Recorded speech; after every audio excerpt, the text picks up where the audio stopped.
Greetings and welcome to Solid 10 D&D. Last we left off, Eldoran traveled together with Ella and Lord Xanderwolf through the Halfling lands. Reed requested a slight detour before continuing their journey. Together they visited her mentor's grave in the form of a tree. Reed communed with Alicia and learned much. She learned about the nature of the beast that destroyed her hometown, that tore through structures and halflings like tissue paper, and Alicia surviving. In a few moments together, Reed was able to share her love and say goodbye again. Not but a few moments passed, and the earth rumbled in the distance. A figure emerged from the gloom, the humanoid form of Awak, an ancient green dragon called Sylvan in her human form. She threatened the toy group, claiming she would eat all the halflings she could find, describing them as delicious. After failing to strike a bargain with her, she transformed and attacked. As the battle Nim was where and pulled the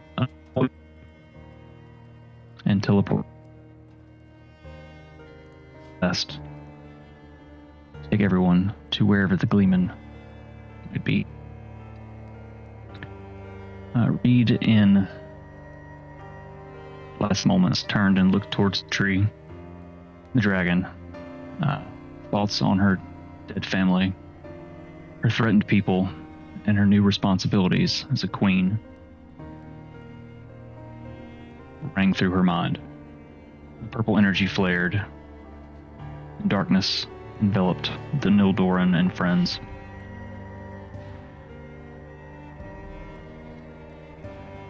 Tumbling through the void,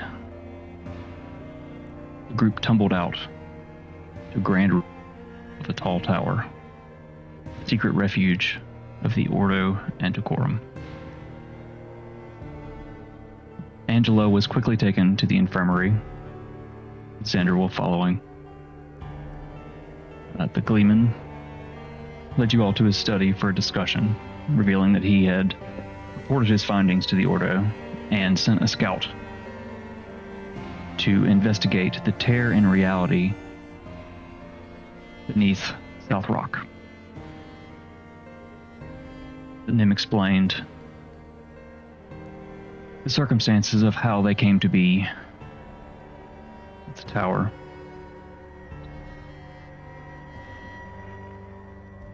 As the conversation came to an end, he summoned an acolyte to lead them quarters for rest. Reed stayed behind to talk briefly with the Gleeman. Upon arriving at their barracks, Tay and Nim shared a heartwarming conversation. Talked about the love shared between the group. Until Reed joined, turning the discussion hostile and lashing out before going to bed. The next morning, Dante and discovered Reed in her room open, and Reed was gone. She left behind a few sentimental items and a few green dragon scales that she'd collected from Awak's baby long ago.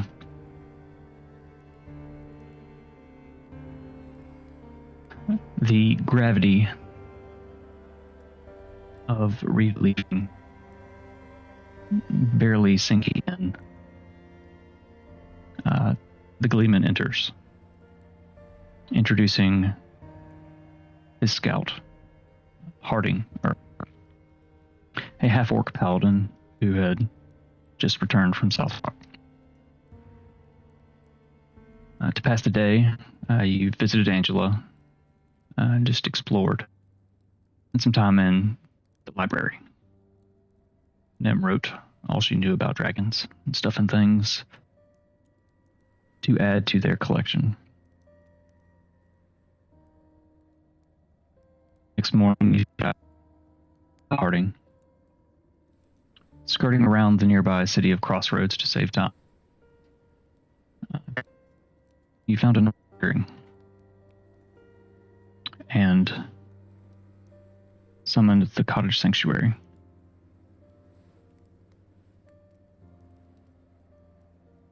Now struggling in her grief.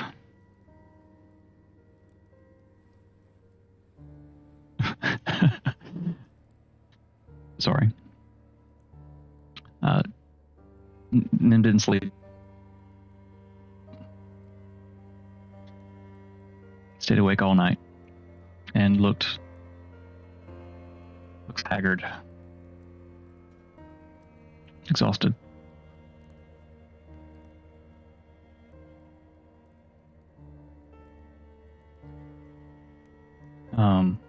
Dispelling the cottage, moving along the road, a dark fog smells, and with it a similar foe, barely escaping last time after fall. Before you is a minion of death himself.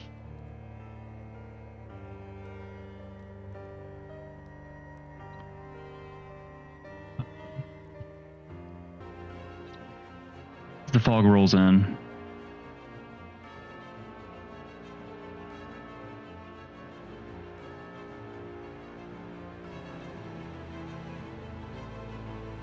Hand reaches, pointing at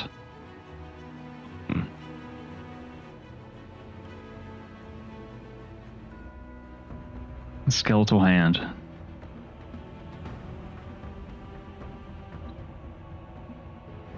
I found you. I felt you at Southrock. And I know what you seek. None of you will survive to see Carvix again.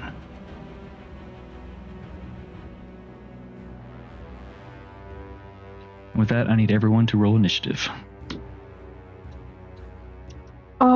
My character sheet is still loading. A different screen. We're starting off strong, guys. Yeah, we're really starting off strong. So I have 2 disadvantages. Yeah, everything. From last.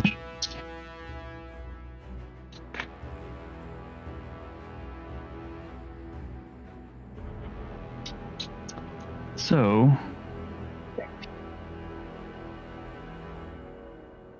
I'm gonna roll disadvantage for initiative for the Gleeman first. Oof. It's a 2 plus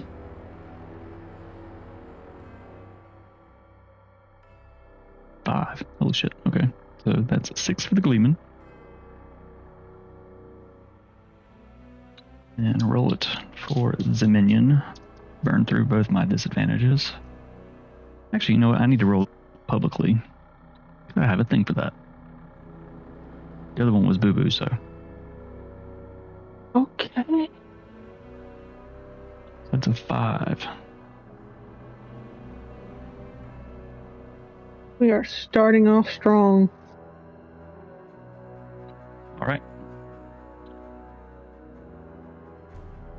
Dante, what's your initiative? 18. Very nice. Also, you can go ahead and move 10 feet.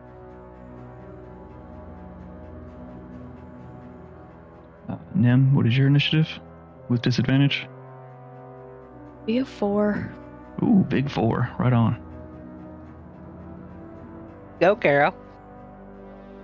Yeah, I kind of messed myself up there. And Harding, got your sheet up? 18 too.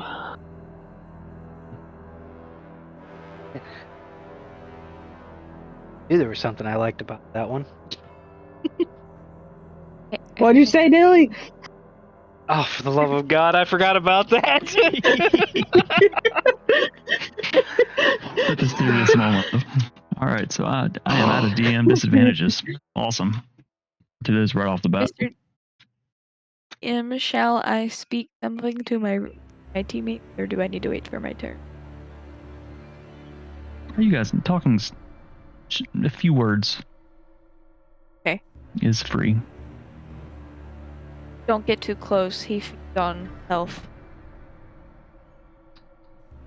Well, what the fuck am I doing here then?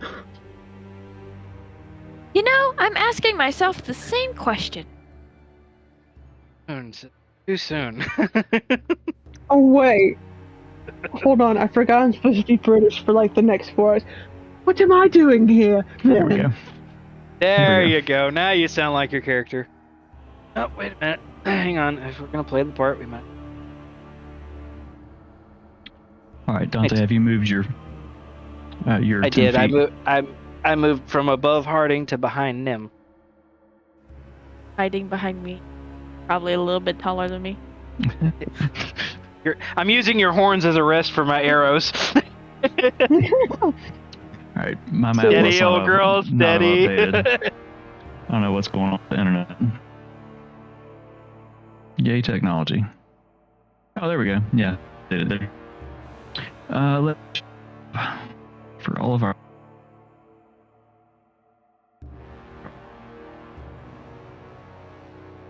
Probably what will break the internet the hardest.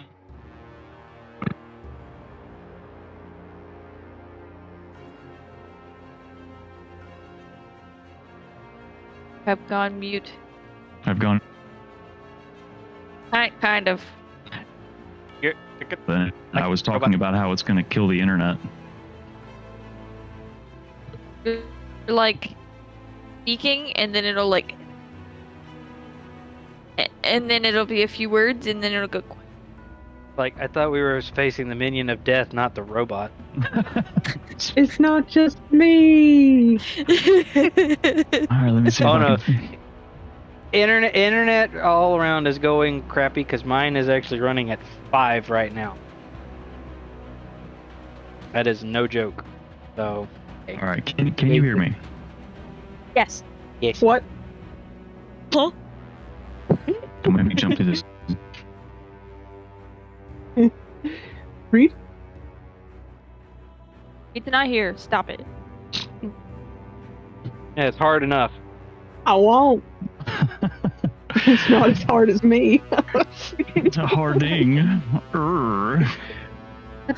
Bonk everyone on this damn team. Actually. Yes.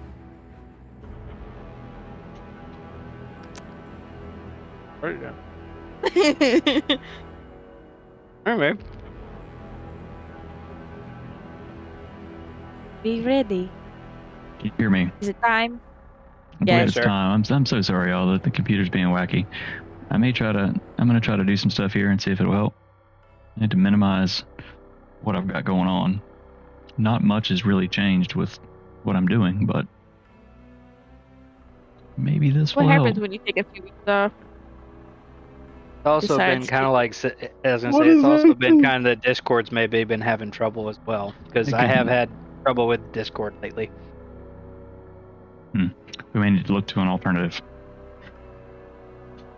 All right. As the fog billows around the feet of the minion of death. Dante, you're up first. What you got? Am I really taller than them, honestly? Yes. I think you're several inches taller than she is. 5'7". Okay. I think. I don't know. I don't remember. I am the tall one. Well, we'll do what Dante does best and take aim at Mr. Minion with the bow and arrow All right, roll. while an attack. hiding behind him. All right, roll an attack roll. All right, here we go. And that is a plus 11, 18. Will hit. Yay! Hold on. There's going to be a quick bright light. I got to find my D8. It fell. Dee-da-da-dee-dee-da-dum-da. So I don't remember. It hasn't taken any damage yet, so I don't think you get that No. additional damage bonus. I just get the 1d8 plus 7. All right, here's my sheet of all of your stuff and things. So my d8 roll was a 4 plus the 7, that'd be 11. 11 points of piercing damage. Yes. That was the first strike. The arrow penetrates the shadow. You hear I got him. Alright. I'll go for the second one then, for the second Alright. attack.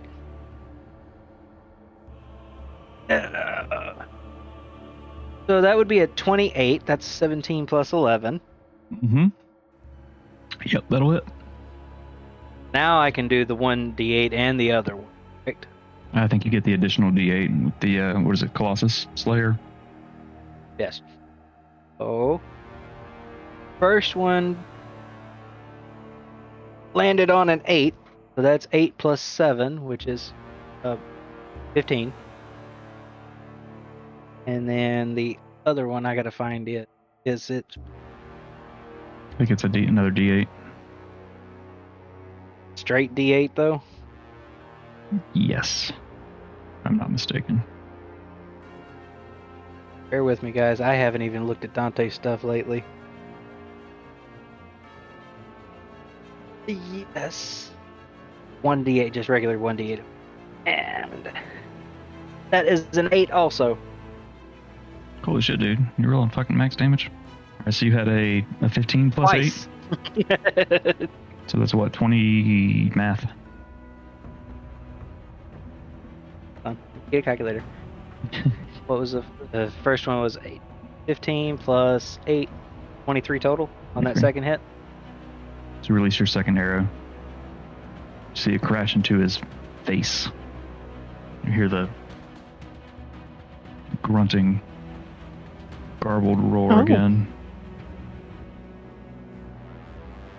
All right, Got that him. is your. You still have a bonus action and movement. I have projection was. I can't use that because we don't know where he's at. But you can. Wait, what? What are you guys laughing at?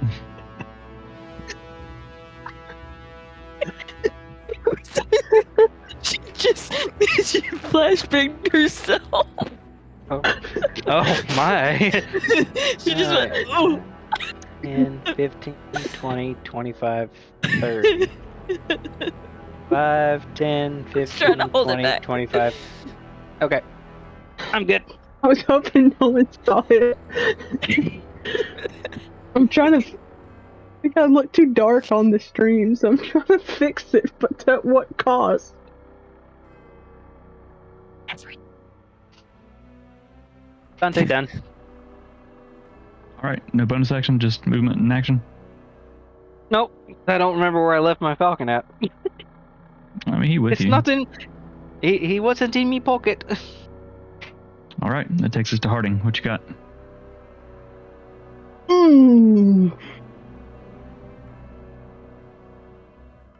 Let's see, what do I have? This is your first time in combat. Yep, Oh, it's your I first looked time? it over, yeah. See, I also have a. Leave it alone. Leave it alone. Hello there, Mellington.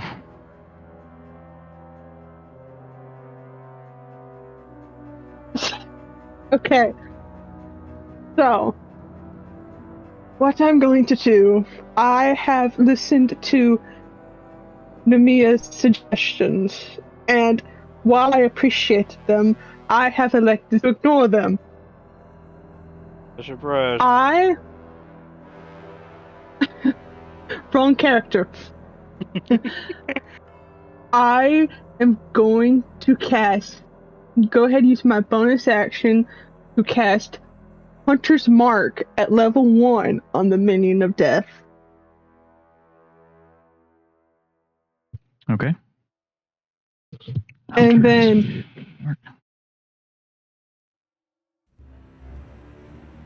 Oh god, where'd my mouse go? Hold on. Quick. That's not good. I have wrong computer actually. Too many computers. Screen. I can move 30 feet with that. I'm going to move 30 feet and then use Misty Step That's another bonus action. You can't. to the minion. You can't use 2 bonus actions. Can I not use it as an action? You cannot. I have 2 actions. When you have 2 attack actions, that just means you can attack twice. You can only use a weapon twice. You can't do 2 spells. Well, I am just going to. Well, then I'm just going to stand there and shake my sword angrily at him because I don't have anything. You could dash, but then you're just going to be standing there.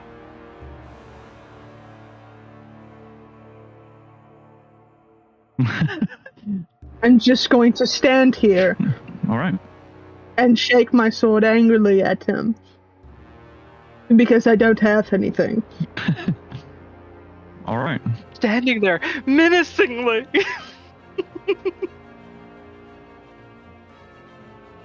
Oh man. I've missed you 2 in all of this. All right, next up, it's the Minion of Death.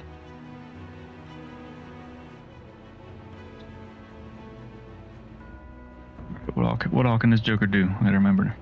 I've been reading it over and over and I still forget. Death. Just death. Oh my god, that was bright. The minion is going to, floating above the ground,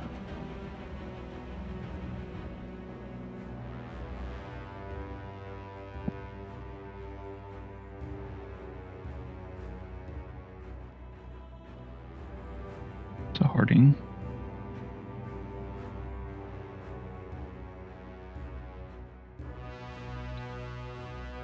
And as it gets Y'all closer, gonna be real confused when Harding gets sent to Carvix. Solved it. as you get closer, you feel this aura around the minion.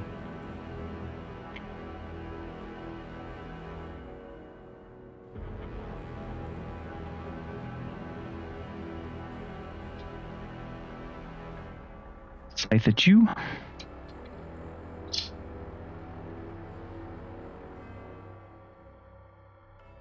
Oh, it doesn't even have to get that close. It's got a fucking reach of 10 feet.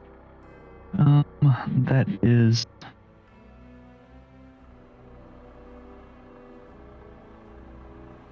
a 19. It just hits. Oh boy. So, as it slashes across your armor, it deals 8 slashing damage. And I need you to make a Constitution saving throw. Okay.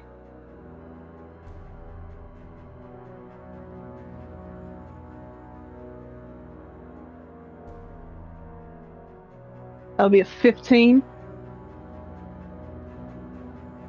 Ooh, you just make it. So, instead of the full damage, you suffer only 2 points of necrotic damage.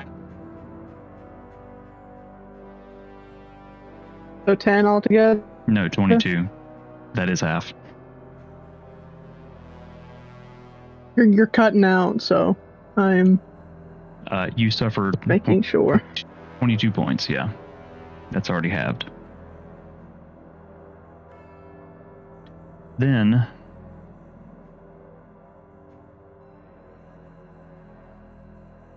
as a bonus action,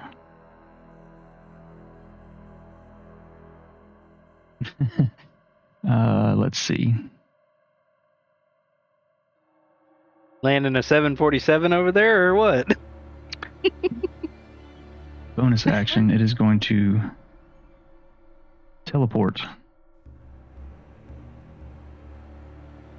Well, hey, they're big, dark, tall, and sexy. And he's going to swing his scythe at you. Is that what that was? Is that why you stuttered? That is a 20. That is a 22 to hit, Dante. Of course it does, because I got crappy armor. He swings. You lean. It slices across your arm. You feel the necrotic energy pulsing. You suffer 8 slashing damage. And I need you to make a Constitution saving throw.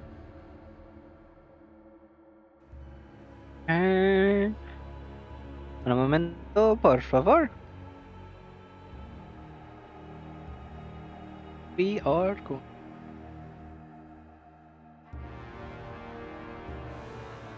That's a 13. 9 plus 4 is 13.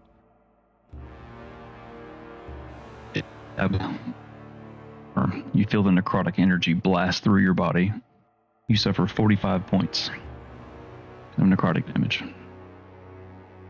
Along with the 8 that I got before, huh? That's correct. Yay! Told you I'll crank this shit up a notch. I can't believe you guys bought one of these, what was it, 4 levels ago? Okay, so that is the You do minions. what you can do. Way through the fight. That is the minion's turn. The start of the Gleeman's turn. He has to make Constitution saving throw. She fails.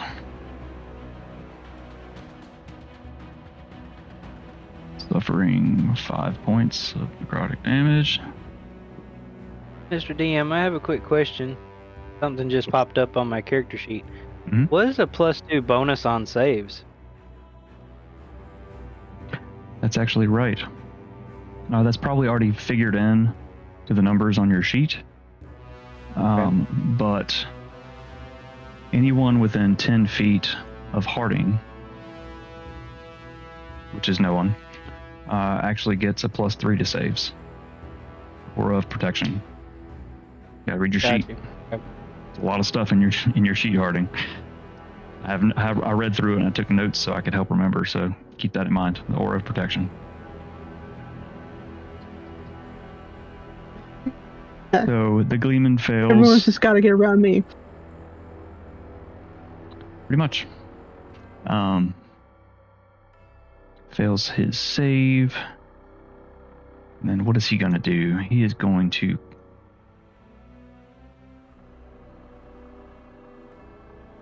sling a firebolt.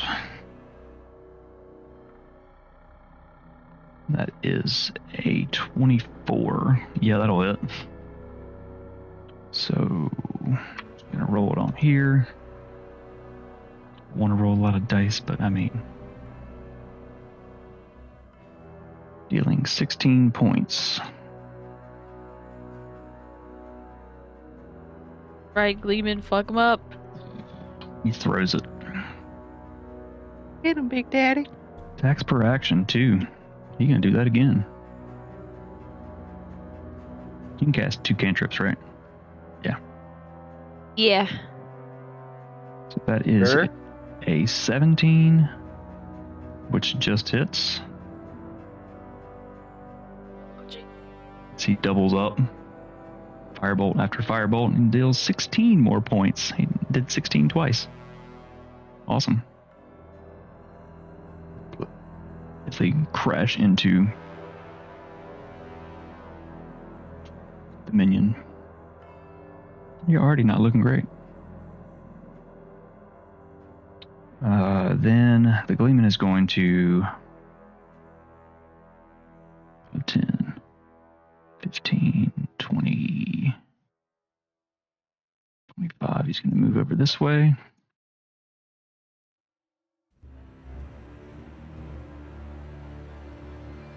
This action.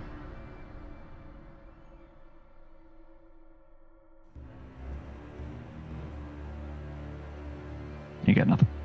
All right. So, Nem, that is to you at the bottom of round 1. Do I need to make a save or anything? You were just inside the aura, so yes, make a Constitution saving throw. At disadvantage. Nope, not at disadvantage. That's not a skill check. That's a save. That's different. The Constitution saving throw? Correct.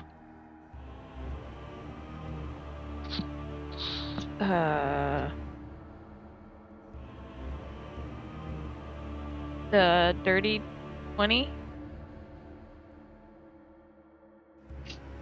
So the deathly aura, you managed to shake it off. Okay. You don't suffer any damage. I'm gonna look at this motherfucker and say, hello again, chuckle fuck. I got bitches to kill and you're number 1 on my list. And I will reach my hand out, casting Scorching Ray at level 4. Sounds like So Nim's got a that's- score to settle. So that's 5 rays. More like a scorch to settle. Right? This actually isn't the same minion. This is a different one. Just so you know. Sylvie Yeah. said. Nim Sylvie, doesn't know that. yes, she does. Sylvie told you. Sylvie said she went and destroyed the other one. Ah. Oh, okay. That's why he looked at you weird like, who the fuck are you? Well. Just said, pulled a Tim Allen. I just got a Uh, meme idea that I'm saving. So I rolled individual d20s for each attack. The first one is a 27. That hits. Let's just see how many hit. So the first one's a 27. I got another 27. Okay. Another 20. I rolled 3 17s. And it's a Another plus 10. Another 27. All right. I got a natural 1. So that's no. Yeah. And then another 17. So that's 4 27s. I can take a picture, I swear to God. No, I believe you. Holy fuck. Okay, Can you, alright. can you roll dice for me for the rest of the night? It's not gonna happen again. Of course not. So the first one is, so that's 7 damage of fire damage. Second one is 6. Another 6. And a 7. 26 points. 26 points. 26 points of fire damage. And then I would like to... As you hold your hands Ah. out, raise blast. The minion of death dealing 6 points of fire damage. Nice. And then I would like to cast... I cannot cast anything. Spell. I will back up.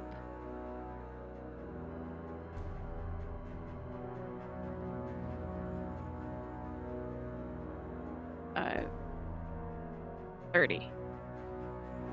My turn. No bonus? Sorcery points? I do have sorcery points, and I do have a bonus action, but it's another leveled spell. Is that okay? I think if you use sorcery points, you could still do a bonus action leveled spell. If you have Quicken. Do. And then for funsies, since I've backed up, I'm going to cast Quicken Spell with a magic missile at level 3. Automatically hits in D4.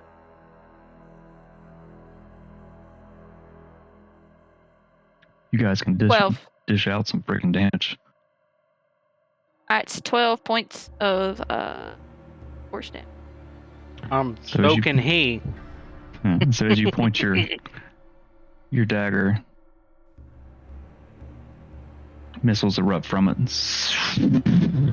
crashing all around him, disturbing the fog that seems to cling to him a little bit. Brings us to Damn. top of round 2. Looking pretty rough. Dante, I need you to make a Constitution saving throw.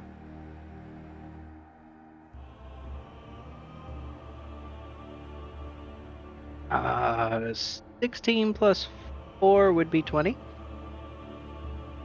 So you manage to shake off the death, and you don't take any damage. Woohoo! Oh.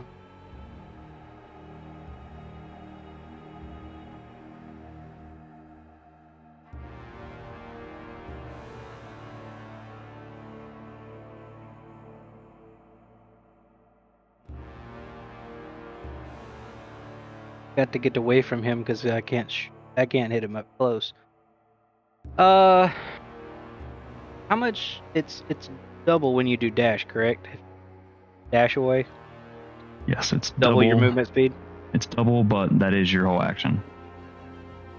That's your Also, whole action. It's your whole action. Also, he will get an opportunity if you move out. Actually, no, you have something to where they don't get opportunities, right? I think so. I'd have to go back and look again. Hang on. I'd be under my escape feature, the wouldn't horde. it? Yes, escape the horde. Yep. Opportunity attacks against you are made with disadvantage. Yep. Okay. So we'll do that. We're not going to dash though. We're going to move back. Well, let's see. Now with that counting as an action, that would be one action, correct? Because I do have 2. An attack action is your whole act. Like when you attack, you can attack twice, but that's your whole action. Okay. So if you do anything that's an action, it takes both.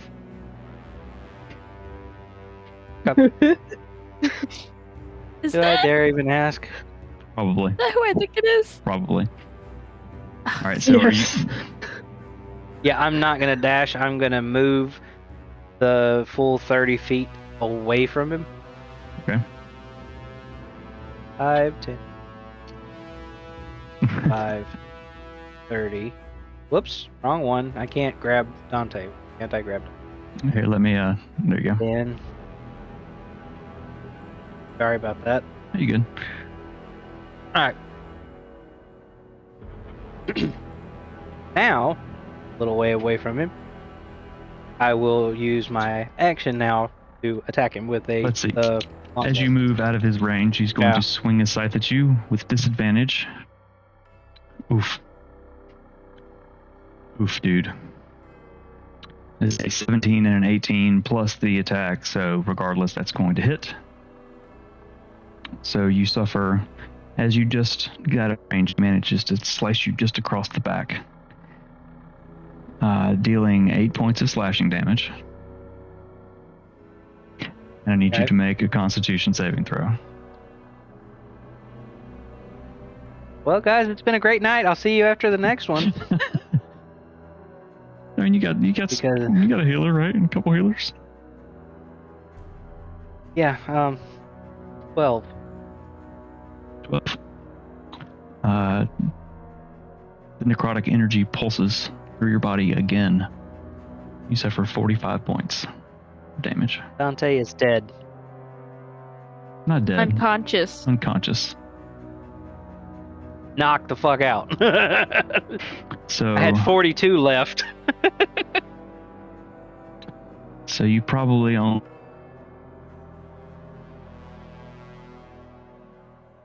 because he has a reach of 10 Is it too late for him to use his luck? Well, I guess it is, but I mean, we can roll it back if you want to. You want to use a little luck. Up to you. He needs some.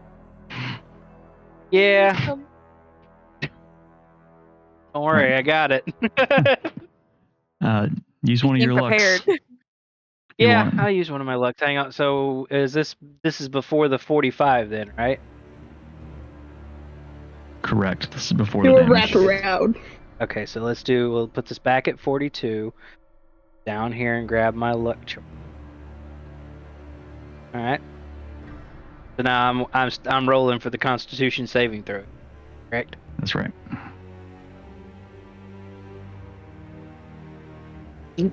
Jesus Christ. That one was worse. It's a 7. Yeah. As a reaction, wait. I have Wait, 2 let me- more I can use. Hang on. Screw it. If Dante's gonna do it, we're gonna do it big. I'm gonna use another luck point and do it again. All right. You can do it this time. Yeah, of course I can. I have faith in you. Huh? I see what you did there. Unfortunately, it wasn't very helpful. That's a 13. Do you think I could do it Well, for a third? I'm not very helpful, so I don't. It worked out. We're going for the third. We're going for the big topper. So.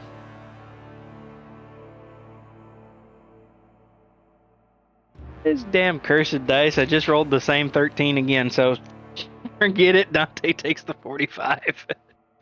So you make it a few steps. I'll say that the effects take a second. It pulses through. You manage to make it this far before falling to the ground As unconscious. Oh. As a Ow. reaction, I would like to cast Spare the Dying, please. All right. So you are no longer making death saves. You're Okay. stable, but you are prone, and you have hit points. So you can't do shit until you get a little bit of healing. So I just leave it at what? Just leave mine showing the failure and success for the death saves until further notice. Do 3 successes.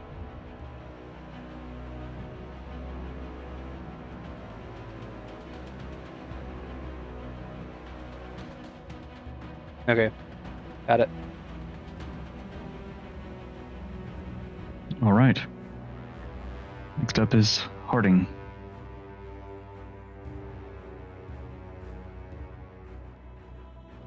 Oh wait, that was Dante's turn. Okay, yeah. So Yeah. it's your turn now. We both rolled 18s. So, with my 30 feet of movement, I can get right up in his grill. And I'm going to swing at him twice with the Buster Sword. Are you going to use Smite? Did you read your character sheet? I thought it's only a hit. Yes, I read it, but it's just like if when the attack hits, use smite. You have to tell me if you're going to smite or not. Like it doesn't just happen because you have to. You have to use spell slots. I'm gonna smite him so hard. So what level spell slots do you want to do? A first level spell slot gives you an extra 2d8. Any spell slot higher than that gives you one additional d8. Read.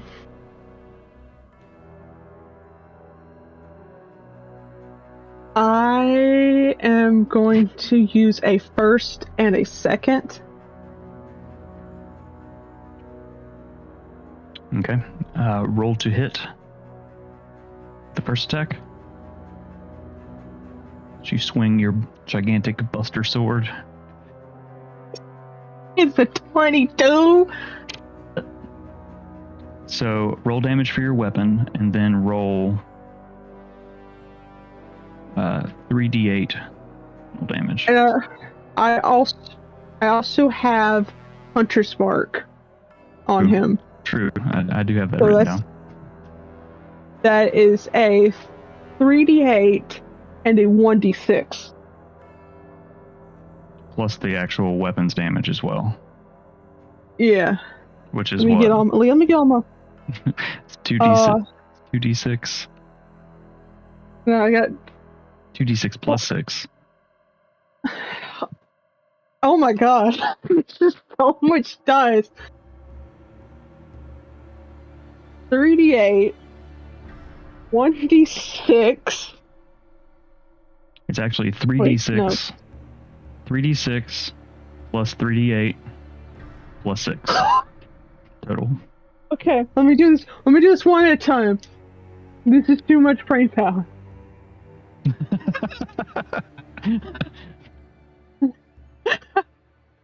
Okay, so that's 16 smite damage. Okay. That's the 3d8. Yes. Okay. Now do 3d6. 3d6.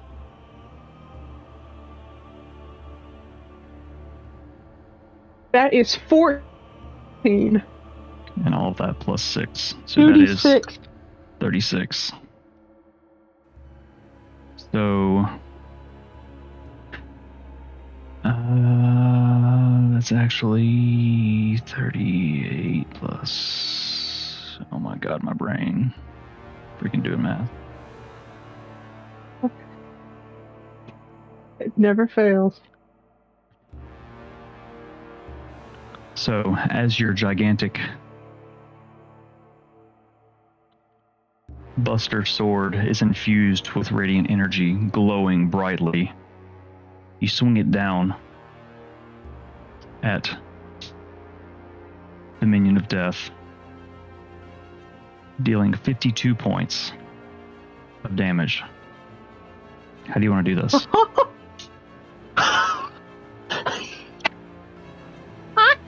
Hold on.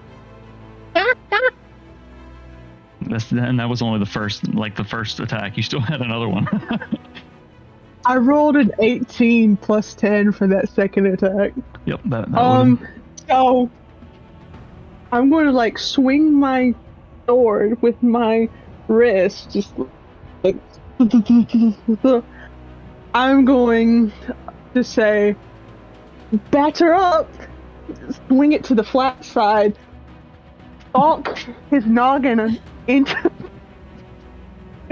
and then I'm going to say, now enter Harding and slam it into where his neck hole would be so it like shatters. The radiant energy diffuses through his body. He explodes into a cloud of gray mist and ash. And he's going on. Fog settles to the ground and dissipates. Help! You're not awake. Nim's gonna run over to Dante. He's not unconscious, I don't think.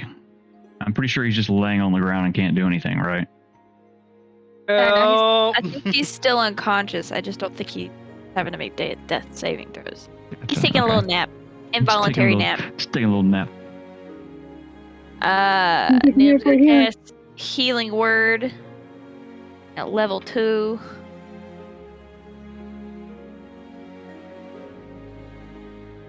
That's gonna be 7 points of healing to you, sir.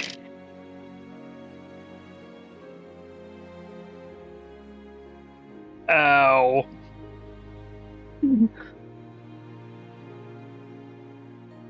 Wow. That guy was obliterated. Yes, I was. Hey, I thought that was Harding's line for that, but I took that pretty hard. That hurt like hell. I'm going to swing the sword again, all cool like, and then like slap it on my forearm and just kind of like shing it off before sheathing it and go, well, that was fun. For Danny broke his who? foot.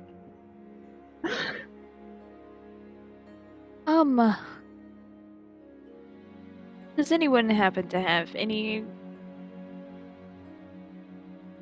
Oh wait, I have heal. That's a big one though. I can touch you, just not like that. By all Bonk. means. Hold on, Be wait my now. guest. She's got a little weird around here. We need an adult. Dante, you are an adult. Well, then y'all are all screwed. Have you met me? Yes, I You have. met me. I do have Um, one potion of healing. I have a That's all I- greater healing potion, but I would like to save it. Oh, That's sure, okay. yeah, no problem. Just, my arm's hanging off here just because. I'd like to be able to save you if you fall again. Dingus. Oh, I'm sorry, Daisy. how Did you heal him a little bit so he's actually conscious now? Yeah, he healed Okay. for seven points. Gotcha. Okay, so he's conscious. Are you still laying on the ground? You're gonna milk this all for all that it's worth, aren't you? Father, help. Oh, wait. Never mind. Sorry, he's not gonna, here right now. help.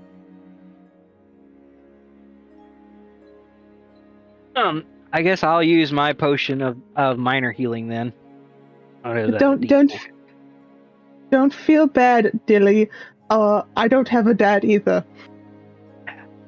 Okay, before we go any further, it's Dante. Freaking Dante, you get Nim right. I'm Dante. Get it right. Nim's gonna like flick her hair over her shoulder, and it's because I'm me. Or- if Okay, you so take I that- rolled a 1d4. You'll get the maximum healing for that. You're outside of combat. Like if you're in combat and you take a potion as an action, you get the full effect. If you take a potion as a bonus action, you have to roll for it. Since you're not in combat and you're taking a potion, you get the full effect of it, just because. Okay, so whatever it is. So like it was 1d4 plus 3, it's 7. 7. Yeah, okay. Sorry, I can't math. I'm I struggling can only too. math with small numbers. I had to write I out can so much only for count y'all's to 4. spells. It was ridiculous. And Okay. because the minion was under damage, was doubled, so I had to double that side and do the math again. All right, so you guys are standing on the road in this autumn forest. Oh, that was interesting. What you Em doing? is going to put a hand on. Are you still on the ground, Dante, or did you stand? I'm still on the ground. He's on the ground, Nim's- laying there like a French Nim's girl. going to Yeah. reach a hand down. Hate me like one of your French girls, Nim. French girl. It's French. I'll tell you when you're older. Anyway, you gonna help me up or just leave me here all day? I am like holding my hand out. Okay, thanks. I'm up now. As he grabs my hand for me to pull him up, I will use 3 points of Bastion of Law on him. So what that is you get 3 d8s that you can expend at any time to reduce damage. And you have it until the next long rest.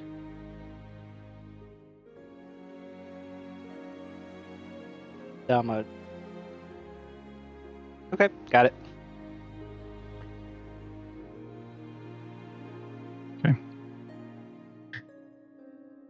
Everything alright, DM? What you guys doing? Let's I thought carry I on. was touching someone. I'm gonna leave that one alone. I'm too hurt for that right now. I guess I'll just touch myself. Alrighty then. I get to walk ahead of everybody. I don't want to see that. Dante has experience with that. Nim's gonna walk away. Looking at him, he would. I don't doubt it. What the fluff? Fluff? What the? Never mind. Ugh. Fluff, are you a closeted furry? Keep walking. We're not getting into that. So do you guys want to take a short rest before you continue, or do you just want to continue on? Because I this would was say a short rest would be good. it's the beginning of the day, so Harding would know that it's probably going to take all of today and probably the majority of the next day's morning to where you're going. Can we take a quick breather before we continue on this journey? Some of us are a little winded. We shook hand, didn't gay. For the love of... I have an arrow with your damn name on it one day. I'm gonna put that over there. Nim is going to say Mechanus and change her look just slightly, just to put a hood on her jacket. She has like a Percy like overcoat kind of thing going on. Mhm. She's gonna make a deep hood. Nice. Oh, aren't you looking fancy? She's So gonna as you pull the hood up, your face falls into shadow beneath it. How many short rests do we have in a day? 2 Yes. or 3? 2. 2. Okay. And you really can only long rest every so many hours. 16-ish hours, I guess. Time gets weird when you guys teleport because you lose time. Oh shit. So you've teleported in the morning and gotten to places at night. I don't know. It's weird. All right, so you guys hang out for 20 or 30 minutes, patching up your wounds and shaking off all of the bad vibes and necrotic energy that's pulsed through most of you. Let's go roll your hit dice tool. You guys chat about anything before you leave? Do you just kind of stare off into the woods at the sky? Look at that sky. Nim, in a very brooding manner, is leaning against a tree. Hiding inside your dark hood. Yep. This is the leader. Who are you talking to? You. Oh, She okay. went and fucked off to that tree. This is the leader, correct? Yeah. Quite the charmer he is. It grows on you. A very welcoming group. It was like being hugged by what you thought was a very hairy woman, but it was just a cactus. Yes. Yeah. If I can, Horny. I can hear them, right? I don't know. Can you? I'm not far from them. I just the closest tree. You're probably. Let me pull the. Tree? Let's use the map. Did I close that? I hope I didn't close that.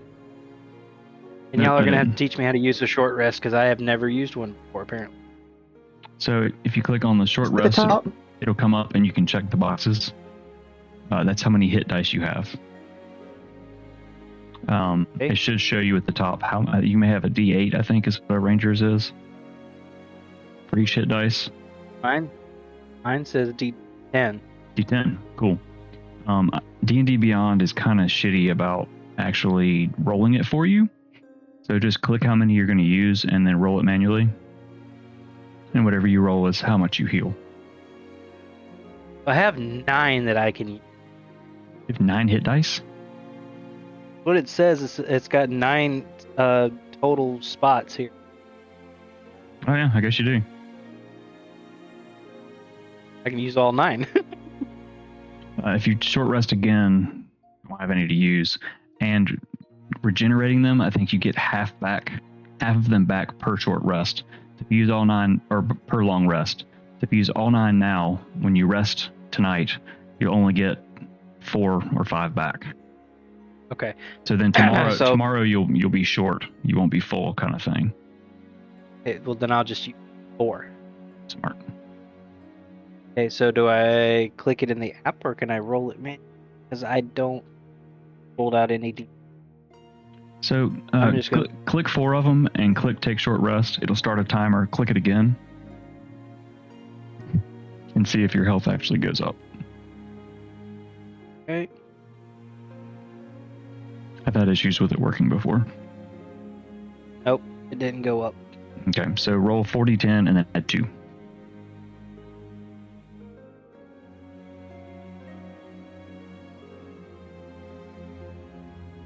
I'm gonna roll it in the app. I don't have my details. I apologize. That's cool. So roll 4d10 and add, what'd you say, 2? Yes. So that's 19, 21. 20, 21. 21. Nice. I get Pretty good. Heal 21. Yay! I don't hurt so bad.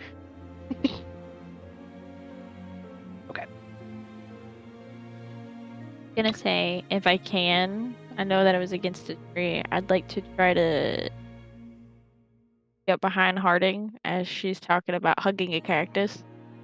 If I can't, for a little bit. All right, so let's use the map for this, just to kind of get a lay of the land. Just for you guys. See how it goes. I kind of moved you around a little bit, so you walked under the dead tree.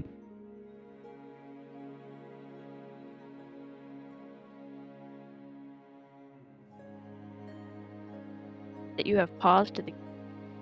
Well, I guess I have. I should probably resume that. Might be.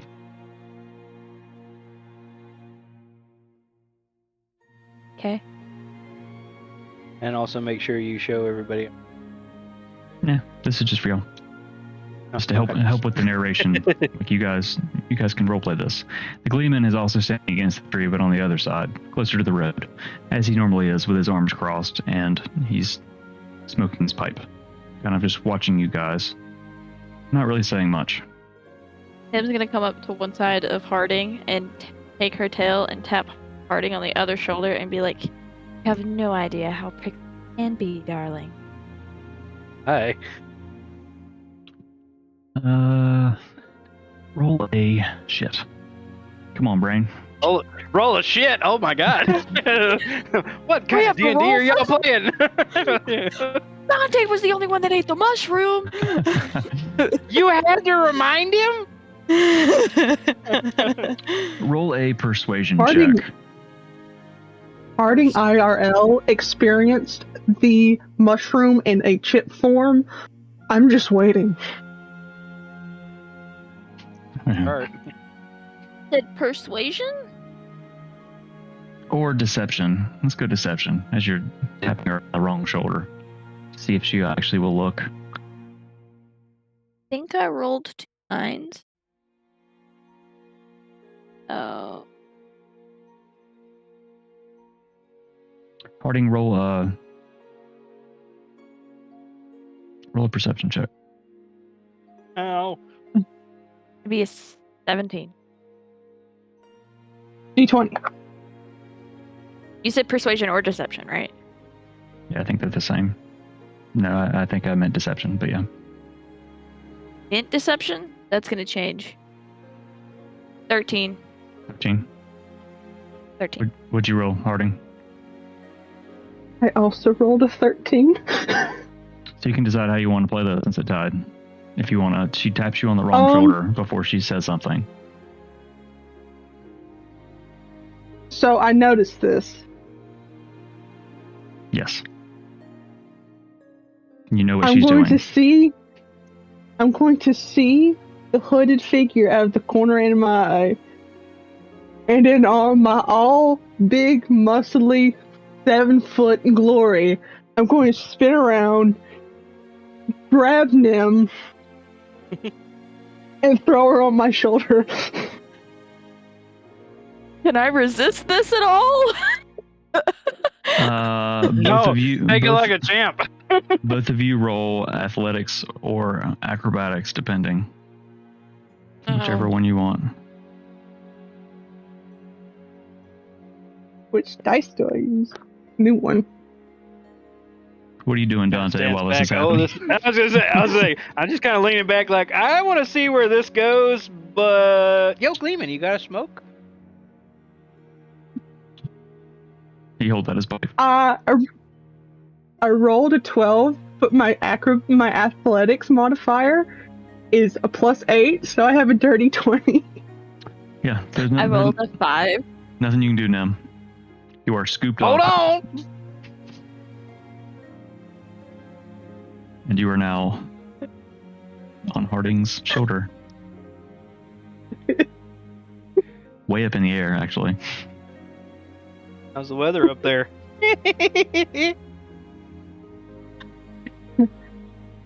We'll work on your brooding and your stealth. And I'm just gonna walk on.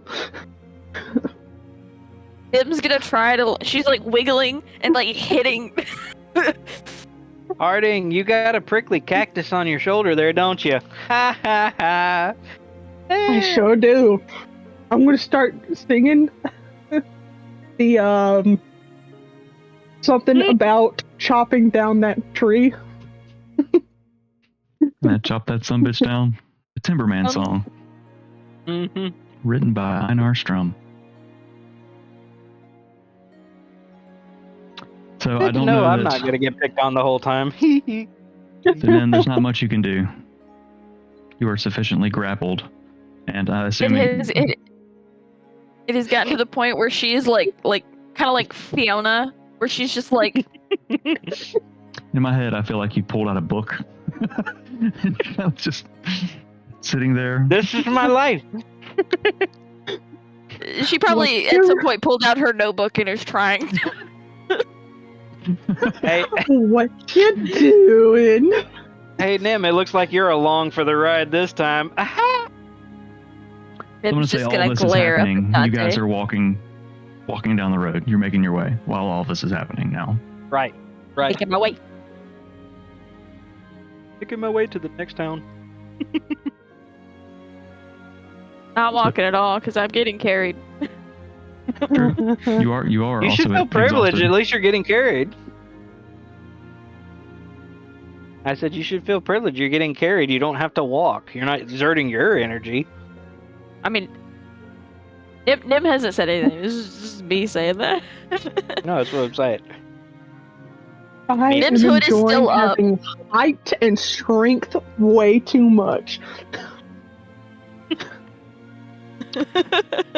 I guess like is Pretty the soon to Gleeman then reach up Dante like and just like slowly tug the hood off, just to like.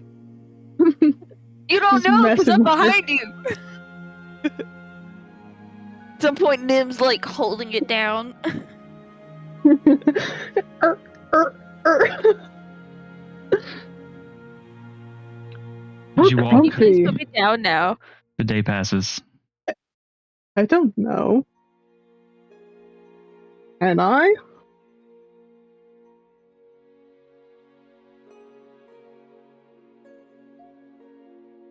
Please put me down. There we go. thank you, Tech. Very nice. And I'll like gently set her to the ground and let's just like brush her shoulders off. And we'll tug the hood off and just keep walking in the direction. I'm gonna look to the Gleeman and Dante.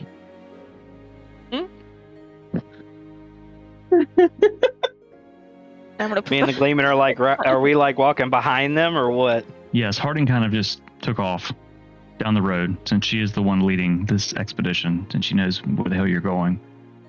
The two of you are following behind at a pretty brisk pace. So you can both of you can clearly see Nim's face. What's going on? Yeah, you can't see her when her hood's on, but Harding reaches and yanks that bitch off. So Gleeman, you know this crazy chaotic character? Yes, for a long time, matter of fact, and she hasn't gotten any better. It's always the same. I hate to say it as much as I miss Reed, but the way she picks on Nim, this is gonna be fun. I guess Nim we'll is see. walking much like a begrudged teen. Hours pass.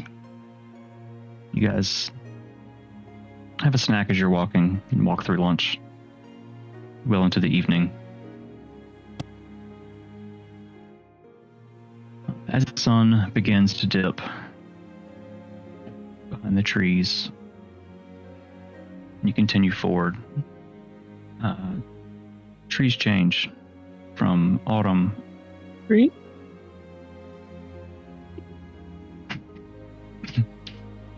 to more of a swampy green.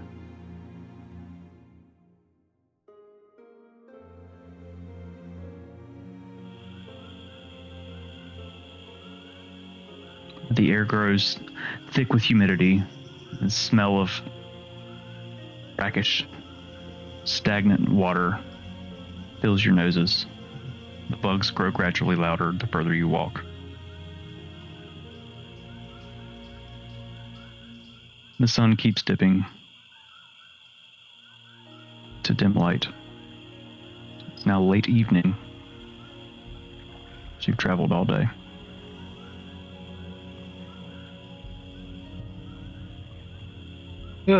Can we rest now? It's been a long walk for some of us. Can you help me find a spot to rob the cottage? Sure. What do you need? Just something flat? You want a nice scenery over here, or? Preferably just a clearing off the road. Gotcha. So Dante goes and looks for a clearing. Let's see. Dante, roll a...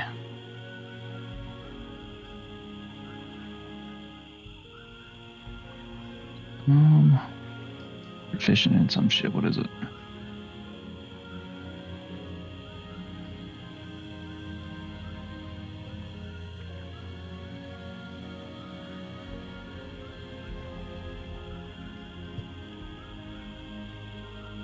Alright, so roll a perception check. Okay.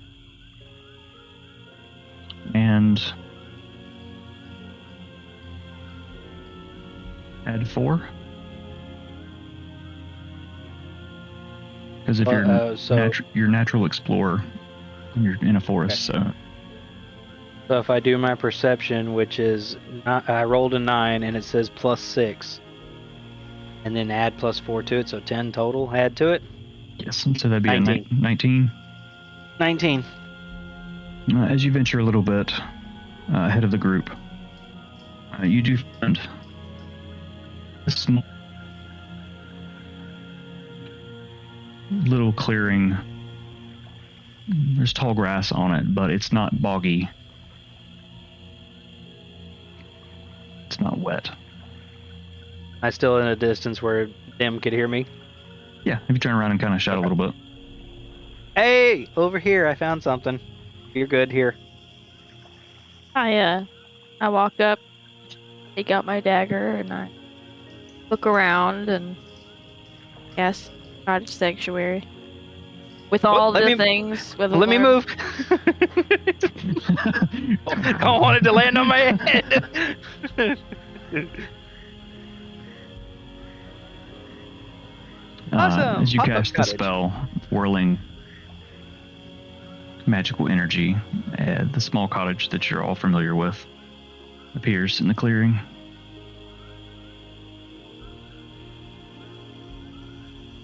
Thank you, Dante.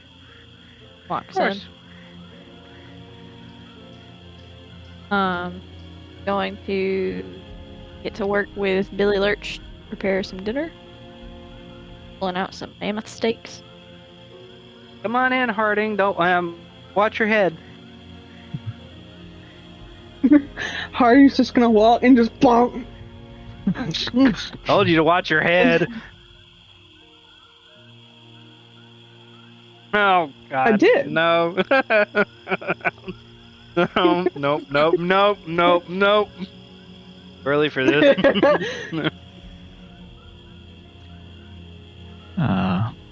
So Nim and Billy are preparing dinner. Quickly, 'cause it's been a long day. You all scarf down and the steaks. Yum, yum, yum, yum, yum. It's late evening turns into night.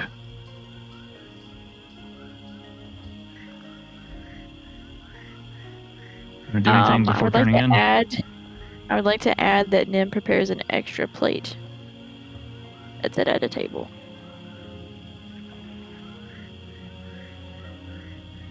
She sits next to it as she eats. Him? Chance I could ask you what the extra plate's for? For read.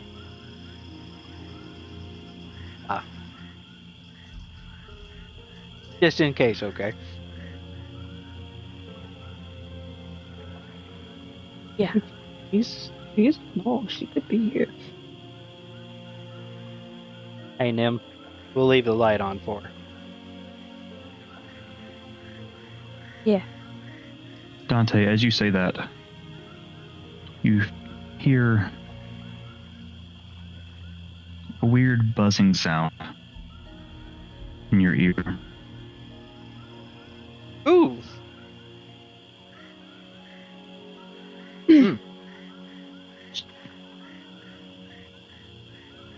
Okay. And I'm good. Just weird feeling in my ear. Ugh. Tickled a little bit. Cleaned out your ears recently? Ah ha ha ha ha ha. Huh? I can't hear you. Why'd you laugh? I don't know. Something wrong, boy? You The I buzzing mean, continues. maybe it's my wolf. Yeah. The buzzing continues, and it turns into a voice.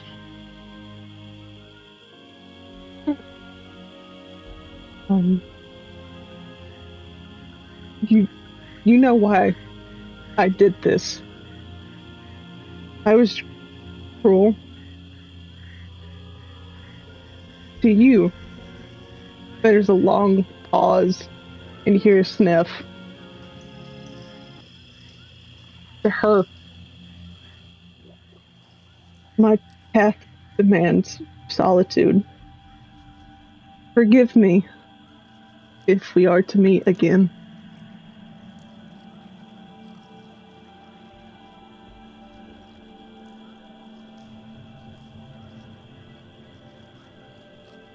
Whoa. You, How dare you? didn't she? You got paler. Is her cooking that bad? I thought it was rather good. No farting. It's not the cooking.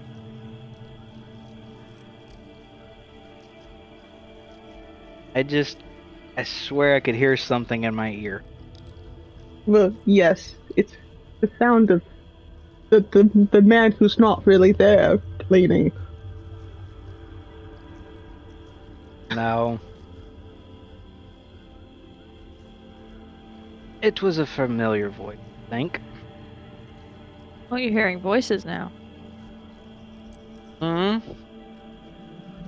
Okay. Nim's gonna take her bowl or her plate and take it and clean it.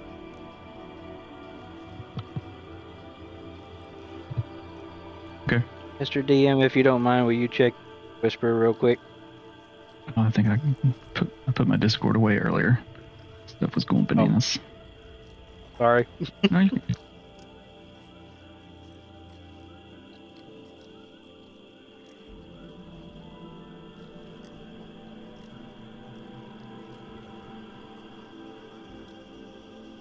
Oh. I sing that song every time I need to spell that word, which I will not sing on stream. I almost failed spelling it as I was thinking it.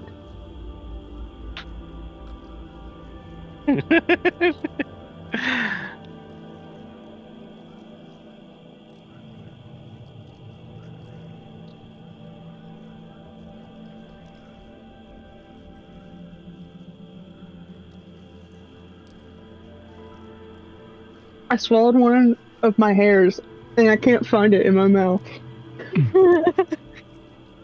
That's furry speak. You would know a lot about that, wouldn't you? Ha, you're funny.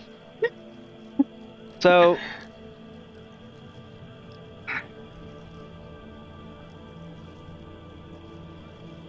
eh.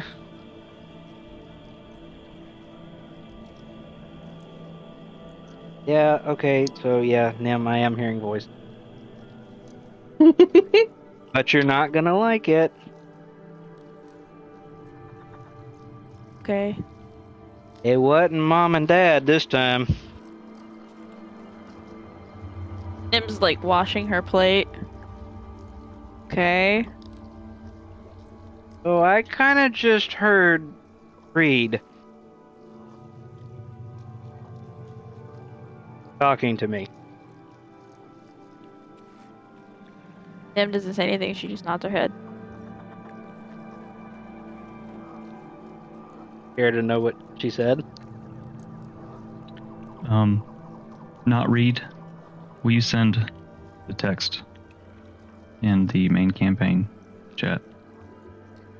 Yeah. Since we're having little audio issues. You were Right. cutting out when you were saying I was trying to write it down and I couldn't catch it, so I apologize. As you ask that to Nim, Nim's going to slam the plate down the counter. And she's gonna turn and be like, well, she meant for me to hear it, she would have said it to me. Nim's gonna walk outside. Go stand on the porch.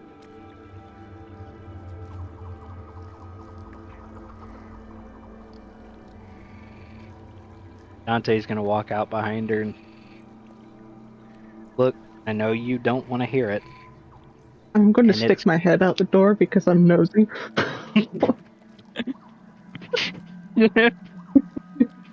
Ruining the moment. But look, I know it's gonna be, oh god, I know it's gonna be hard. Ding. Yeah. Yeah, there we go. Thank you. But I think she told me this so it would be easier for me to tell you.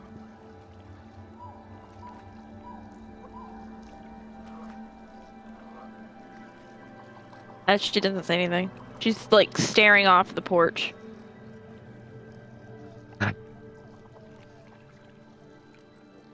Women are so hard to understand with and talk to, so oh well, I'll be the man then. I will just tell you and you do with it what you will. Because I feel it fair to tell.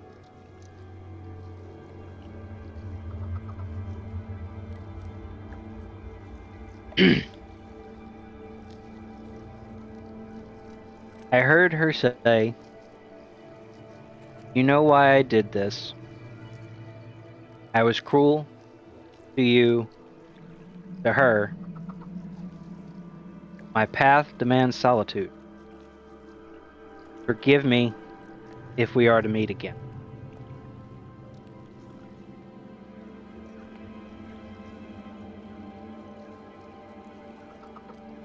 Take it as you will, friend, but I felt you needed to know that.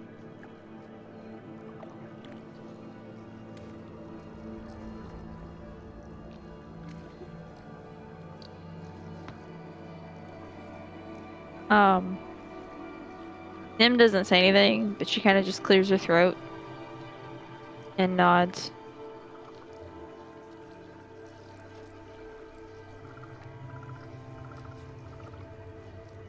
Take that nod as an okay, but whatever you do, please don't try to smother me in the night with a pillow. I'm going to lay down now. Unless you need me to do anything to help you before we turn in.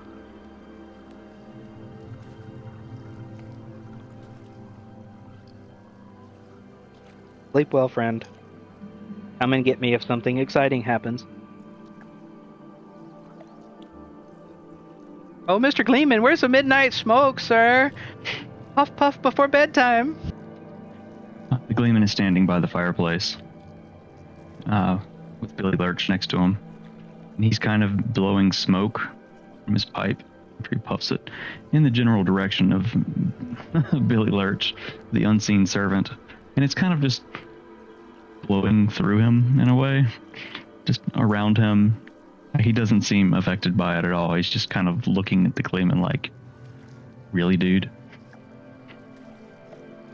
Lehman, you look like you're having a little too much fun with that. Let me try. He pats his pipe out, backs it, and hands it to you. Ooh. Just kind of blows. That's fun. Billy Lurch still with the face. Nim, are you still outside?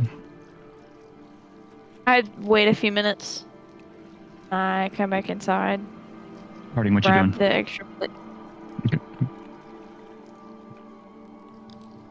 What do you do with the extra plate? I'm gonna go it off. I'm just gonna throw it away. Yeah. Okay. Harding, what are you doing? I'm gonna stand there for a moment, watch her walk by, and then go lean against the where she's washing. Emotions are such tricky things sometimes, aren't they?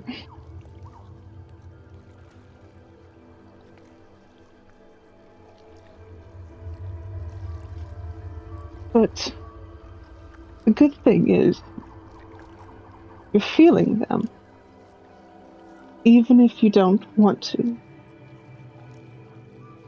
That still makes you, you.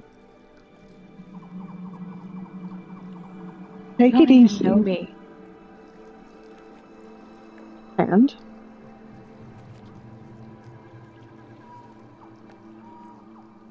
I don't have to know someone to care about them. You can't think that way in this line of work. You can't think that way in this line of life. Take it easy. Take it. And she's gonna, like, pat Nim's shoulder and, like, give it a gentle squeeze, and then walk off to bed. Before you get too far away, Nim's gonna put down the plate, turn. Say respectfully, thus far in our adventures, thinking that way has only gotten me. Everyone else is left except Dante and the Gleeman. I'm sorry. The Gleeman, at the sound of his name,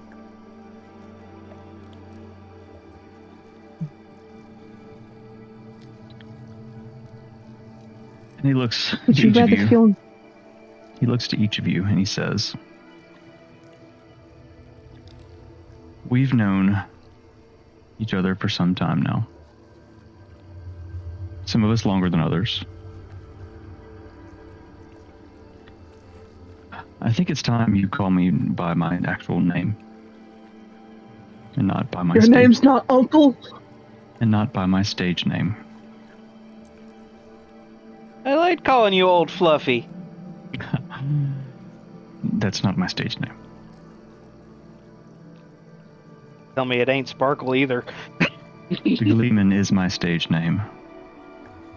My name is actually Toma Massine. My friends call me Tom.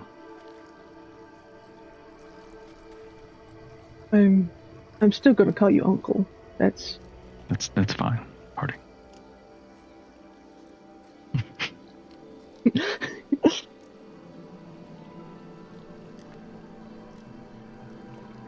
Hey. Do you have a preference? oh, Tom? Call him Papa Tom. No. I will still answer to the Gleeman. Just know that my name is Tom. It's always been Tom. Well, like I've told you this before, but things happen.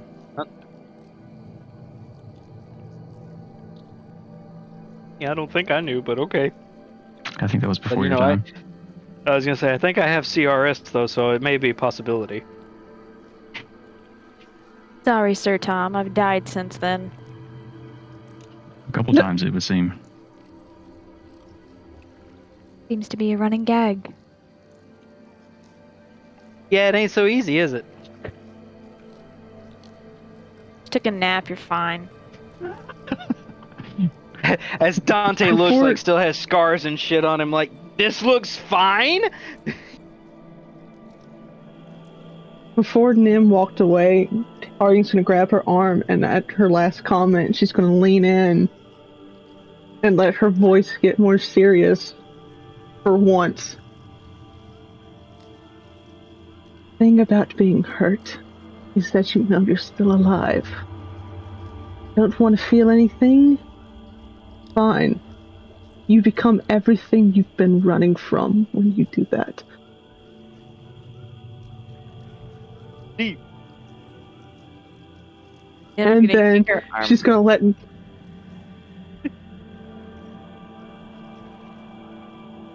Where's up therapy?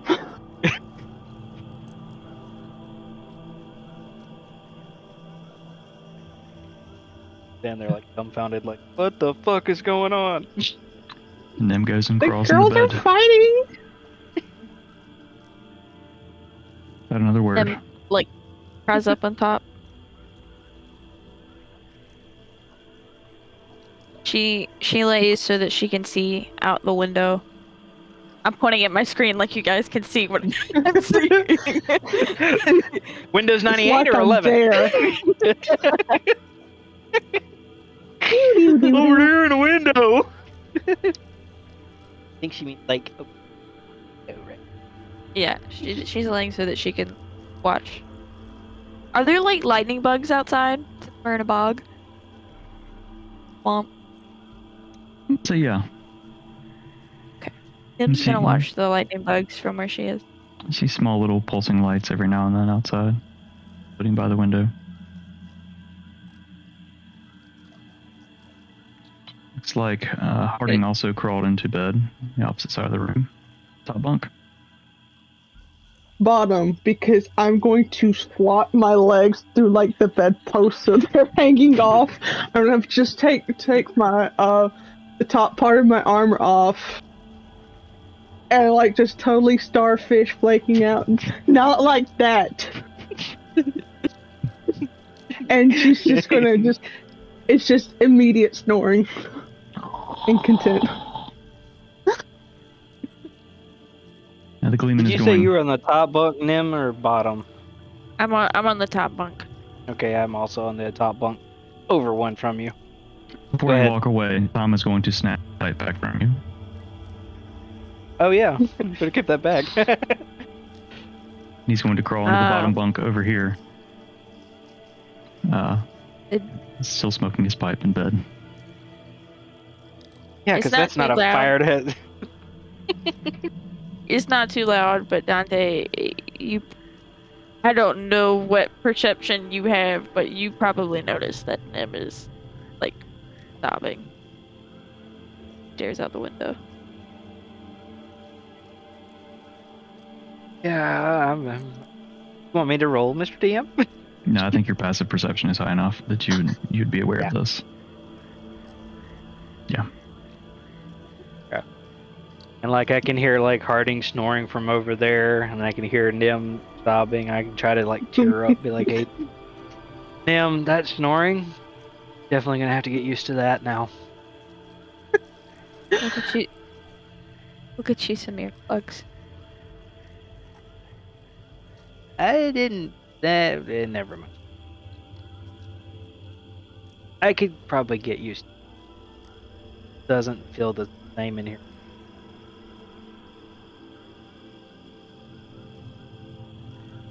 But At least you and I have each other. Because I ain't ever going.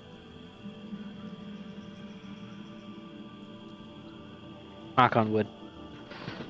And he died. I died that day! And wakes up in the morning. Dante, what the fuck? Dante, wake up! No! You're This is the probably morning. wondering how I got here. Hi, my name is Dante.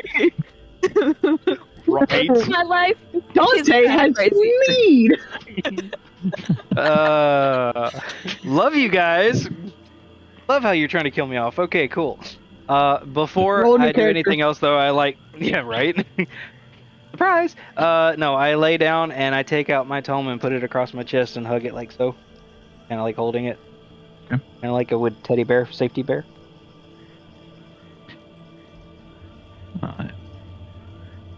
Nim, are you going to actually sleep tonight? I'm gonna try. Been a long day. Feeling it. Okay. I'll let you dictate what happens. So it takes a while. But you manage to cry yourself to sleep. Even above the sounds of Harding snoring in the opposite corner. And now the Gleeman is also snoring in his bottom bunk. The other corner, they're almost snoring in harmony. It's just a cacophonous noise. Dante snorts every now and then in his sleep, but doesn't snore. As you all drift off to sleep. With that, let's take our first break. For the break, I'm going to run backstory videos, so we'll be back in just under 15 minutes. Be right back.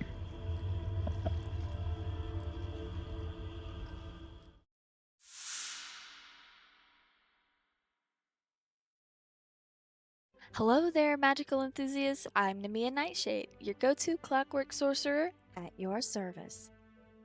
I was born in the bustling city of Cogspring to my mother Morgana and my father Valen, and surrounded by my 3 older siblings, Dante, Lyra, and Lucian. Now my dad, Valen, was a Mechanist escapee who fought during the attack on the Great Modron March, where he barely managed to escape with his life. My father spent his time here in Terrestria building the city of Cogspring and creating wonderful inventions. When I was born, my parents were ready to accept the fact that there was no magic in our family. So you can imagine their excitement when they discovered that I did, in fact, have magic. And not just any magic, but clockwork.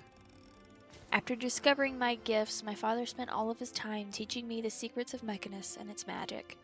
Now because of my talents, I didn't have much of a childhood. Most days were spent nose deep in my studies, daily training with Pops, or daydreaming about life outside of my library. Now, don't get me wrong, I love to read. I grew up reading anything and everything I could get my hands on. From the realm of Mechanus and the different forms of magic to stories of old in the world of Terrestria. If it was on paper, I read it. In fact, my only friends were leather-bound. You can imagine what kind of strain that put on me and my family. After training for years, and I mean years, Dad and I decided to take our Clockwork Light Show on the road. We set our sights on the prestigious Scothers Arcanum in Nafnan. Upon arriving, we provided a presentation of all the wonders and secrets of Mechanus. We use a special type of magic called expansion that allows those around us to peer into the realm of Mechanus and see some inner workings of the clockwork. The headmaster was so impressed with our little light show that he handed us a mission, a magic school road trip. We were to travel the world, stopping at each magic academy, and we'd get to do it all again. Fun, right? Unfortunately, due to Dad being the founder of Cogspring and kind of the mastermind behind the machines there, he couldn't join me, but he trusted me with the quest instead. No pressure, right? With the well wishes of my father, a special letter in one hand, my travel pack, and my talents to keep me company, I set out on my own, leaving Cogspring behind and the world ahead of me. On these magical roads of Teristria, I will say I've had my fair share of oddball, often fleeting companions. For example, a narcoleptic dragonborn and a bard that was a little too attached to his pony. Not that I asked anything about it, I just let him live his best life. Then there are other companions that stick around for the hard times. My closest friend and longest travel companion, Reed Mossfoot, is a fiery little halfling druid with a temper shorter than she is. And trust me, you do not want to be on her bad side. After some time on the road together and crazy adventures, Reed and I met Dante's Inferno in the sands of Suria, literally the middle of nowhere. Dante is equipped with some impressive bow skills, but a comedy routine that could use a little bit of work. After becoming fast friends, it was all clear to us that we could use each other's skills, so we set out on our adventure together. Now I get to tell you about the Void Tome, my longest companion besides Reed. This odd companion is a plain black leather-bound book that fits right into the palm of your hand. Unassuming and uninteresting. In the time since it fell into my hands, I have discovered that it is a long-lost Terrestrian myth, and it is one of a set of magical tomes lost to time. In the time since discovering it, it has created a strong bond with me and my magic, growing with me as my magic does. Due to being lost to history for so long, there are no recordings as to what other powers these tomes may wield, but it is clear to me they do not want to fall into the wrong hands. And so the Void Tome helps guide us to new friends and other tomes, but to what end? So join me, Reed, Dante, and the powers that be as we discover the powers of the tomes and the secrets of the land, because who said saving the world can't be a bit weird? And a whole lot of fun. Hello? Hello, is this thing on? Oh, hi, hello there. My name is Dante's Inferno. Take a trip with me on this crazy chaotic road as I tell you a little bit about myself and my dark past. I am a human ranger who does wonders with a bow and arrow when I remember to open both my eyes. I was born in a little town of Ardulan. Also, in case you haven't guessed, I have a great sense of humor. I always try to get a smile out of anyone or anything. Sometimes it's kinda lame. Yeah, my jokes aren't the best, but I try. So, here is a little backstory on me and my parents. Oh, did I not mention? I'm actually an orphan. Both of my parents were gone when I was a young boy. I know, right? Tragedy at the beginning, never saw that coming. My mother, Kyrie Rose Darkshadow, died in a cave accident while my parents were out on an adventure. Well, it looked like an accident, but so the story goes, it was actually a black, dark figure in the cave standing over my mother's body. So not so much an accident now, more as a murder, huh? My father, Ruick, searched for his long-lost love in an effort to bring her back. Yeah, he could do that, and I'll explain why. After years of searching for clues and answers to why this accident happened, he finally came to the realization that the dark figure was actually Death himself. So, my father set out to find Death and make him pay for taking his one and only true love. So, as a child, I was left in a town called Drawsbane, where I was taken in by an older man and raised me as his own. His name was Oliver Sinferno. I adopted the man's last name and became Dante Sinferno. Oliver was a wise older man who knew the ways of the ranger and was a master archer with a bow and arrow. He never missed. But I never really saw him as a father figure growing up. More of a uncle. As a boy, I showed a tremendous amount of potential and was quite adept in all of the skills. When I became older, I was told all of the stories of my parents and their adventures. And also, my uncle gifted me a necklace, once worn by my mother, and then in the end by my father. The necklace was a silver chain with a wolf engraved on it. Although I could never understand what the pendant stood for, or what it was capable of, it held many other secrets within it. When I became of the age where I could set out on the world on my own and serve as a protector and help others that I come across, sadly, as I left, my uncle had passed away, leaving me alone in the world again. I have learned a lot from my uncle mentor, and I am sure to learn more as I travel the world. Speaking of, along on my journey, I was in a desert area one day around the sands of Syria, when all of a sudden I heard this big boom and a big flash of light, and me being nosy, wanting to know what it was, peeked over the hillside to where I came across this group of odd-looking individuals who looked like they had been in a battle. I had came across the magnificent Nemia Nightshade and the fiery ball of Fury Reed, and offered my assistance as they looked lost and needed help. With little known about the group, I traveled with them, hoping I could help as best as possible. So far, these travelers do get into trouble a lot. And I mean a lot. I mean, come on. They had a dragon in their group they didn't even know about. Till I opened my big fat mouth and pissed it off and fought it, being with the group for the first 10-15 minutes. Well, who better to help them out than an archer ranger with some witty banter? Yeah, they have no idea who they became friends with, but in all honesty, for the first time since my parents and my uncle have passed away, I feel at home. Just whatever you do, don't ever put a dragon booty hole between me and my friends, because I will sail and arrow up that booty.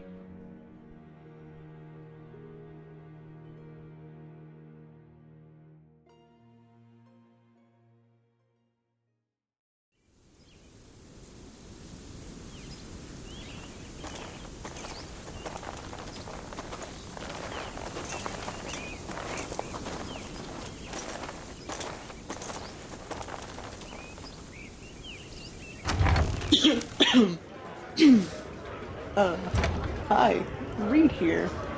I don't do this thing often, so I kind of just hired a bard to do it for me. Anyway, play that funky music, bard boy.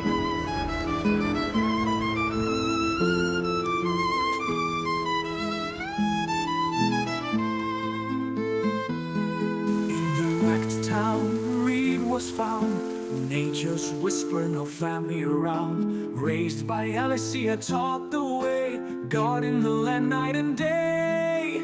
Feral and fierce, wild and free, mastered nature's mysteries. Spoke to beasts, changed her form, protected land through every storm. Oh, Reed on a quest.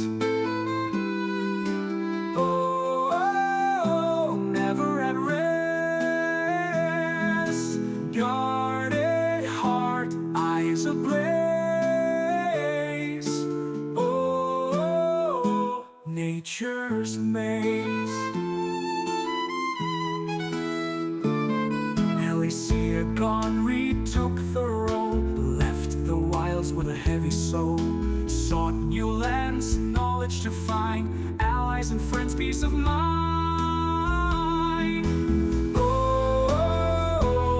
On a quest.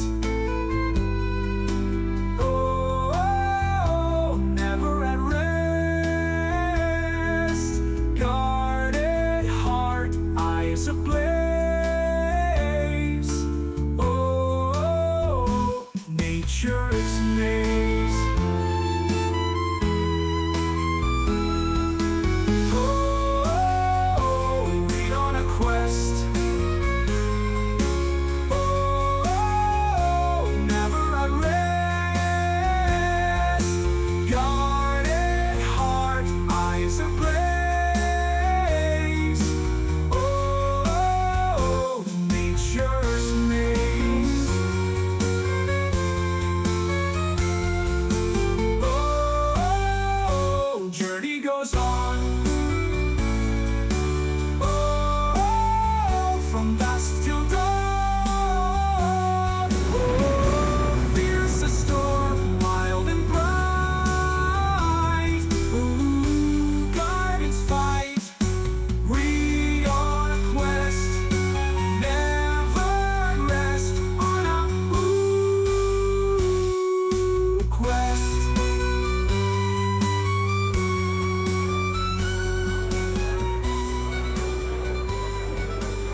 That was a riveting life story for me.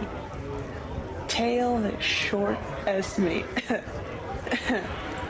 Waka waka. Sweet dreams. Good night. Make sure you sleep with your mouth closed. There's a tooth fairy about.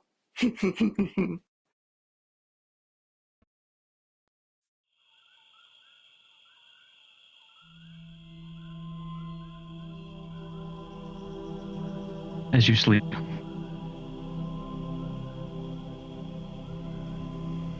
Dante,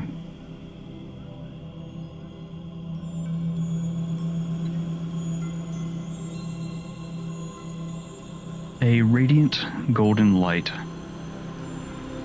floats through your mind.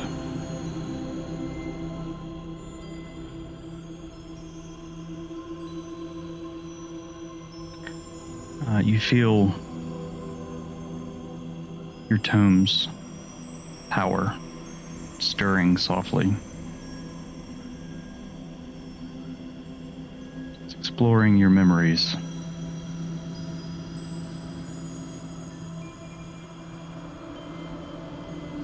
And you feel it roiling at the coming conflicts. So it knows where you're going and what you're trying to do.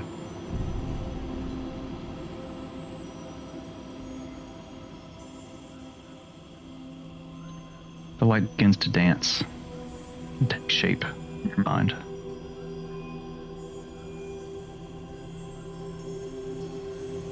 The shape of a radiant golden compass appears. It's emblazoned on the cover of the tome. The light is calming. It slowly drifts away, leaving you with a sense of direction.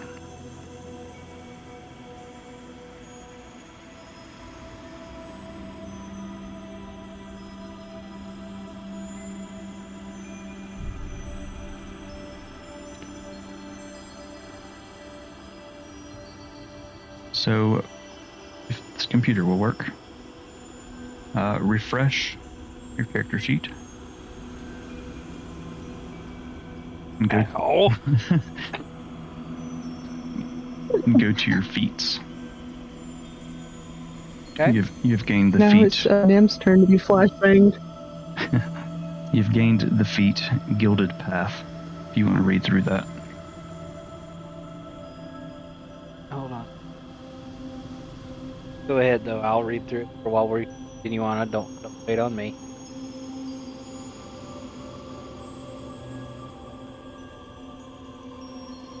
The rest of the night passes uneventfully.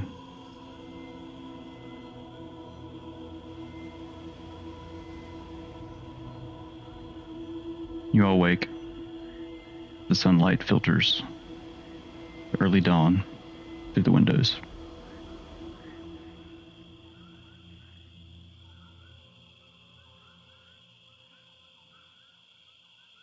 Dante lied.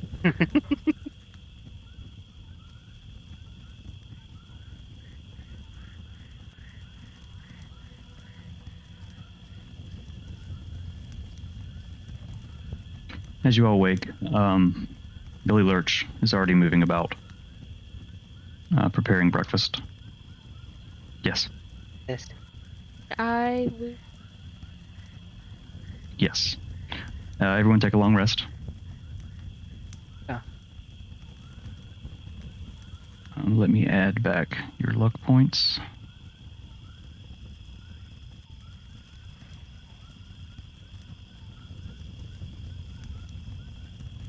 Loaded back. I noticed that the last time we did a long rest, it didn't give me my.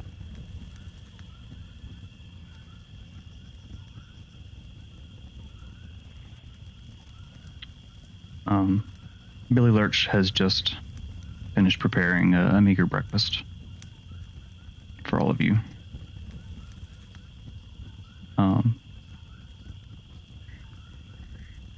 Tom stirs and groggily walks over to the table, sits down and begins eating. Morning, sunshine. Mm. I'll never get used to mornings. It, This is better than camping, though. this is called glamping. Hmm.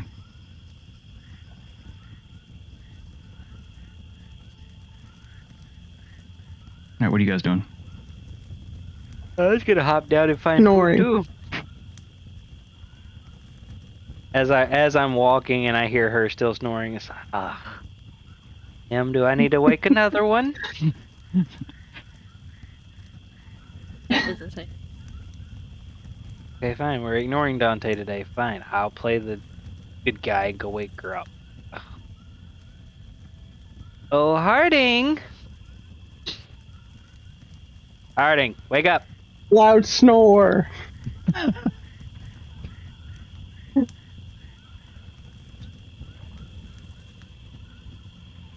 Grab like a arrow out of my quiver just for kicks and giggles and poker. Hey, wake up! As soon as I feel the arrow poke me, my hand comes up, grabs the arrow, and just snatch it up. Good morning. How Good thing that was a spare. How fast do you sit up? I want to bonk the top of the bed. Well, the bottom. So you take the arrow, and you break it in your hand with all of your strength, and you toss it as you're sitting up. This all happens in one quick thing. You break it, and you bang your head.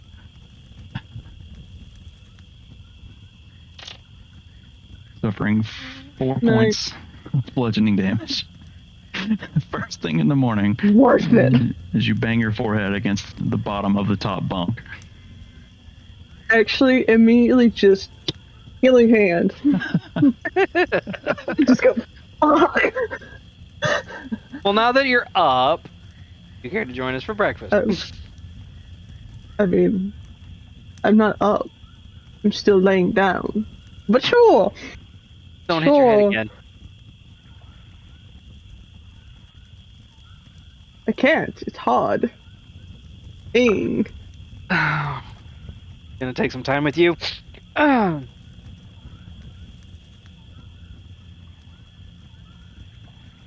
make my way back over to the table.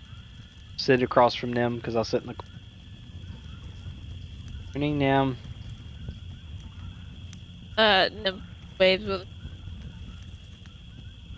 whatever eating utensil. Probably a spoon. I'm thinking it's What was probably I like gonna say, just a bowl of gruel. It's like just oats or. She waves with her. She's eating a liquid meal with a fork. That sounds about right. That tracks. Okay, so you're wide awake and bushy-tailed. Waka. Harding's got a headache. Lehman is normal health. One big happy family.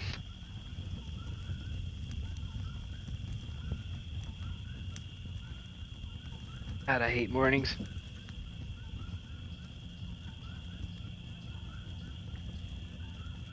Finish eating. Offer bowl. And then go outside. Stand. Menacingly. Menacingly. Just standing there. Menacingly. Wee woo. Wee woo. The Gleeman also goes outside. As will Dante as soon as he's done. Yoink.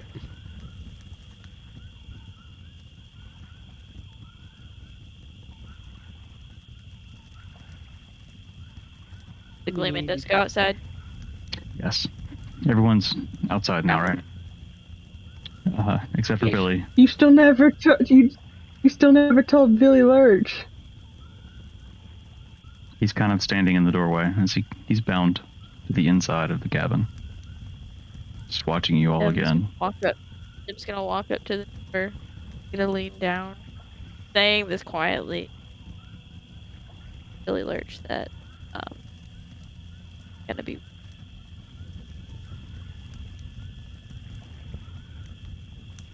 You see him kind of wilt a little bit, but he can't speak, so.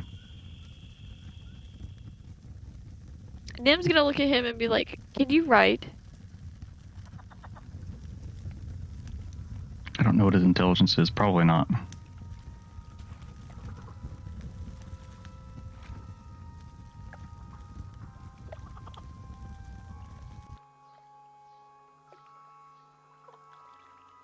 Side body is off the porch. Bell the cottage. So you kind of just flip and wave your knife. Cottage swirls, shrinks, disappears in a pop of magic. And Is a it pop in a humid? tent.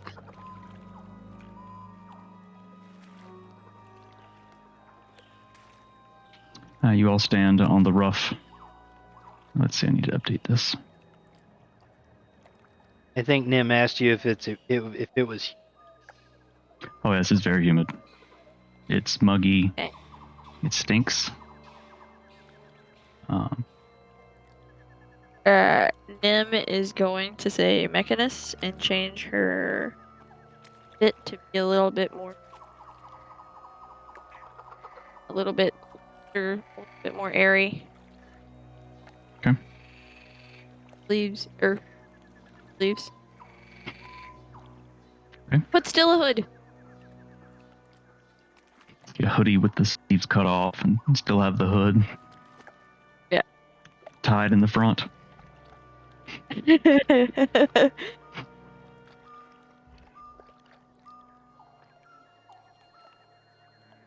All right, Harding, you're leading this expedition, so.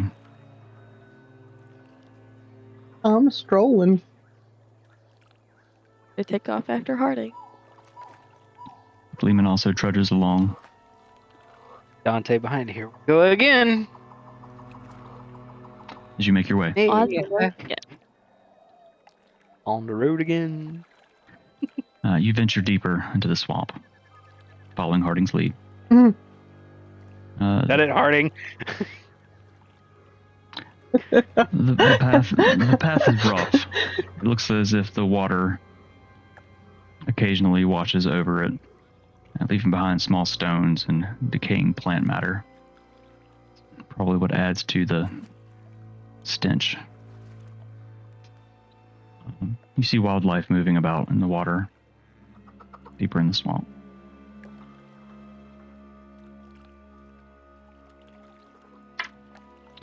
You travel for a few hours,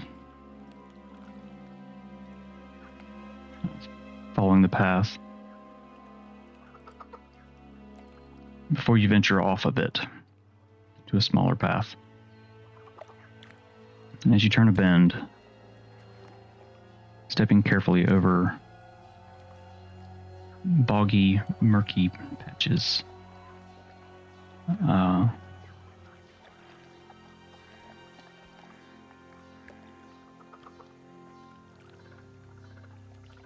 Southrock appears.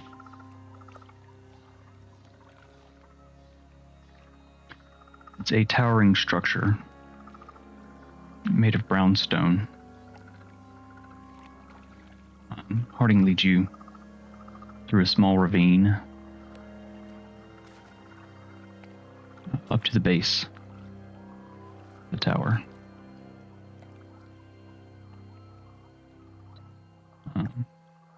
There's a small crevasse in the face of the rock, hiding an opening behind it. Harding found this before. That's kind of where she poked her head in.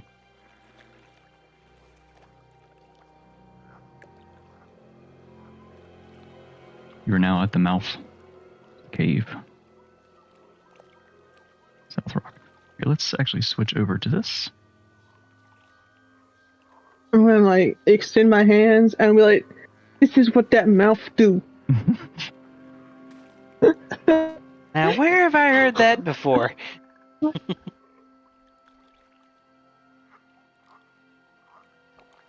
Oh, All right, so you have an updated map.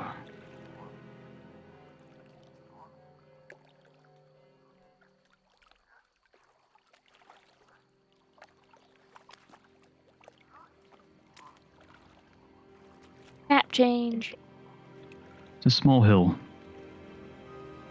up to the crevasse. As you look up. Let me transition this. Oh, I see.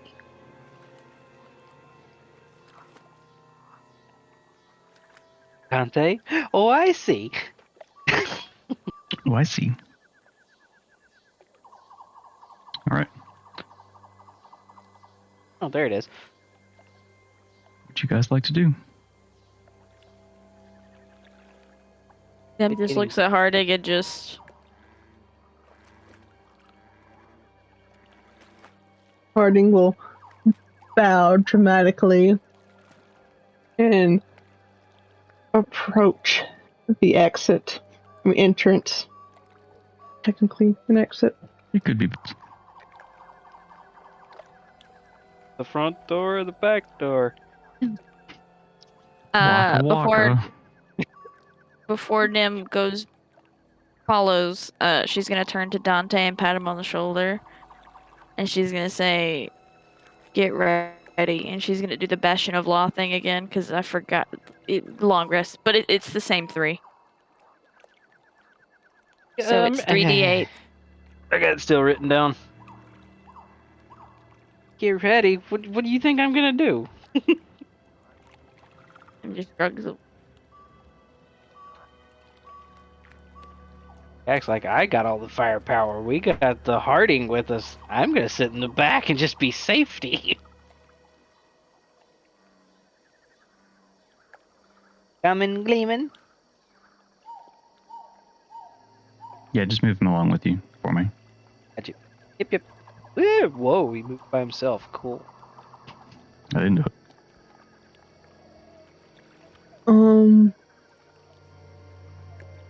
Hold on.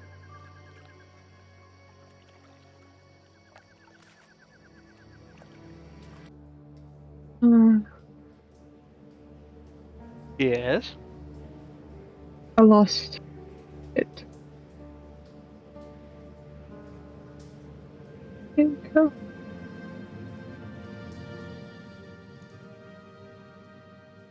Never mind. I don't have that. I imagined it. Actually. I thought I had detect good and evil. You do. It's part of your channel divinity. It's under features and traits.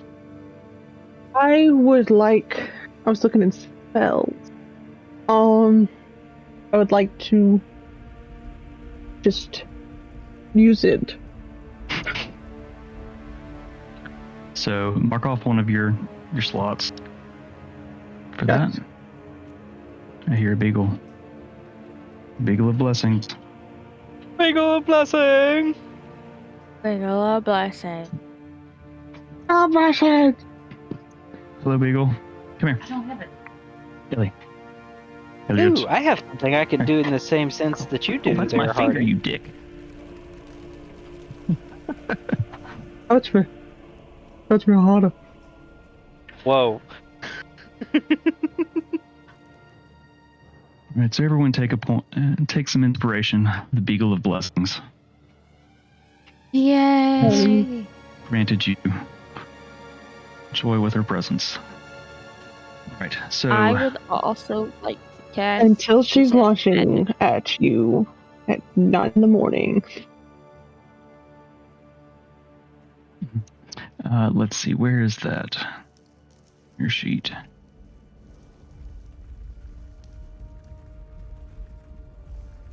I'll be right back.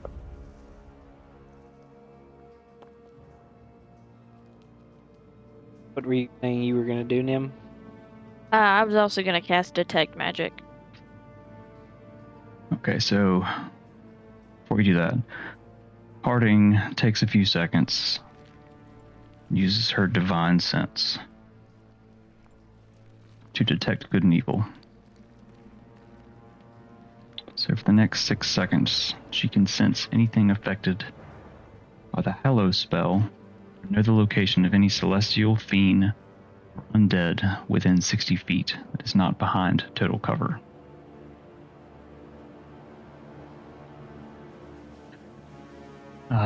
So not even in the cave yet, so nothing happens. Do yours next, Nim, or you want me to go ahead? I planned on doing mine next, if that's okay. Go for it, and then I'll go after you. Mine is Detect Magic on myself. Takes 1 action, so 6 seconds. For the duration, you sense the presence of magic within 30 feet of you. If you see magic in this way, you can use your action to see a faint aura around any visible creature or object in the area that bears magic, and you learn magic, if any. It can penetrate most barriers, but it is blocked by 1 foot of stone, 1 inch of common metal, a thin sheet of lead, 3 feet of wood. And it's 30 feet around me, and it moves me for 10 minutes. Let's add.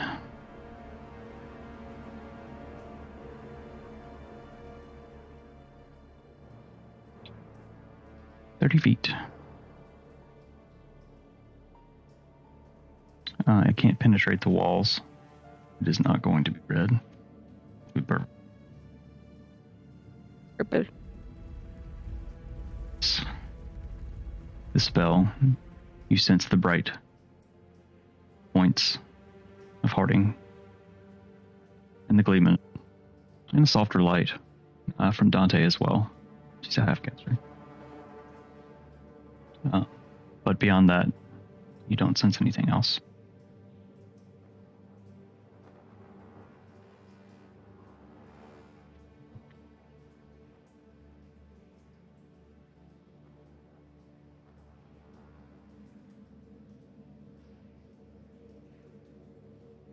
Feel anything, Nim?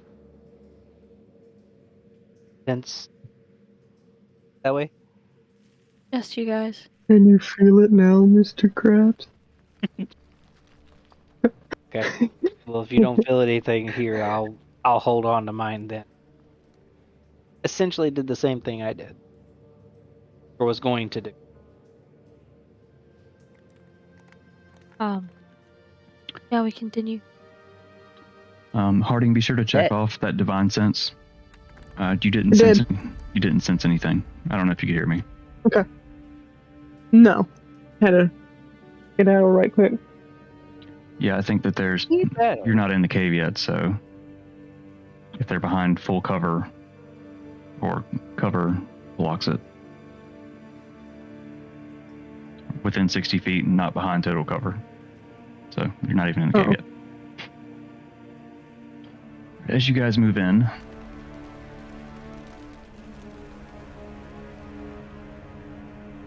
firmly grasp it.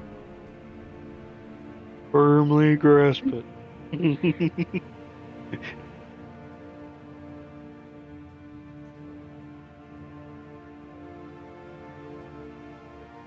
Oh my. This place is Wonderful. Voices. I love picking things. Oh wait, I know the way. Actually, no, you didn't go in the cave. You just peeked your head in the outside. I lied. This is as far as I got, but I knew the way in. Oh.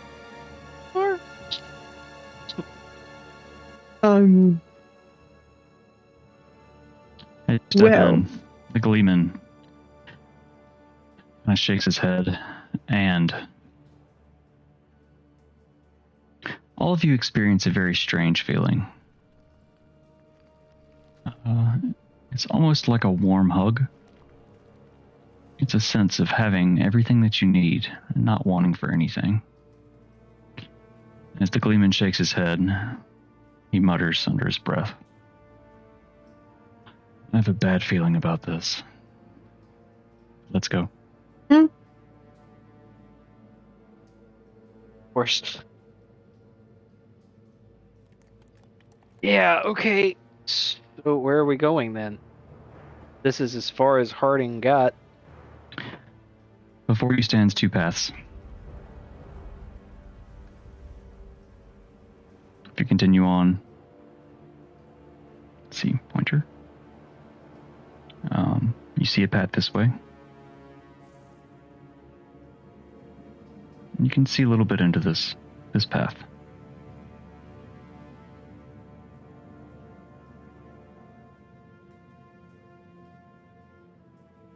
You have a choice. Him say anything down the paths?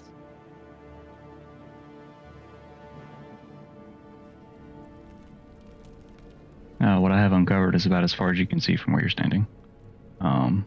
This way. Oh, Dante can't see anything. Is it dark? As you step, like, you have the light behind you, but it is. Nim and Harding, you guys are pushing full darkness. It's still dim in the little alcove here, but as you pass that last border, it turns to pitch blackness.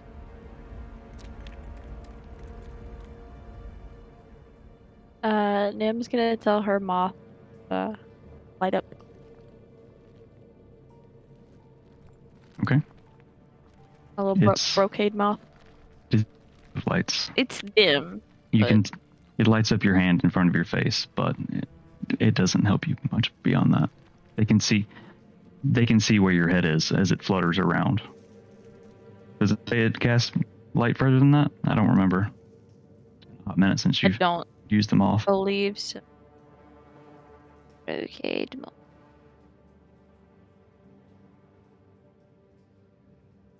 It emits a faint glow, casting a subtle light in a radius around its owner's head that no one else can see unless the owner allows.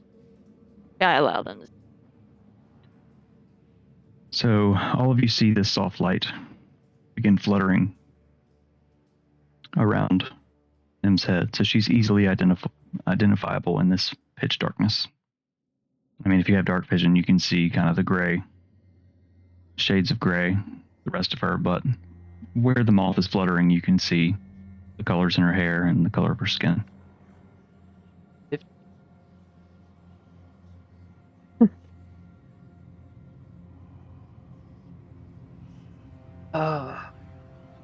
You still have your messages up, Liam?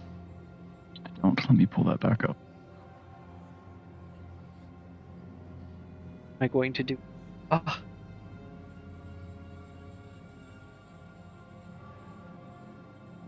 I'm afraid to do anything because the computer's being an ass. Sorry.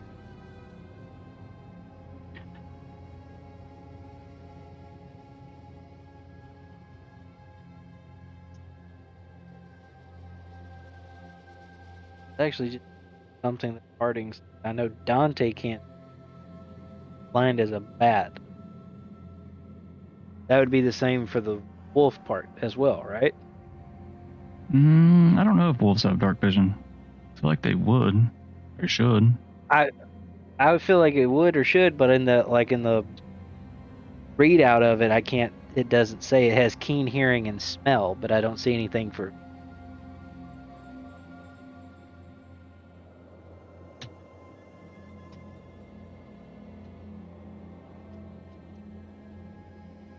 Type.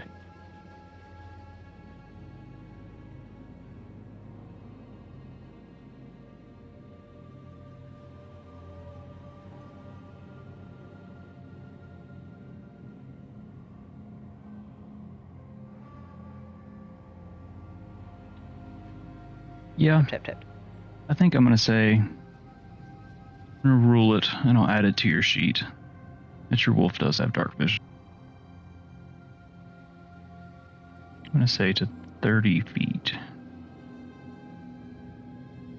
Just better than none. And I'll update. I'll update that on your sheet.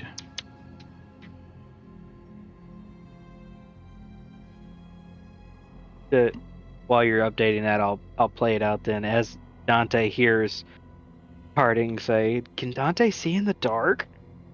"No, I can't, but I know something that can." Grab my necklace and go all woofy boy on it.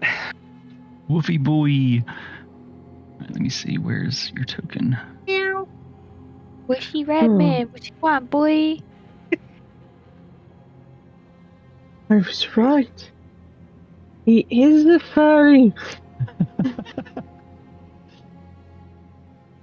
Dante's Congratulations, Diana, on coming out. Dante's gonna kind of lower his head a little bit and kind of growl, kind of like a bear, kind of growl. Oh, Just Harding's gonna lay down. Good puppy, and like, No. No, we are not petting the Dante. I got real scared for a second. I was like, oh no. You saw dire wolf and like, wait, where'd that come from? we kind of lost my wolf token. I never updated it from the black when it turned to white. Or gray, Yeah. rather. Okay. We hit the gym. Rawr. Man, I kind of miss my wolf ears. Something with... Can you communicate in the wolf form? I don't think that you can. Wolf has advantage of wisdom. The pack tactics is all I have is just pack tactics. Nope. Don't see anything else in here. Nope. So you can no longer speak. But you can see in the dark. As you meow, it's very confusing. That helps the meows. Oh, great meow, wolf. The Gleeman, as he has before when you traveled beneath the Monodurgs, casts a small wear-light.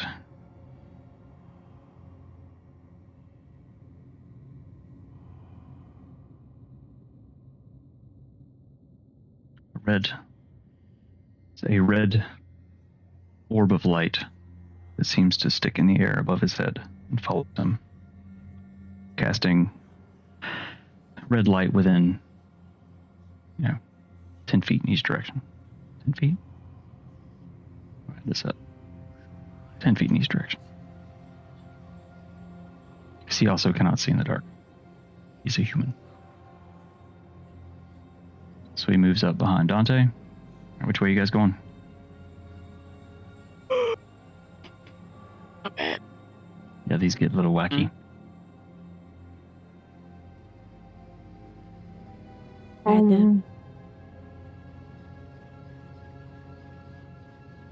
There. Now you guys can't move them.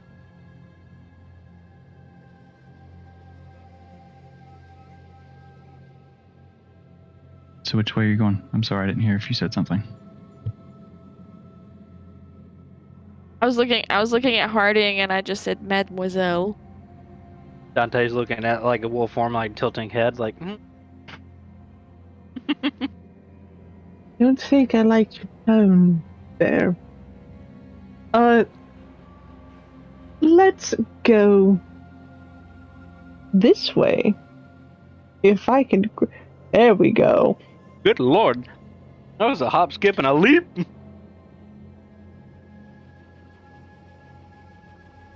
Okay.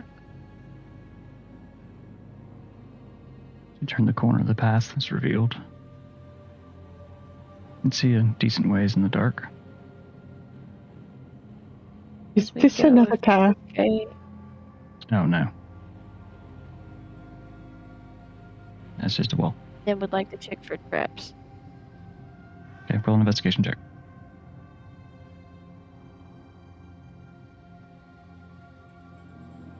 No, not that one. Not that one. Oh. Gonna be a 23. As you look around,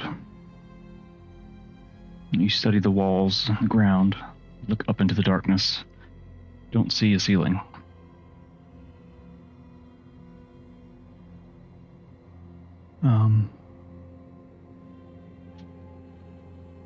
You don't see any traps.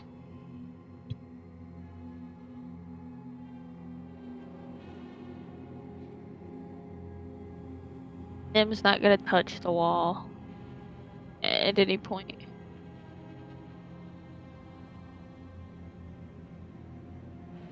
As you continue forward, you see webs. Harding, you may want to stop. Oh no. You see webs across the path. I think with your line of sight, you can probably see deeper into this room.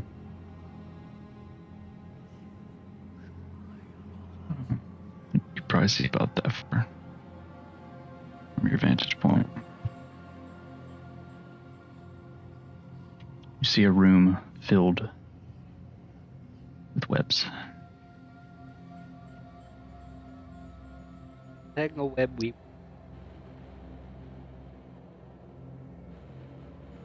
Sorry, I'm still in wolf form. I should have said. "Rah, rah, rah, rah, rah."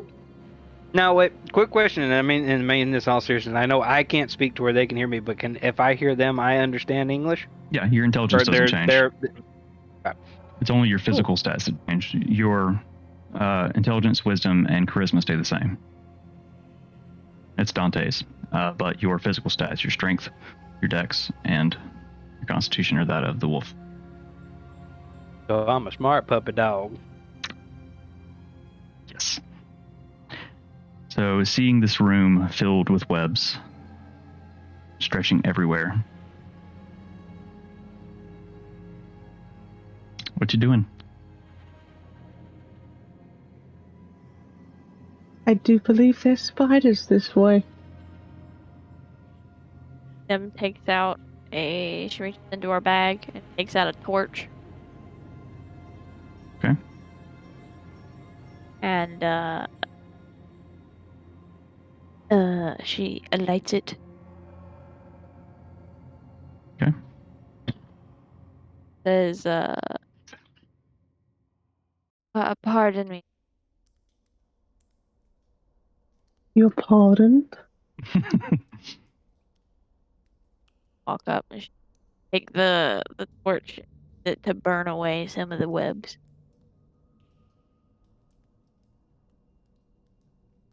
Holding it like far out, like elbow, like fully extended arm. Far out, man. So as you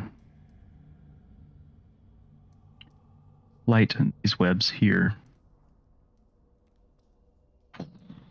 they burn away quickly, but they're not attached to the webs deeper in.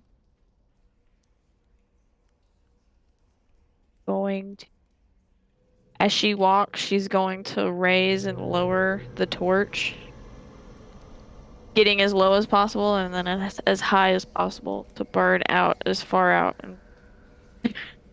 in front of her as she can. Okay, you'll have to move forward to do that. Yeah.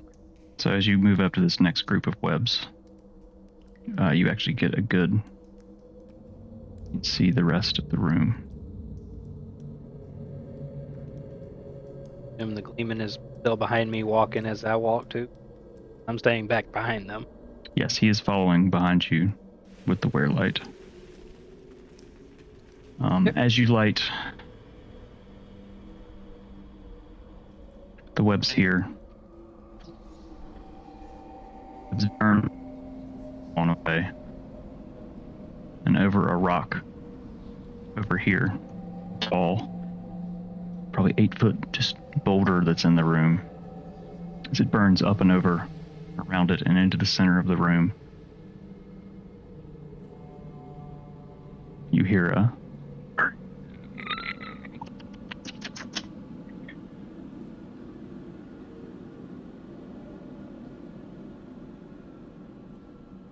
in front of you, appearing seemingly out of nowhere. It's a large spider. You hear answers to the scream. The flames burn these webs away. The others don't catch. Deeper in the room, as you see other spiders appear around the room. Oh no!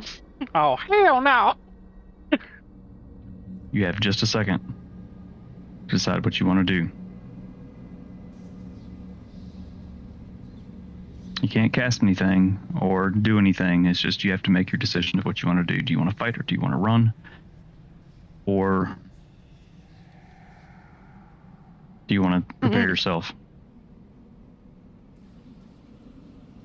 Wolfie Boy wants to run. Nim drops the torch and as fast as she can runs over Harding, as much as over Harding as she can. So basically, we're gonna Scooby-Doo this shit and just... So Nim, make an athletics check Oh gosh. as you try to leap around. That's not bad, 19! 19, okay, so you manage to stick the landing as you leap around, kind of kicking off the wall. Oh. And begin running back up the pathway. I kind of want to like duck my wolf head down like underneath the gleam and like pick him up like, let's go, old man. Yeah, I mean, you can try if you want. Nim is Sure, why the hell not? skedaddling. Harding has GTFO the too. same? I don't know that you need to roll anything, really. Turn around and you stick your head between his legs, scoop underneath, so he's facing the wrong direction, like he's riding backwards. You a big wolf. He's kind of, his big bushy white eyebrows kind of raised like, the fuck? You scoop him up. Don Quixote. The wear light above kind of bobbles along as you hear the creatures Dante thinks screaming. Dante thinks to himself and said, sorry, old man, you're going to forgive me for this later, I promise. As they appear and disappear around the room, but they don't give chase. We do this shit.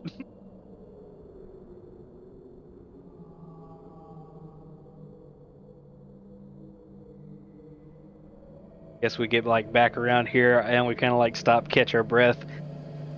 And Wolf Dante looks at Nim and kind of growls a little bit. Like, try better next time. Nim is going to cast Thaumaturgy, make her eyes glow. He's going to turn to Dante and bare her teeth and growl back. Oh.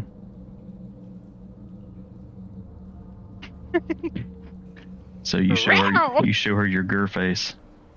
Yeah, this is my gur face. Gur. Aw, he's such a fluffy dog. He's so cute. Dante's gonna pick up a paw and like fold 4 paw pads in. Nim's just gonna turn and slowly start walking with my looking around. As you Going walk to in, sashay away. as you walk into this room, you see it's a very large room. Can't see ceiling in this room either.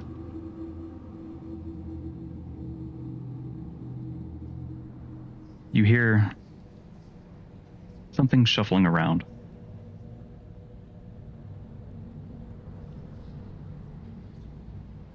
Running out of the darkness.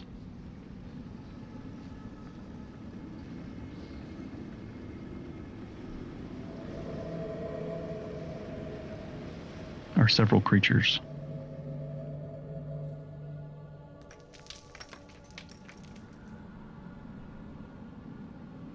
We're safe for us. The little creatures that run are basically legs and mouths, and are screeching. They run towards you.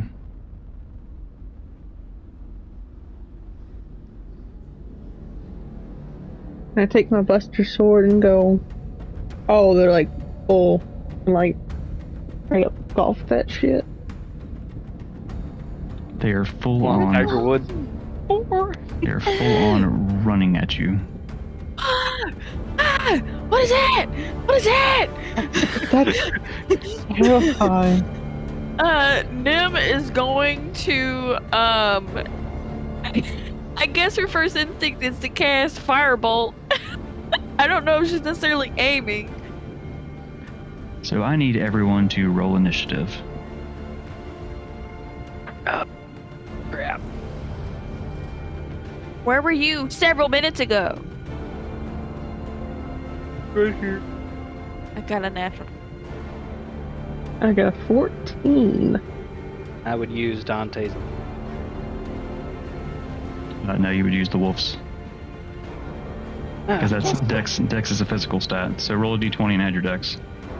Yeah, +2 then. If I'm reading that right. So Dex Nim, you got a says 22. I did.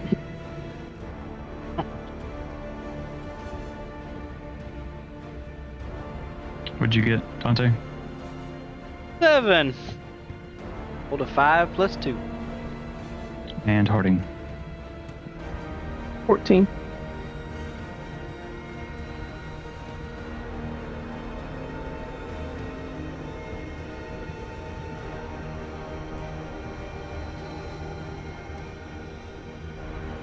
All right. You say they continued running.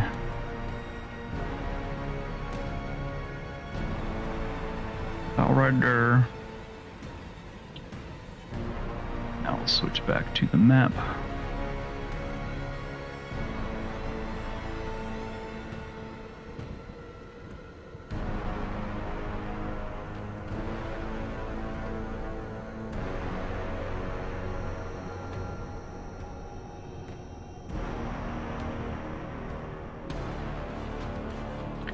Top of round 1. Nam, what you got? I already said that I would have cast a Firebolt, the closest thing. So I guess I'm going to cast it. Oh. I guess at A. Okay. It's gonna be a 25.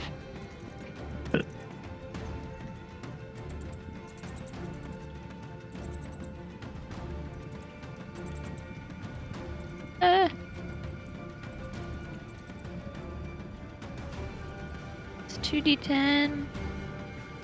It's gonna be 16 points of fire damage. So as the purple ball of energy flashes in your hand, the room ignites. Purple light that you fling and flies at this wretched thing of legs and teeth. Slams into it. And it falls over. Dead on the ground.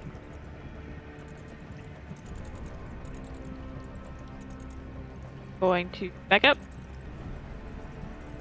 And kind of like nudge Harding and be like, it's all you, boo. That's all you got? That's all I got. Alright, next up is the Gleeman. Who, I guess he got off of Dante. Did he? Yes, I was gonna say it, but we got sidetracked that I kind of like booted him off the back end, put him back on the. Yep. Let's see.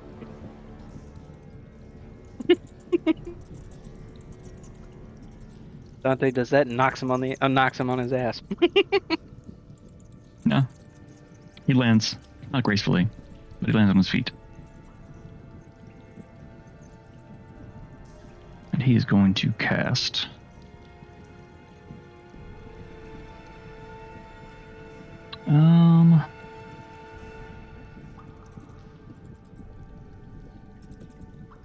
magic missile at level 1.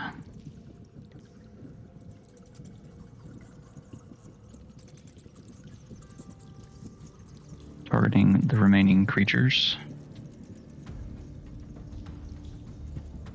One per. That's a whopping 2 damage to each of them.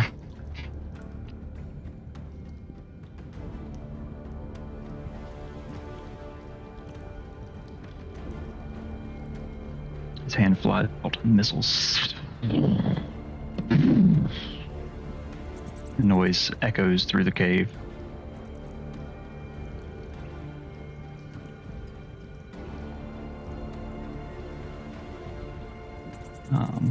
That's all he is going to do.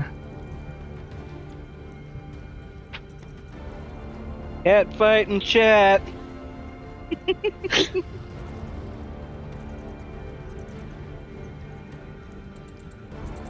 That brings us to Harding.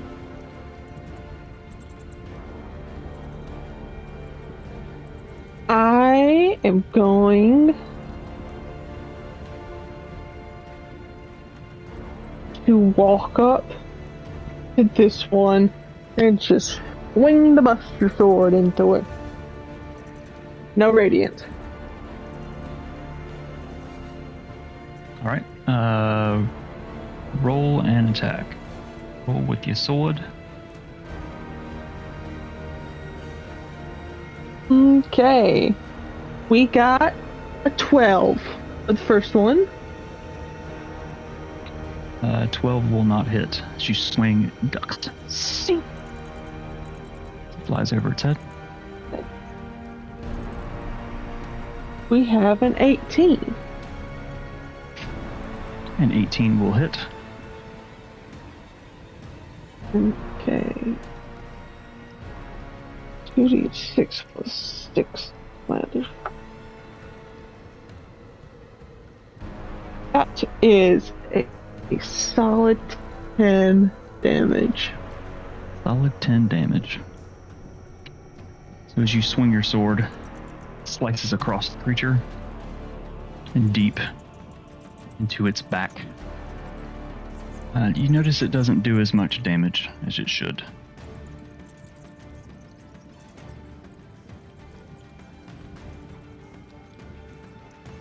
That's your 2 attacks. You still have probably a little bit of movement and a bonus action. For my bonus action, I am going to move back. And I'll save that spell slot. Before you move back,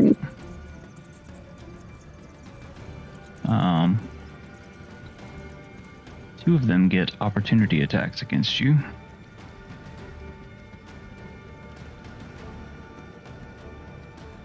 Advantage.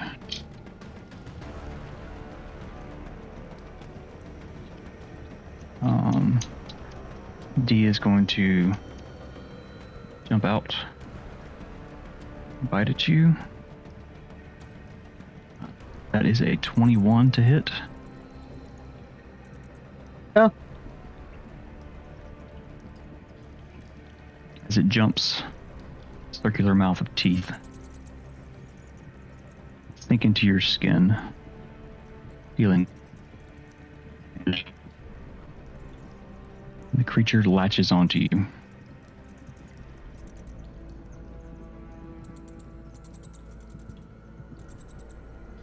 Kind of latches on. Its teeth piercing your armor and into your skin.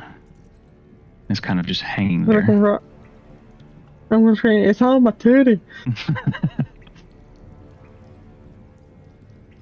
Felt that in your left titty.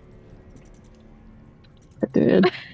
So, D is attached to. C is going to also get an opportunity attack as you try to move away. And that is a dirty 20. Yeah. So it deals another 6 points of piercing damage. And it is also How much was attached. that first one? 6. So it's 12 total damage you've taken. Yeah. Actually, I'm sorry. Yeah, it's 6. So you took 12 total damage, and you now have these 2 creatures attached to you. Oh, my titties. No, they're not on your I'm titties. gonna just One fake is kind my of chest. here, and the other one is kind of at your other side, like where they're placed on the map. Are you doing Wherever this shimmy? wherever you move, they move with you. I think it takes an action to remove one of them. Whole action. But you've already used your action to attack. You still have your movement. You can move wherever you're going to move. If you want to keep moving after these things, you jump. I'm shimmying back. Alright, so you moved about 25 feet up. What's your movement? Or 20 feet to get 30. up there. 30, so you really can only move 5 feet back. So you really only move about right here. I have friends. Alright, so these 2 guys are attached to you.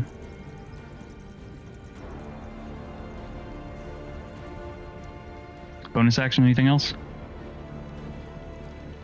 No. Alright.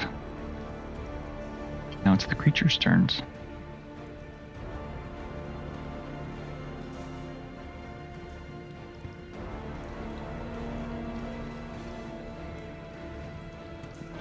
So the 2 creatures attached to you feel a pulse. Necrotic. Just gunk and slime from their mouth pulsing into your veins. And you suffer another 12 total points of damage. The other one runs up to you, bites at you. That is a natural 20.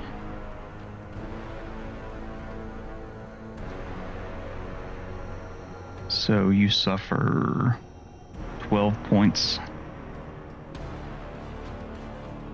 of piercing damage.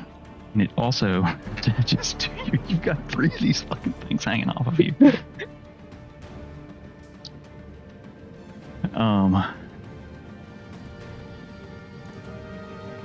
That's all it can do.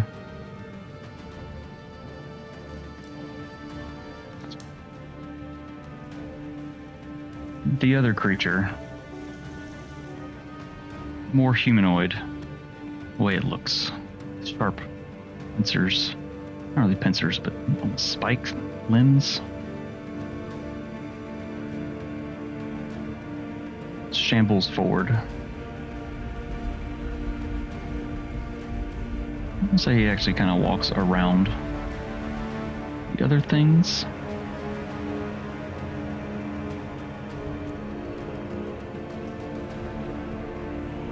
And it's going to attack you with its arm spikes.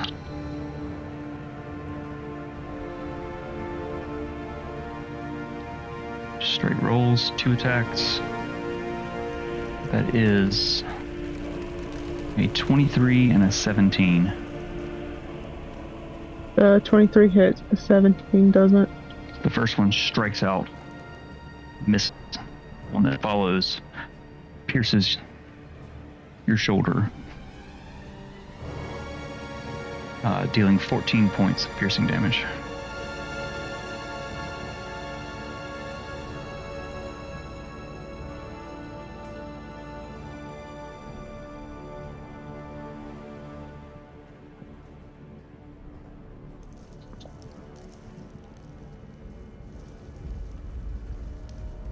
And that is all of their turns. Wolfie boy, you are up.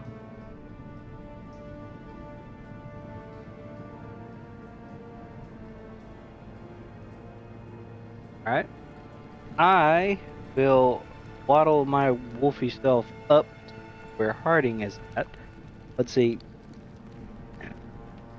5, and I'll be right here. Like, how far up on Harding is C? We'll just say C. You're a large wolf, so. But she is really tall. It's probably just above your head. You may need to rear back just a little bit, but. Okay. All right. So I will get on Harding's side here next to where C is and kind of like rear up a little bit and try to bite at. Okay. Roll a bite attack with advantage because of pack tactics.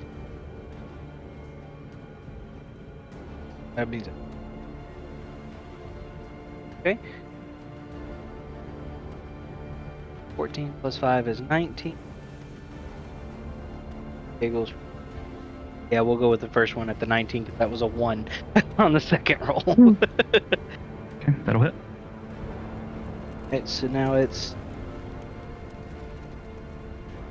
says hit and 2, 6 plus 3.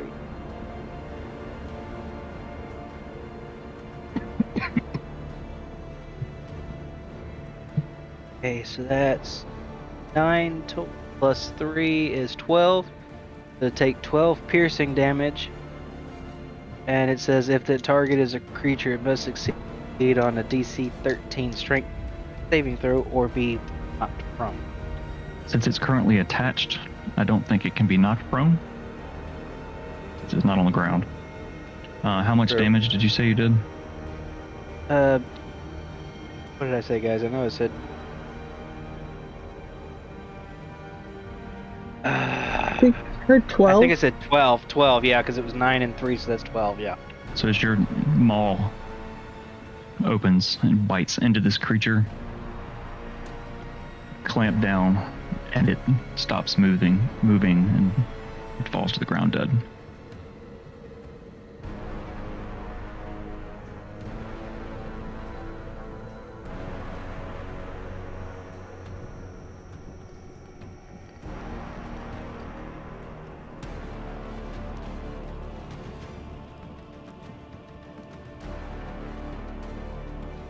I'm gonna use the rest, some more of my movement. Go right next to where I can be. Okay. The top. Round 2. Nem, what have you got? I am going to take out my dagger and get to cast a chromatic orb at level 1 at L. I am going to thunder damage or lightning, sorry, lightning, I guess. Okay. So that is a 26 to hit. Yes, that will hit. Okay. It's 3, 8.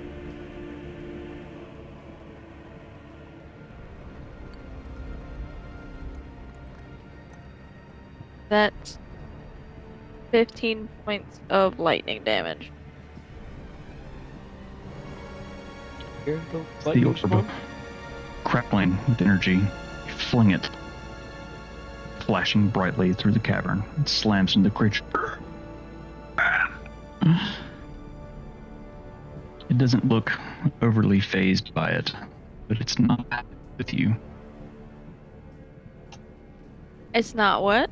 It's not happy with you. Okay. Whipples towards you. Oh. Gonna get against the wall. I am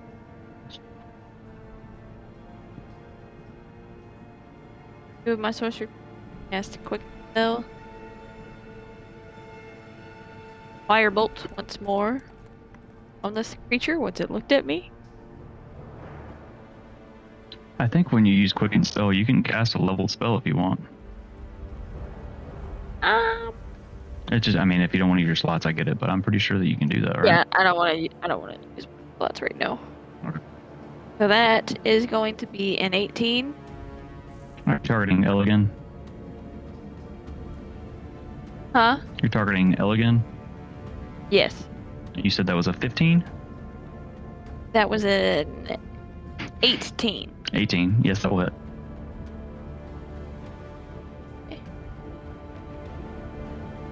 Alright, I need to get myself a lamp so I can see.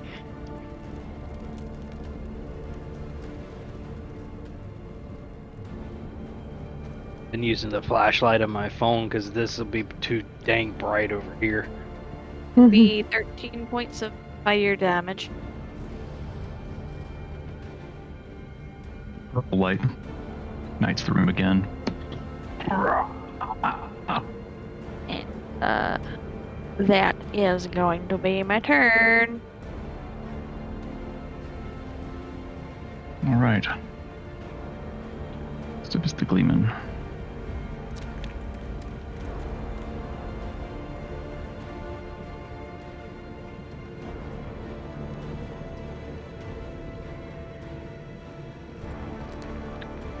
Who's going to go with a magic missile again?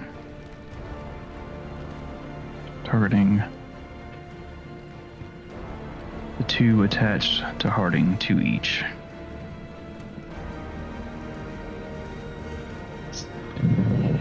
Fly through.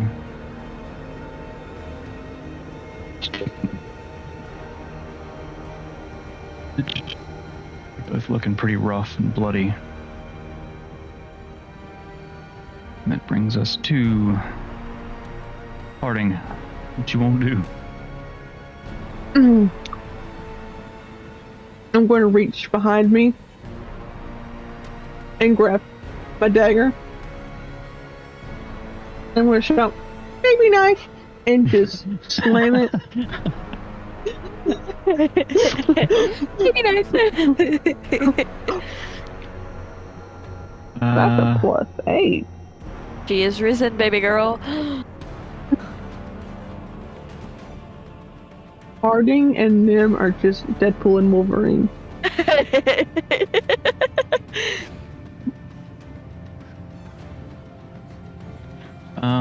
Okay. So which one are you attacking? Never mind. The one directly in front of me, B. B? Okay. What'd you roll? Well, kind of. Baby knife. I rolled a 25. Yep, that'll hit. And You that is slip the knife into its back, saying "baby knife." Baby knife, yes. Get off my titties. That'll be a 6 for damage. As you stab it, heat release, and it falls.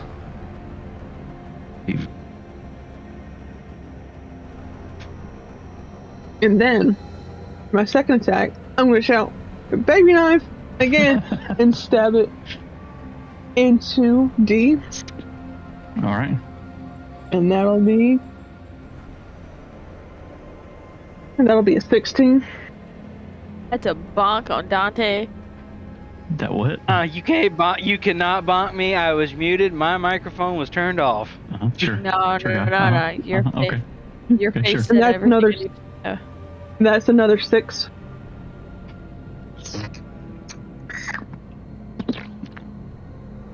It also falls to the ground dead.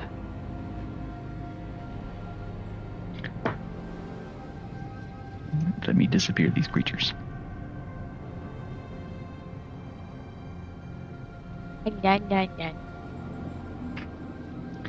So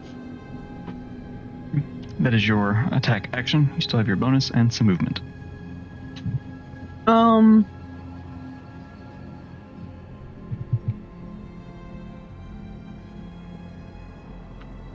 I'm gonna cast. Wait, no, never mind. That's not a. as an action. Never mind, I got nothing. Wait. I'm gonna Misty Step. There's so much. And I am going to shoot back here. That should be. Mist begins to crawl up from the floor and shroud you. You disappear and reappear to them. Of course, leave Wolfie Boy by himself. Why did I know that you would say that? You got this. It was more like a what the fuck? So next up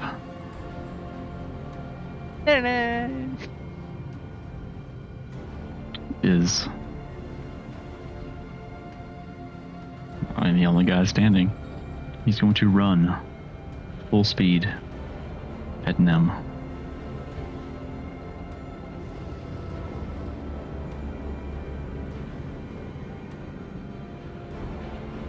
It's going to embrace. I beg your pardon?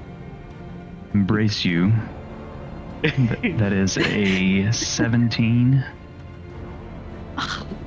Yet. He's gonna give you a big old hug. Pretty much. With his hand.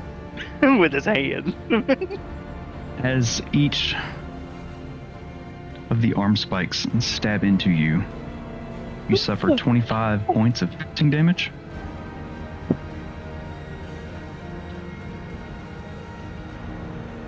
I would like to You are grappled. Okay.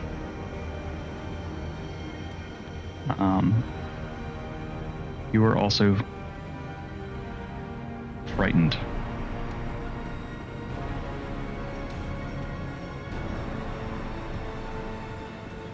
Can I use a reaction if I'm frightened? I can use a reaction, right? Depends on what the reaction is. Hellish Rebuke. Let's see. Go on, demon. Is that a ranged attack? It's they have to make a dex save. It's not ranged. I mean, I think it would be a range, because it's a range of 60 feet, right? Like, you can rebuke from a distance, I think. If I'm not mistaken. Yeah. Let's see. But it's not a ranged spell attack.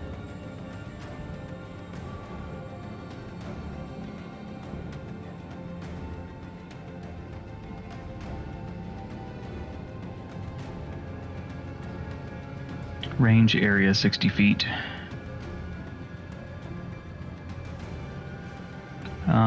The frightened condition says you have a disadvantage on ability checks and attack rolls. While the source of fear is within line of sight, you cannot willingly move closer to your source of fear. When you're grappled, your speed becomes 0. I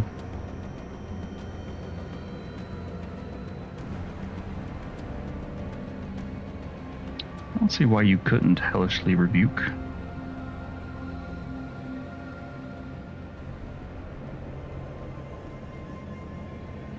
He has to make a dexterity 7 roll. Grappling, you would automatically fail that. He cannot dodge if he is... Like, if he's grappling you actively, I'm going to say that he cannot dodge.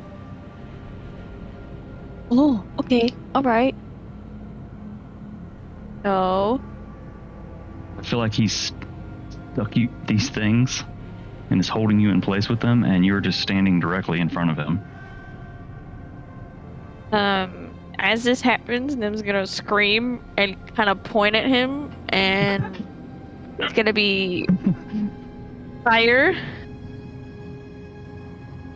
It's gonna be 14 points of fire damage. As you point and the purple fire blasts out, it slams into his chest. You see him kind of recoil a bit and energy pulses through the spikes in you and into your brain, and you suffer 18 points of psychic damage.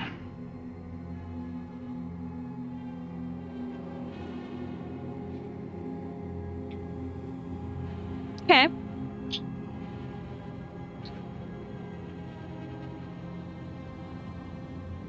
Okie dokie.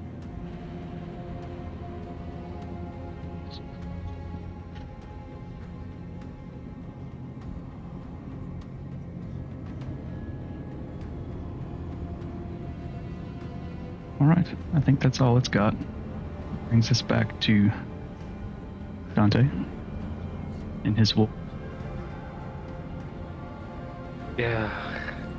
You look over Hey. and you see this thing stab several pointy limbs into Nim. Her fire flash, and both of them kind of, the creature, and she,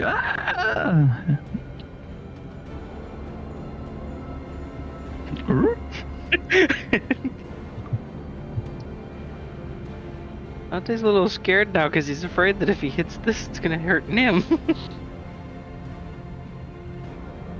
Oh well. Sorry, Nim. I'm gonna walk. Wait a minute. Yeah, I got to go back over here to L and try to. Wait a minute. Damn. Thing had like a bite move where you can pick it and throw it across the room. your wolf will become more advanced the more you use it. That's why I'm using it. I need to use it. The whole purpose of it. I'm trying to kind of bite it off of him. I can't. So are you trying to break the grapple? Yes. Is there a way to do that with bite? Probably not as an attack, but as an action.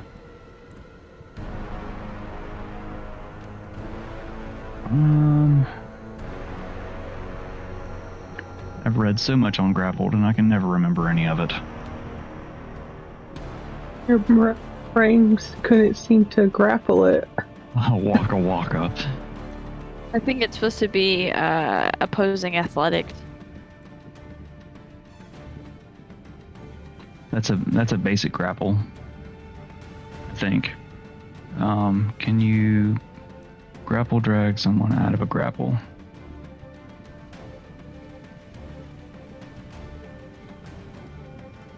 Money. Get your hands off my Nim! Say an ally of yours successfully grapples you. You can use this ally to grapple, remove away, blah, blah, blah, blah.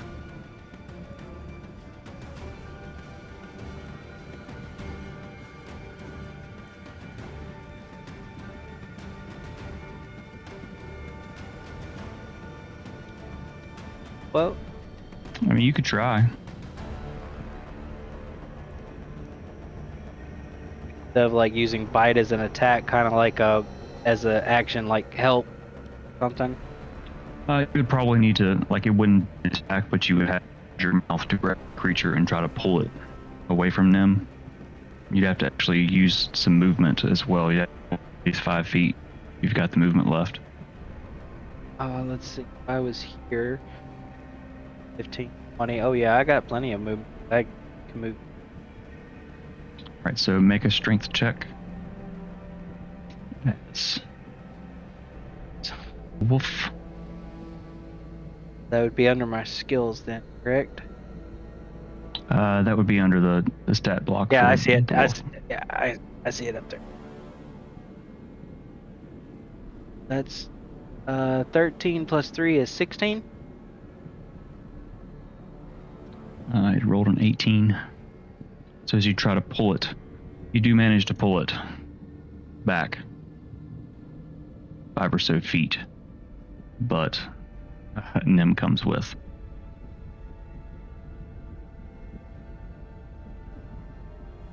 She's still grappled. So that was your action. Yep. That's all I can do. I have no bonus action. Hey, Wolf. All right, that brings us to the top. Nim, you are grappled and frightened. You can try to escape.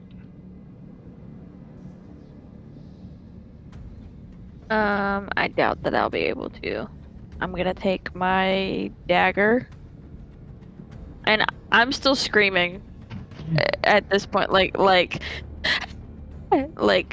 crying, screaming, losing her shit. Nim is going to stab this son of a bitch. And she is so frightened that is a 12. That was with disadvantage. You stab. Oh. Yeah. Oh.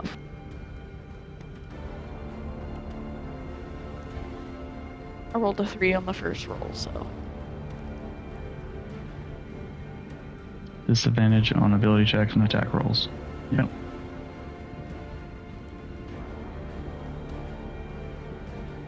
So that you lash out, catching only air. Sing, sing, sing, sing, as you're swinging, trying to stab at this creature.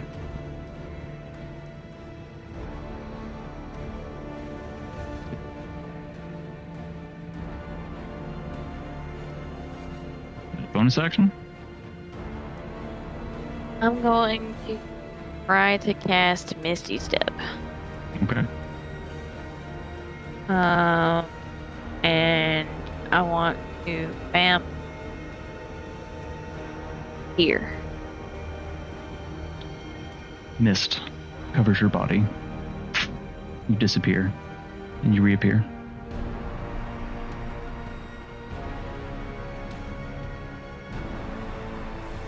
And I'm going to against the wall.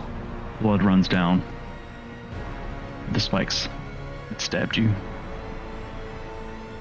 Holes in your clothes. I'm going to end my turn there. Okay.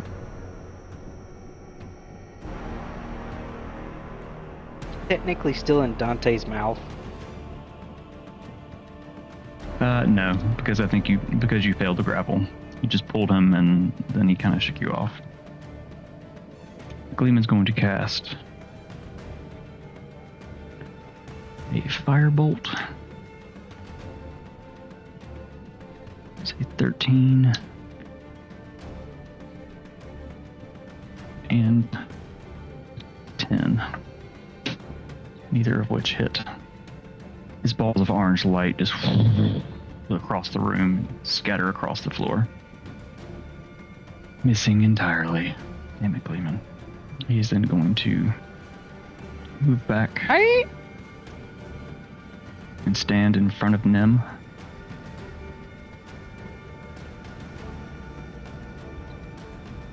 And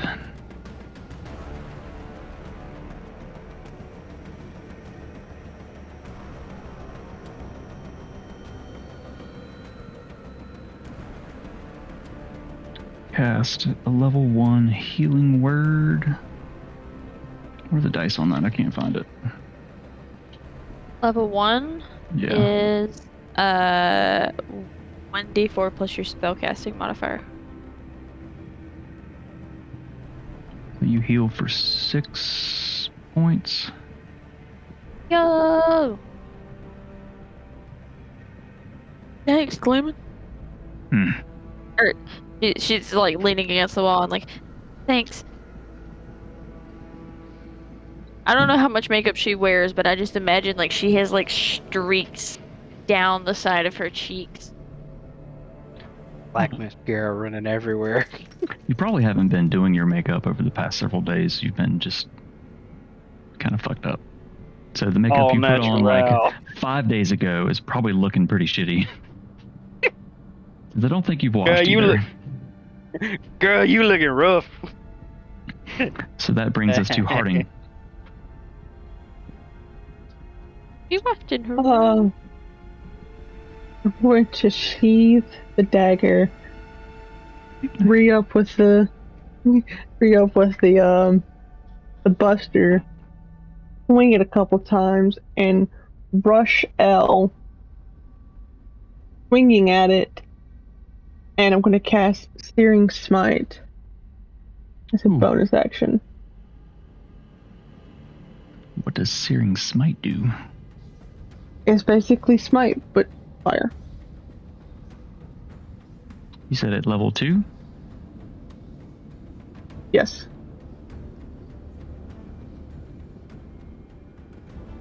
Oh, that's persistent too. And Lasts for a minute. Draw your sword and you say the words. So that'll be an additional 2d6 fire damage at level 2. And then So it's actually 3d6. I rolled a 22. Really? That'll hit. Okay. So the initial damage is 2d6 at level 1. At level 2, you get an additional d6. That's 3d6 fire damage in addition to your weapon. 2d6 plus 6. Okay, So- let's do that one first. The base damage with just Buster Sword is 11. Plus 6, so 17. It slides across. The blade itself doesn't seem to do much damage. And then the 3d6 of fire damage. It's a solid 10. Flames are crackling along the blade as it slices. Ignite and burn. Across the creature, dealing a solid 10 points of damage. There's more to that.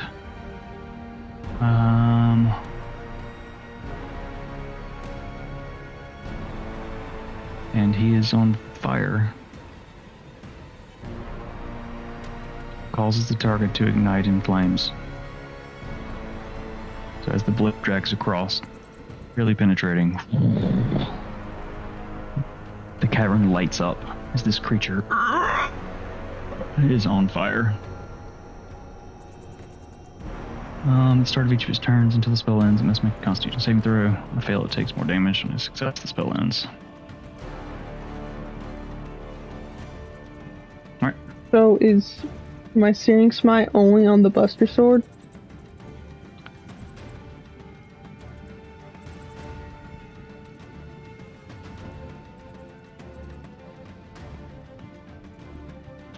No, I think the fire itself actually transfers from your sword to the creature when it ignites it.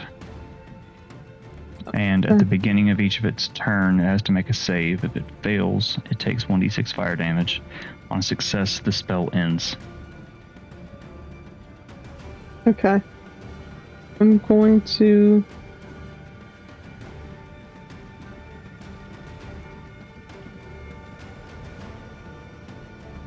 So that was only one attack and your bonus action. You still Yeah. have another attack. Can I switch to my dagger?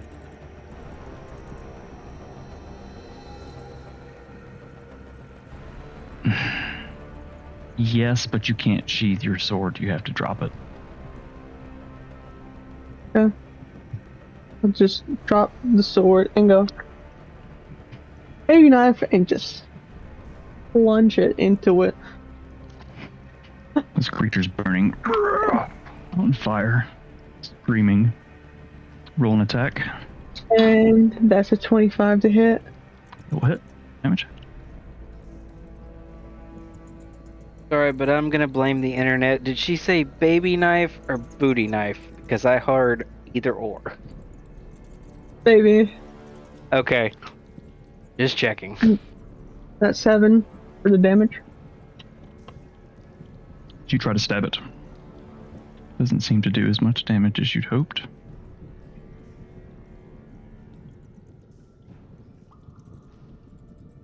It's like that. You have movement. I'm just standing there with a baby knife. Your buster on the ground. Gotcha. Next up is the creature, who's going to make his Constitution saving throw.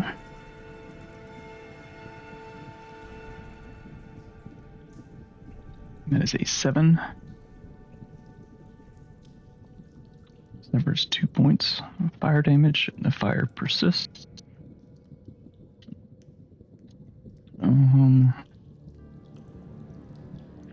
Charges. It's going to turn to you, Harding. Try to embrace you.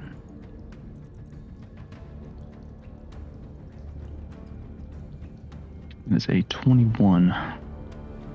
That'll hit. You suffer 25 points piercing damage. How you doing, Harding? Oh, we're hurting a little bit. You are Not grappled, pretty hard. and you are frightened.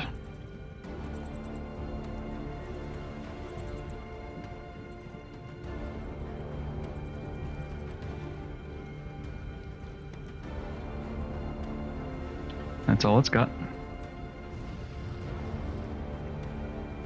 Brings us to Dante. It's grappled on Harding, correct? Mhm. Well, let's see if I can pull it off of her now. It's also on fire. Might send some fur.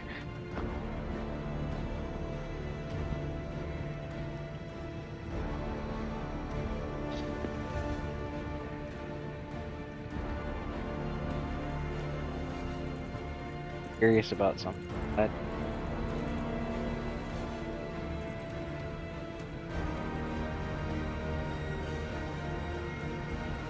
Down. Sorry.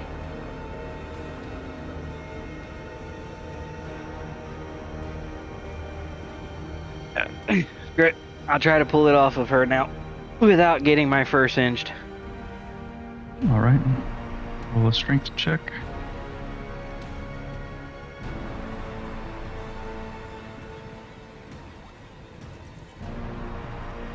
$13 plus 3 be 16.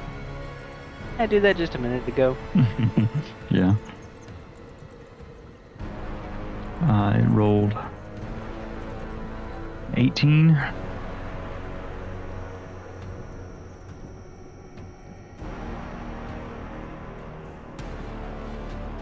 tug, move a little bit, but nothing really happens. That's all I got then. Just try to drag him off again. That brings us back to the top. Round 4. Nim, what you got? The fright. No. You are only frightened while you're grappled. Oh. Yes.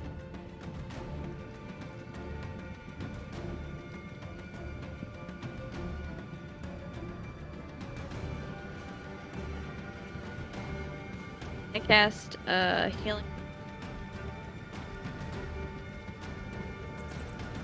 Thing.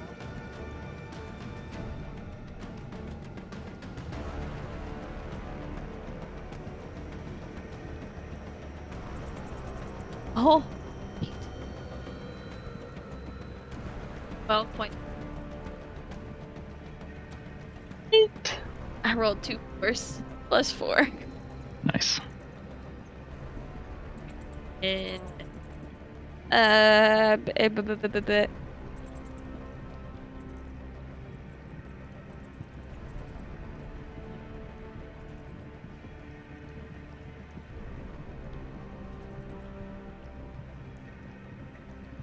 cast pitch level. Okay.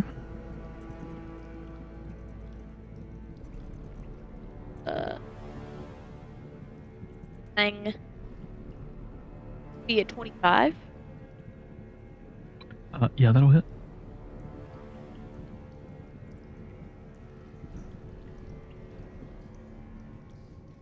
Points of lightning damage.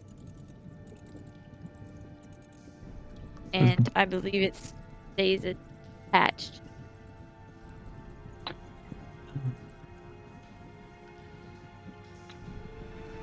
What did you say you rolled to hit? I'm sorry. It was a 25. A 25? Okay, so... Yes.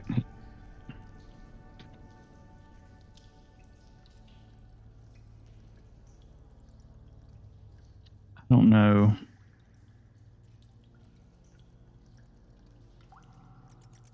Come on, computer work.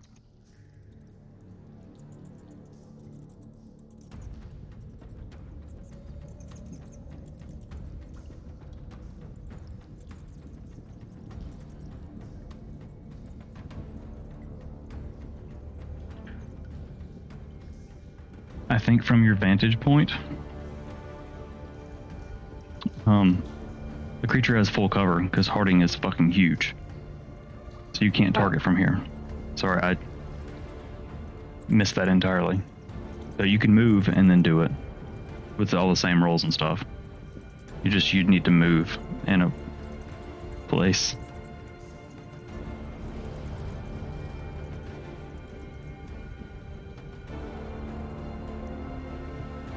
Five. Can I go there?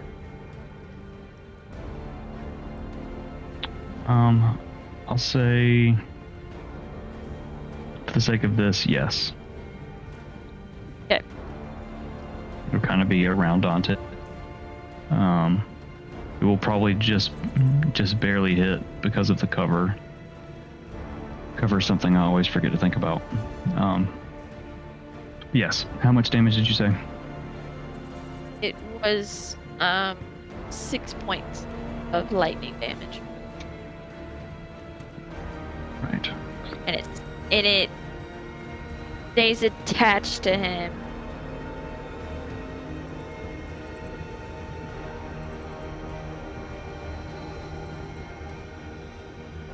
Sustained arc of lightning between you and the target. Make a ranged spell attack. Roll a d12. And on each of your turns for the duration, you can use your action to deal another d12 of lightning damage automatically. Spell ends if you use your action to do something else. The spell also ends if the target is ever outside of the spell's range or if it has total. So it actually comes into play pretty heavily with that one. It's like a magnetic link. Gotcha. Yes. All right. Brings us to the Gleeman. He's going to keep his distance. He's going to heal. Actually, I'm sorry.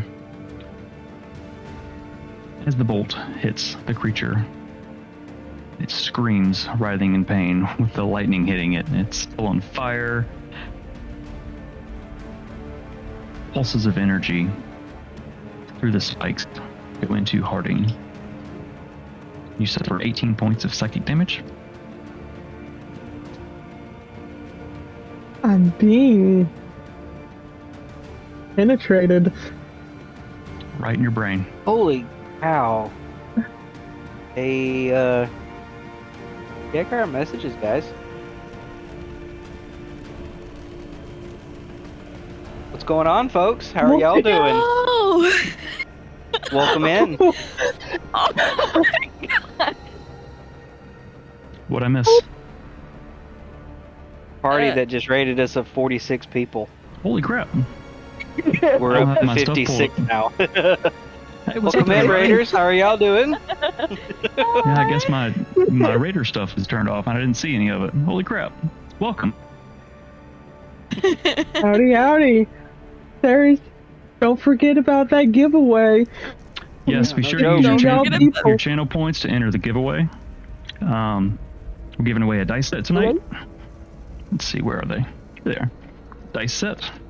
Use your channel points. That's all you gotta do. We're actually probably about to do it here shortly. We'll spin the wheel and see who wins. Pop in our Discord so we can get your info and send it to you. Awesome, welcome. So the party has just entered a cavern, trying to find a tear in reality beneath it to the Shadowfell. You're currently fighting creatures that seem to have crawled in the Shadowfell itself.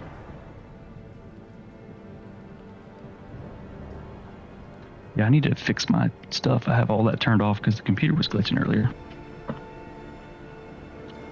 All right, so the energy pulses into Harding. And you suffered 18 points. Psychic, did you get that? Yeah. It looks like you got that.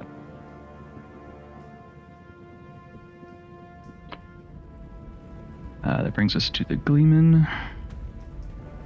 Oh, I also need to add, sorry guys, if you roll the d20 and roll a solid 10 with your channel points, you get an additional entry. Increase your chances of winning. Let's see. Let me throw some links out here for you. The Discord is in our link tree here, as well as all of our other stuff if you want to check it out. We do lots of shorts and memes on YouTube. Formed and be on a one-shot. In the coming months, Patreon with some of our fun music on breaks, which we probably have a break coming up here soon. You can hear some of the music and see some images from our campaign. Forgetting anything else, guys? There's a whole bunch of stuff on the link tree. Just go check it out. Yeah. Merch store. Oh, the merch store, yeah. Lots of fun moments and things and stickers on t-shirts and character cards, all kinds of fun stuff. So that brings us to the Gleeman. He was going to cat word. Harding. So that is 10 points.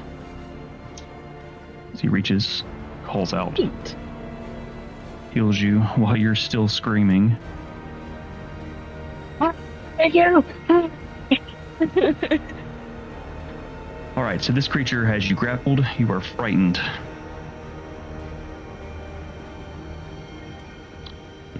I would like to free myself. Alright, roll a strength check. Okay. 16. 16 will do it. But you grab the spikes and you pull them out of your body, kind of push them away. You are no longer grappled and you are no longer frightened. That was your whole action, though. You have a bonus action and your movement left. Yeah. Oh my god, if I click. There we go. I don't think. Yeah, I'm just gonna stand there and scream at it, because if I move, it'll get an opportunity on me. Alright. Brings us to creature. See if its ability recharges. It's not. So it is going to attack you twice with its arm spikes. Harding. Yeah. Is a 23. An 8. The 8 won't hit. One lashes out and dodges the side. The other one slams into your shoulder, dealing 14 points of piercing damage.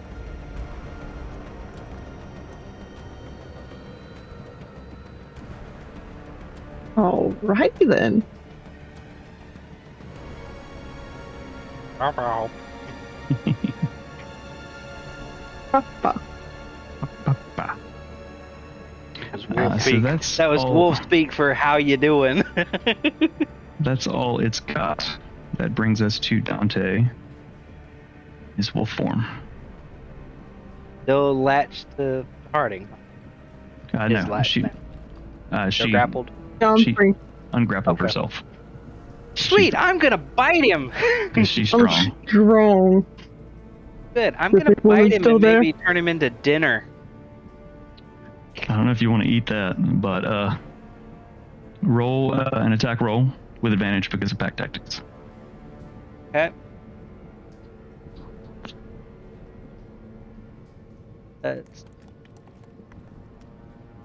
And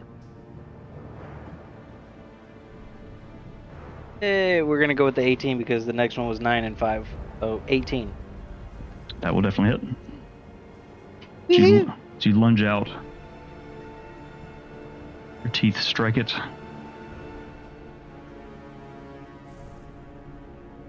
Six, 3. Have 5, 7, 8, 9, 10, 11. How do you want to Piercing destroy damage. this thing?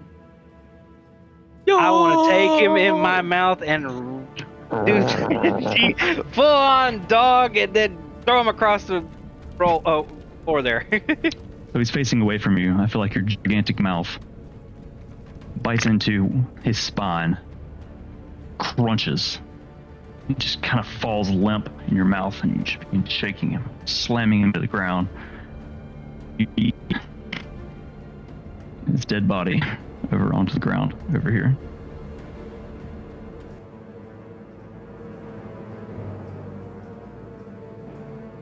With Nim and Harding standing right there, I'm gonna look at both of them, kind of like sit up, put my paws up, and go. Kind of like, who's a good boy?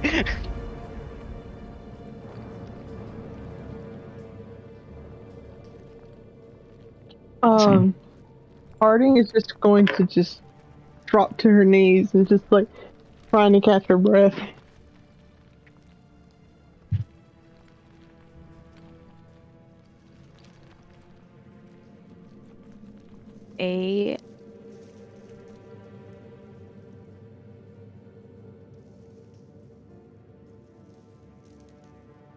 I can find my D8s.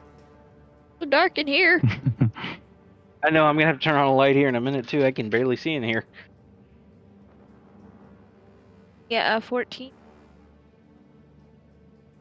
Everyone. Oh, nice. 13, right? I get extra because I actually didn't health. No. I just kind of get like a warm feeling, like a hug, Ah. You want a cookie? like a good pat on the head. You have vanquished the monstrosities that charged at you. Brown. Oh yeah, there are lots of them. For you guys, I'll unhide where the dead bodies are. I don't think there's any reason to show the map. For this one, we can just stick with the lovely visual.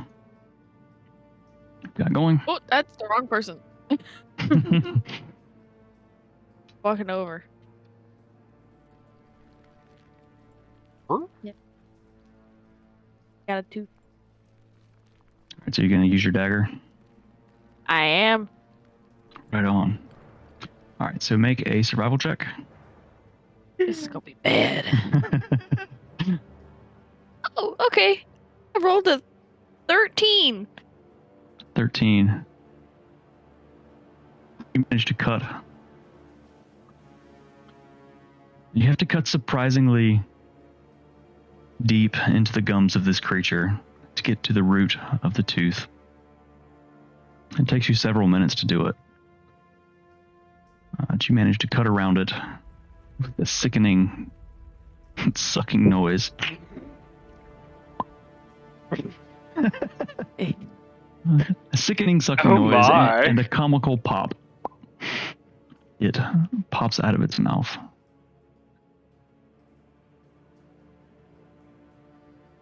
Just one? Yes, just one. I bet. Unless you'd I'm like gonna to put it in spend my. a considerable amount of time. Do you want to look at it or anything? Or are you just going to stuff it in your bag? I'm gonna take a quick glance at it, and then I'm gonna stuff it into my bag of clothing. Okay, roll an investigation check.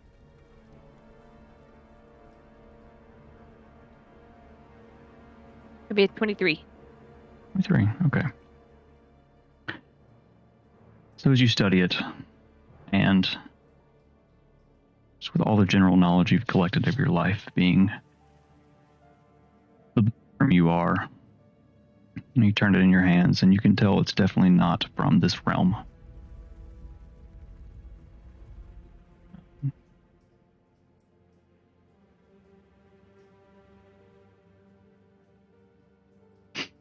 I'm going to say you've probably heard horror stories, I guess,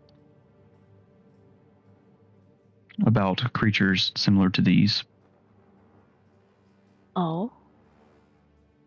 And you remember that the legs and teeth, the smaller ones that you just took the tooth from, it's called a wretched sorrow sworn,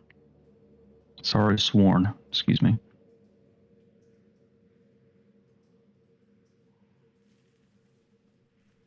Huh. Okay.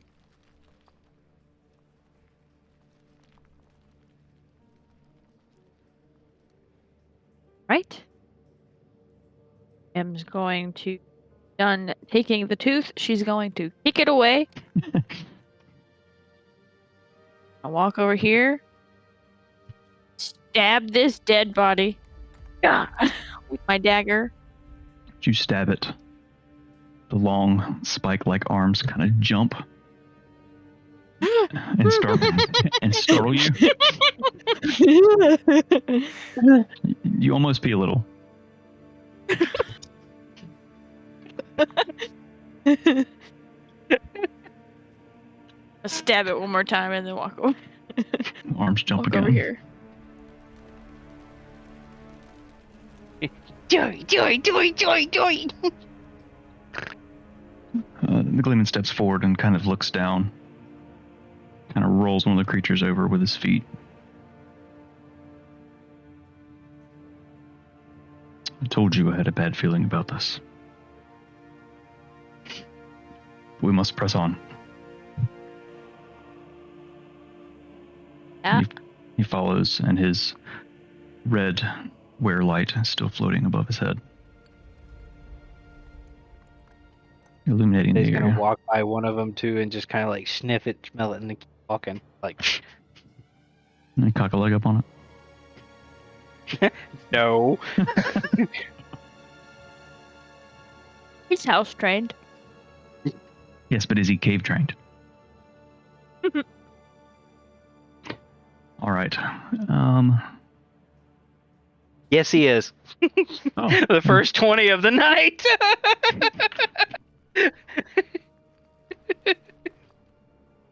Oh, wow.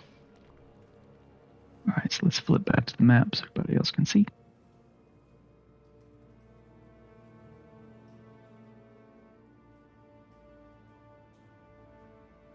M's gonna start being like super paranoid.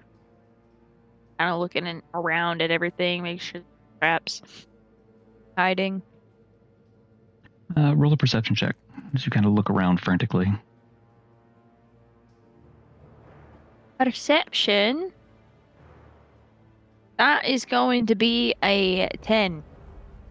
Solid 10. Solid 10. Nice. As you scan the room, kind of quick jerking motions. You don't see any more creatures around. You don't see anything up in the blackness above you. You peer across the rest of the room.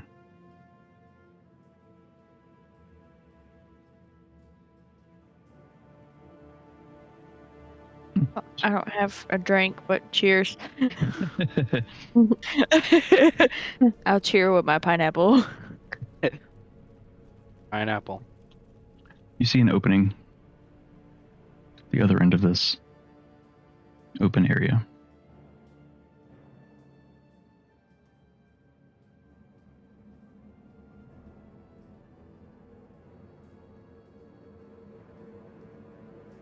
Dante's gonna see like Nim walking ahead, and he's gonna like trot run behind her, kind of like keep protecting her so she doesn't go by herself and get into trouble. The Gleeman also follows. He's also looking around, watching, listening. I grabbed my sword and I also trudged along. Watching, waiting, watching.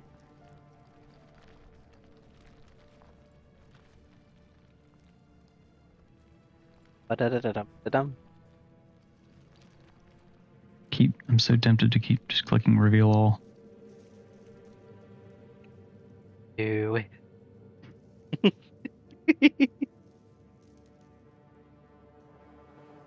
About Keep right, walking, Nim. about right here. Stop. Yep. STOP. Hang on, Gleeman.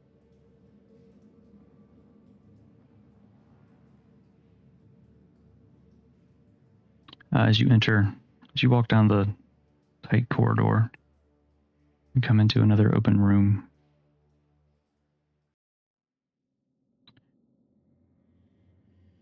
You see something familiar that you've seen in the cave before. Large holes bored through the rock, in the floor and in the walls.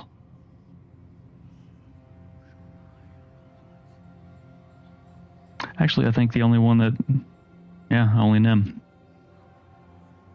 Neither of you were in White Mall. This feel like Umber Hulk. No, Umber Hulk. That's what it reminds. Basilisk. Huh? Yeah. Roll an intelligence check since you can't actually remember. Oh.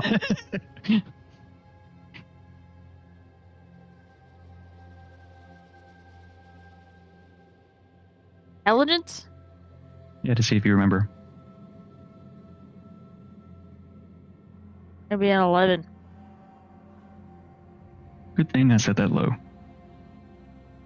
It was Umber Hulk. Umber Hulk. Part of your trouble in remembering that's what they were is its gaze. It makes you forget. M is going to kind of back up in Dante. She's going to Right into his nose. Excuse me. Nim's gonna turn and she's going to whisper as low as possible. Like, there are going creatures. Not look at their eyes. Will turn to stone. That's not those. That's a basilisk. Well, she doesn't know. Just don't look in their eyes. Because she didn't look. Who look? Did we? I don't think we. I don't know. Don't remember. It's been so long ago. Taran did. White Maw was so long ago. It was. That was last year. That was a year ago. He stared it down every single time he attacked because he did not care. Tim's gonna look up to Harding and the Gleeman and be like, "Don't look in these eyes. If there's a creature, do not look it in the eyes."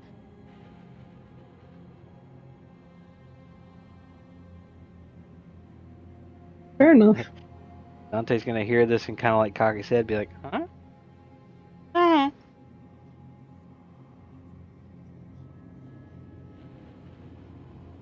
Wait, no. Wait. How long are my ears? Kind of like take my ears and fold them over my eyes. You could probably do that. Yeah, there you go. Just kind of like fold them over my eyes and like, yep. M is going to keep her eyes forward. They walk into the room, holding her dagger in her hand.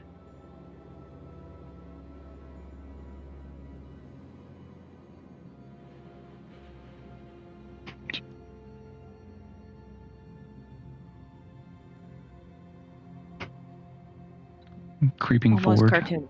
Yeah. Yeah.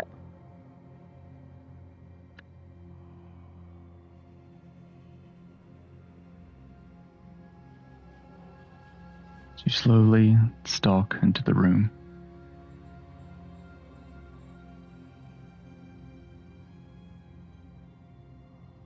The wall next to you begins to rumble, and the floor ground in front of you begins to rumble. Going to look up and away. Guess she's just gonna prepare a slice attack. Slice. Wait. Creatures burst out of the floor, the wall, and rush you.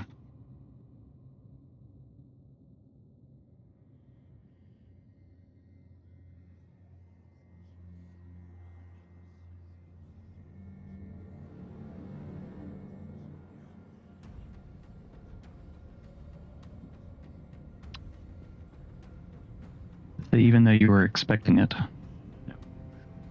bear, they're gonna swipe at you. This fellow, that is a 26. Yeah, that hits. It's gonna rake its claws across your side, dealing 9 points slashing damage. Aw. The other one is going to. It's also going to swing his claws. That's a 17. It hits. Both sides, you get swiped. It's another 9 points of slashing damage. I need everyone to roll initiative. Oh boy. Another natural 20. Oh boy. 7. 7. Yeah.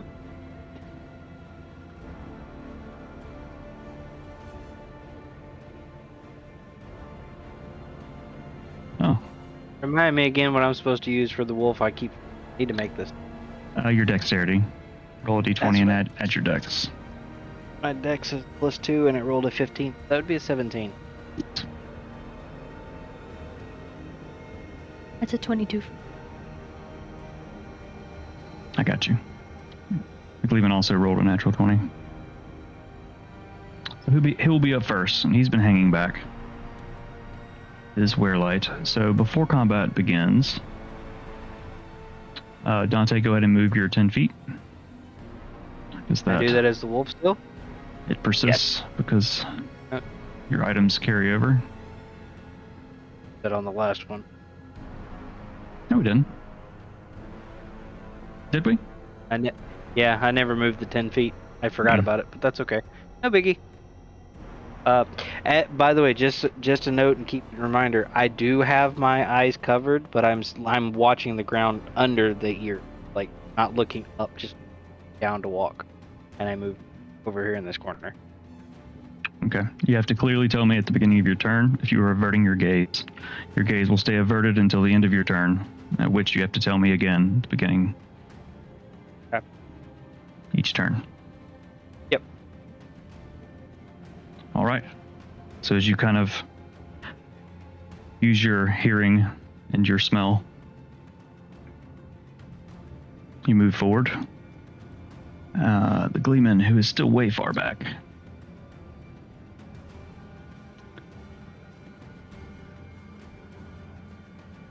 he is out of range. The confusing gaze. And you guys are all grouped up. Classic tight situation. Let me just throw a fireball at it. That I didn't care how big I want. Fireball. So he's gonna cast a level 7 fireball. No, I'm kidding. He's going to cast a 4th level magic missile.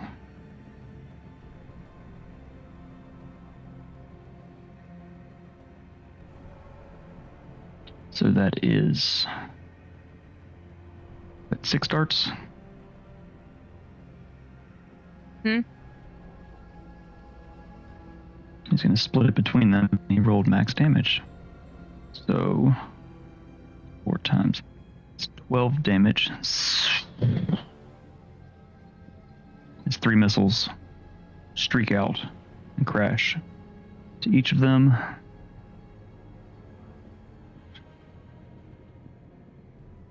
Come on, Brain, you can do it. Come on, Brain. Come on, Brain. Think up. He's going to take one step forward. Don't forget that you guys have inspiration too.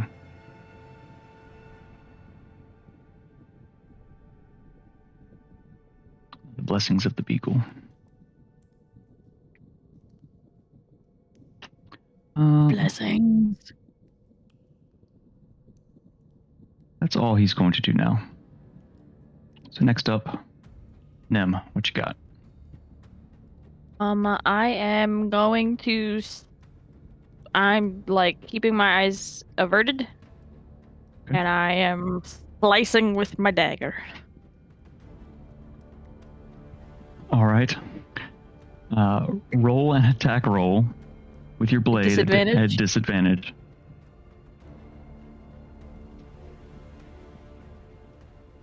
Aw, dang it! That would have been so good.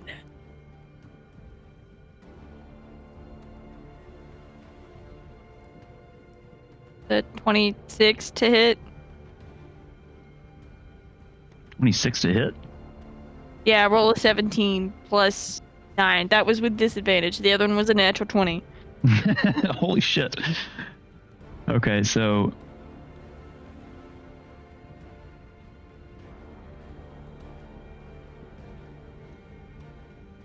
I'm gonna name this guy A. I forgot to name these fellows. So I'm gonna say that you Aim them. aim. Yes, my brain is not burning right. I forgot psychic damage last time. Okay, so the first.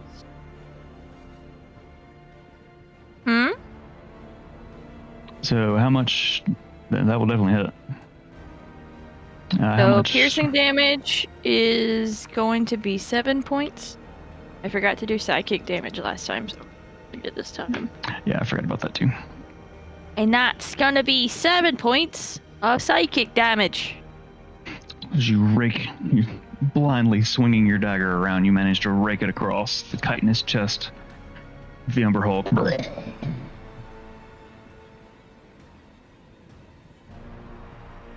Him is going to risk it and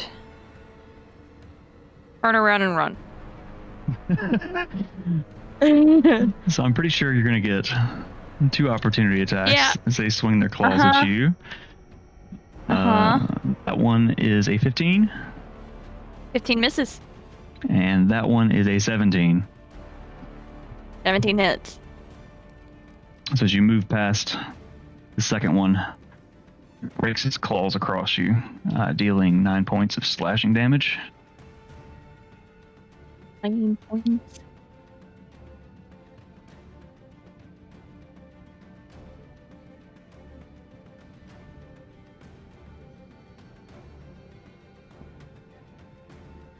All right, so that's action movement. Get a bonus action. That's it. That's it. All right, Dante in wolf form. What you got? My eyes still averted, covered with my ears. And I'm gonna bite out in front of me and hope to grab one and bite it back. Okay, so I'm aiming for B, basically. you can smell it. Yes. As a wolf, so you got a pretty good idea where it is. So you lunge out, biting at it. Roll an attack roll for your bite. At just regular roll. You don't have pack tactics on this one. No friends.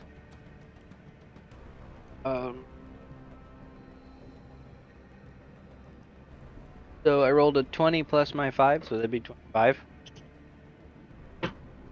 Was that a crit? You rolled a natural 20? Yes, I did. First natural 20. Fuck yeah, dude. All right, so that's a critical hit. So what are the damage dice for that? Is 2d6 plus what? 2d6 plus 3. All right, so roll 2d6 and add 3. That's 4 plus 3 is 7. 7? No, add 15. 7. 15. Huh? Now add 15 to the Now 7. So that's 22. I need a calculator. Hold on.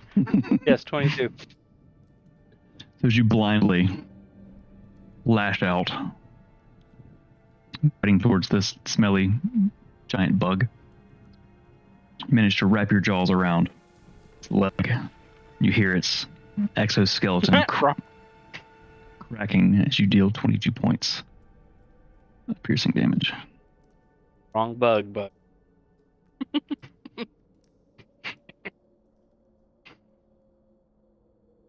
All right, you gonna stand there? That's all you got? What you want to do?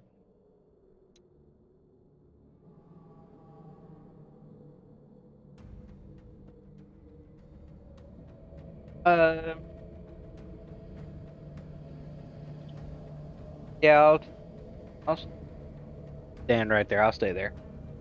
All right. Brings us to the Umberhawks.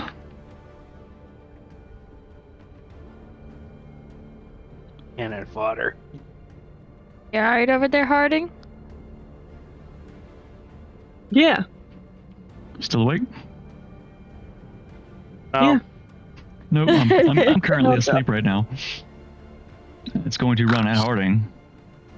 I'm just waiting. Just waiting. And is going to multi-attack. It's going to swipe twice with its claws. That is an 18 Misses. and a 17, which will also miss. Then it's going to lower its head and try to grab you with its mandibles. Well, not grab you, but slash you with them. And that is a 27. Yeah. And so as the mandibles close, pulls back, slashing your already beat up arms, dealing 14 points of slashing damage. Oh my god. Here's a question: did it walk right by me to get to her, or away from? A different one. I was saying that It wasn't near you. It's not close enough. It's out of your Okay. range. That's that one's turn. The other one is going to turn. After roaring about its leg being cracked open, it's going to lash out. Dante, multi-attack. 2 claw attacks. That is a 19.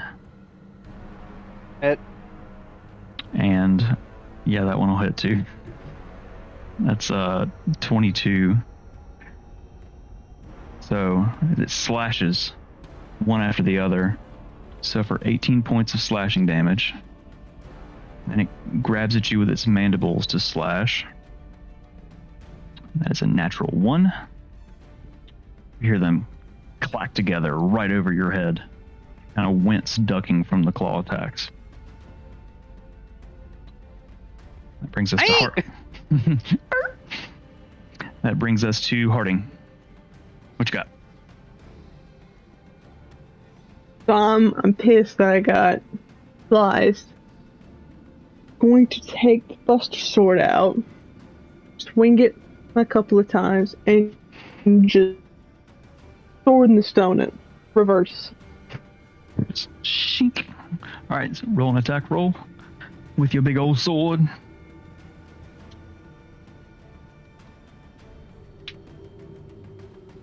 Ooh, 27. Yep, that'll do it.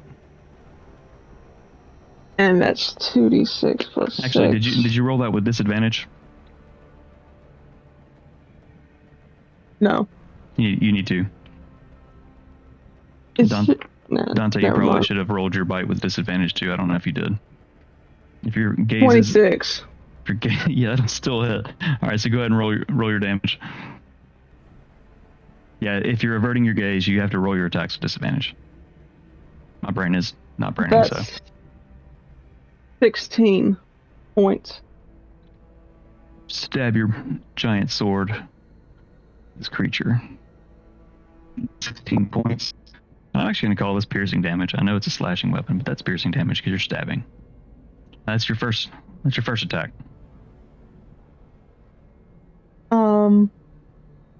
I'm going to. Shh.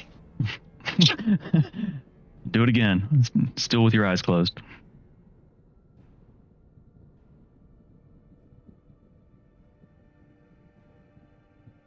Yeah, an 18 18 will just hit. with disadvantage. Will Ooh. just hit. You pull out, you stab back down again. And that's 11. 11 more points of damage. Alright, you still have your bonus action and movement. Bats cheap per hit. The darkness.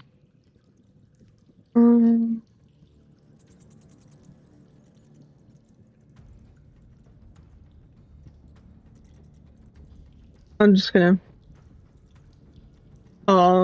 just take it out and just splash it on my little forearm armor. Hear the shing. Ding.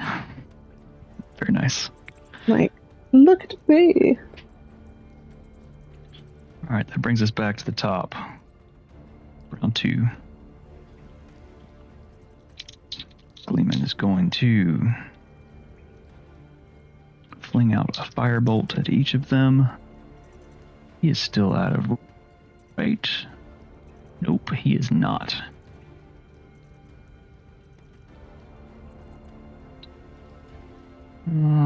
He would be smart enough that he would avert his gaze.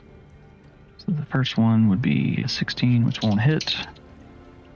Second one, solid 10 plus. Yep, that'll hit. So he flings the second one. No, actually, he can't see the second one. So he's going to sling it at the first one. So that is the orange fire. Disappears off into the darkness. The second one just blindly throwing these bolts of fire. The second one collides the creature, Wait, balls of fire. dealing a solid 10 points of damage.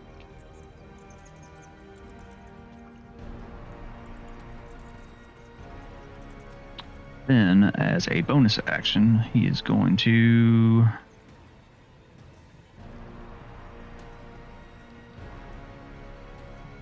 Oh, he's got his Bardic Inspiration. You guys already inspired. Alright, that brings us to Nim. What you got?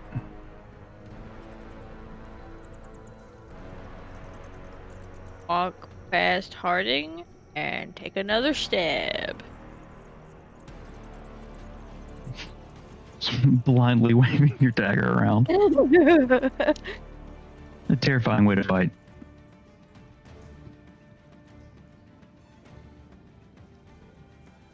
That's gonna be a 19. That will hit. Okay. You feel your blade catch, drag across. That's 9 points of piercing damage with 5 points of hiking damage.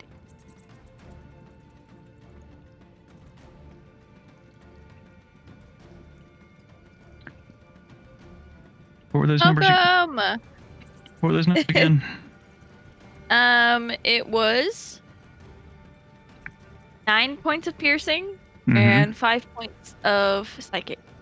So as you blindly drive your hawk, you see the psychic waves pulse out, and it grabs its head with its claws, and the psychic damage breaks its brain, screams, and falls to the ground dead.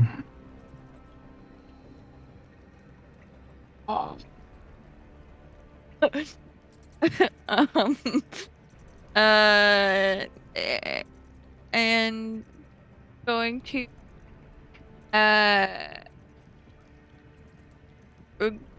go this way and stand next to Dante. That sweet little and moral support. And I will end my turn. All right. All right. That brings us to Dante, in your wolfy boy form, what you got? Still with my gaze averted, and as I can still smell him, I'm going to try to biteth him againeth. All right, so make an attack roll with your bite at disadvantage. Yep.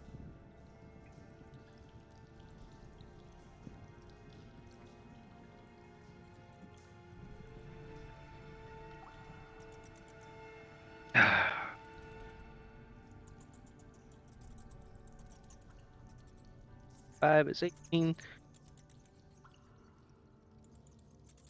So I rolled a 13 twice, which is 18 both times.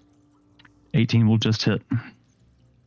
You lunge out again, roughly the same direction you did as last time.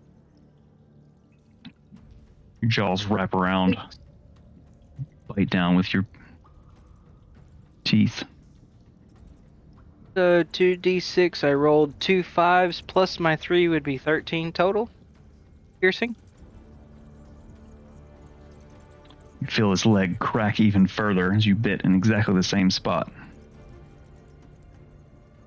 Yummy. All right, that brings us back. You gonna move against? Nope, I'm good. I got my moral support beside me. Yeah, actually, so you didn't have to roll that at disadvantage. Since you had the pack tactics, it would just be a straight roll. But it was you rolled 2 13s anyway, so that's cool. Thank you, Nim, for the support. Or, I mean, bark, bark, bark, bark, bark, bark, wolf. Wolf. Oh, wolf. Wolf. Wolf. The creature. Well, I mean, I am hurt a little bit, so I kind of like have one paw up, and I'm like... Creature pissed at you as its leg is now thoroughly cracked. It's gonna multi-attack you again, swiping with both of its claws. And swiping again with its mandible. So that is an 18, a 22, and a solid 10. Yep. All right, so both of the claws catch you. He swipes across top of your head and across your back, dealing a total of 18 points of slashing damage. Holy cow.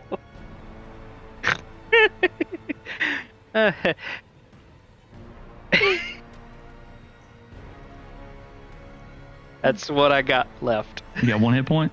Wow. I mean, when you run hit points as a wolf, you just turn back into Dante, so. Yeah, I know, but still, that's, wow, pretty freaking close. Pretty freaking close. This creature's hurt, but not too hurt. Brings us Not to as bad Harding. as Dante. Brings us to Harding. All right. And I'm gonna run up on this thing, averting my gaze, and I'm gonna stab it. Pretty much. All right. So, disadvantage. That first attack is a 25 with disadvantage. Yeah, that will hit. Just blindly run forward. You pretty much run into it because you're blindly running. Pull your sword back, just stab into it. And that is 17 points of damage. Hear its carapace crack. You slam your blade into it. And then we're just gonna do that again. You pull it out. Slam it back in again.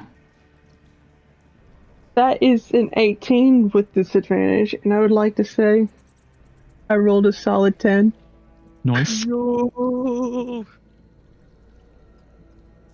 And so far, second set of damage. 14. Solid. slam it back in. Pull it out. Sink. Your signature cleaning blade move. Bonus action movement. That was my movement, and I don't have anything for bonus action. All right. Bring us back to Lehman, who is going to, once again, can he see? Move a step this way. He is out of range. Eyeballs. He's gonna fling a firebolt. 2 at it.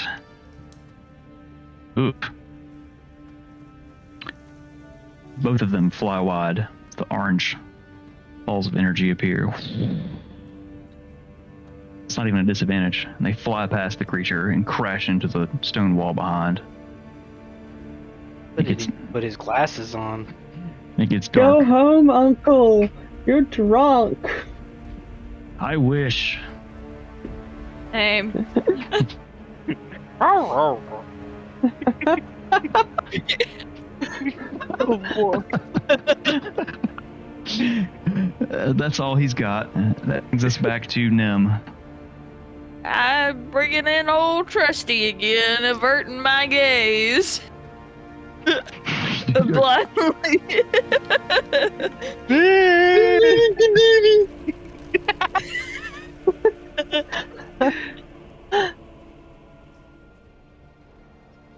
To be 20.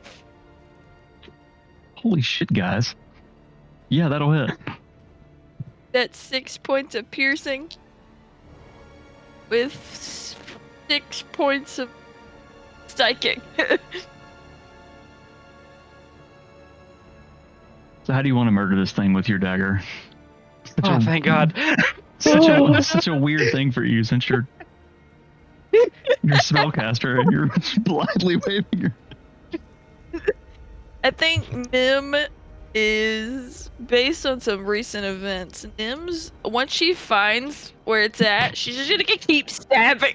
She finds flesh, opens her eyes, and And, realizes like- she's stabbing Dante. No.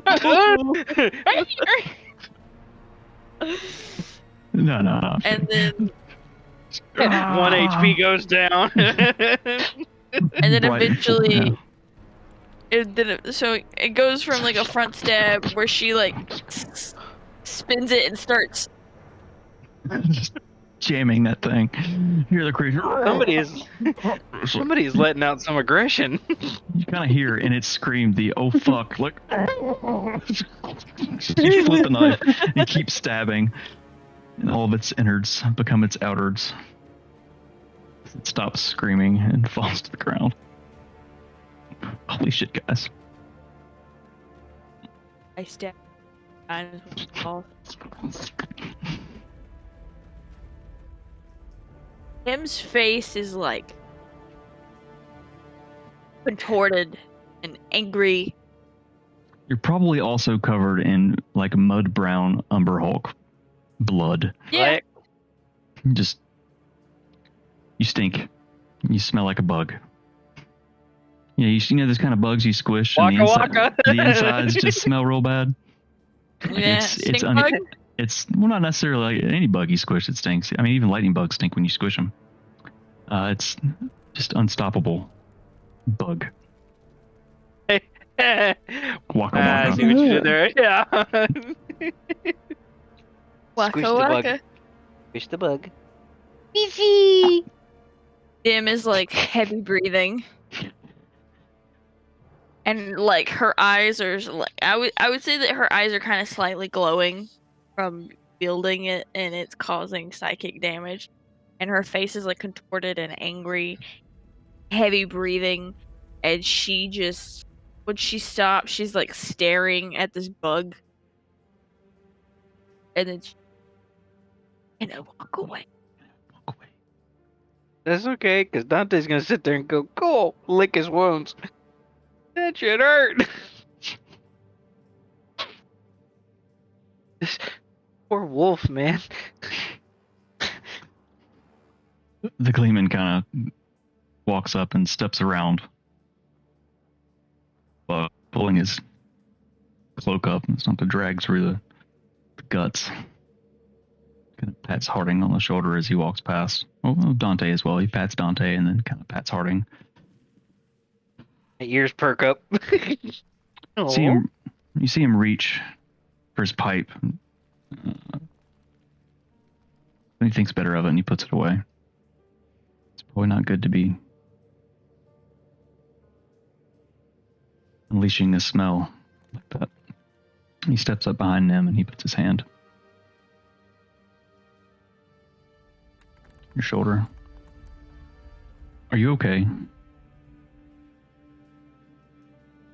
Em is still heavy breathing. She just looks at him.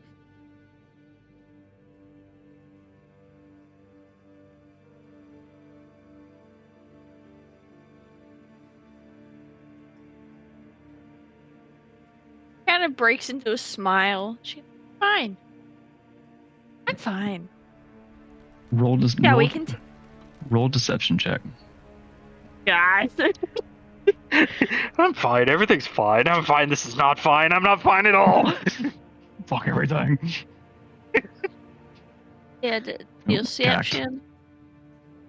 That's going to be a dirty 20. Ooh. You see his large white mustache. He kind of sticks his lips out.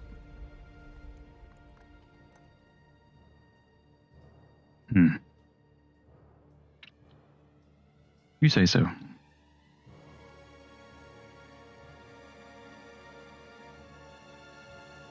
And she's gonna wipe some of the duck off of her face.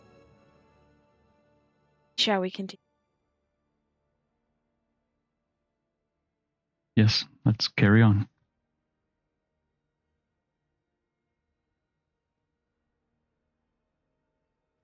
Question: Lehman's orb light still around him? Yes. So anybody standing near him with that, can they see as well? Oh yeah, it's a red light here. Let me put it back on the map. I hit it earlier. I'm gonna say at this point, Nim, your spell that you cast when you walked in probably is dropped.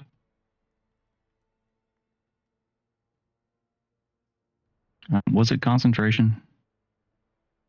It's probably long since dropped then. There you go. So it's about like that. Okay. Before we continue on, Dante's gonna walk up behind the Gleeman, and like in a flash, you're gonna see him like revert back to his human self. First thing he says when he gets back up, like brushes his hands. I am not putting my paws in that shit.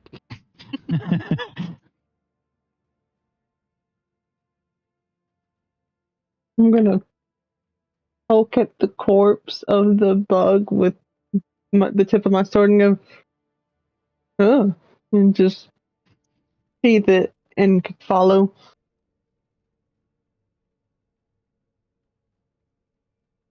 As you continue through, you come to a crossroads again. Em is kind of trying to, having just told the Gleeman that she's fine, she's kind of trying to overplay it. So she places her hands on her hips. She looks both ways. And she turns to the Gleeman and be like, which way do you think we should go? Dare you? Ask the NPC. Well, the which way Gleeman, to- ask the NPC the which Gleeman's way right to behind go. her. She would have asked Dante, but I mean, He's right beside behind the Gleeman actually. Yeah, so. I'll tell you what. All right, let me flip your behind her. Let me flip your token back. Dante. Or Wolfie boy.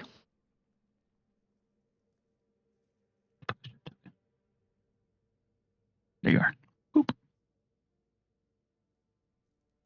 Boop. That's better. Much better. I just turn around to the group. Just so happened that behind me. But I'm The gonna turn Gleeman's gonna around. step around after you ask. He's gonna kind of sniff the air one way and sniff the air the other way.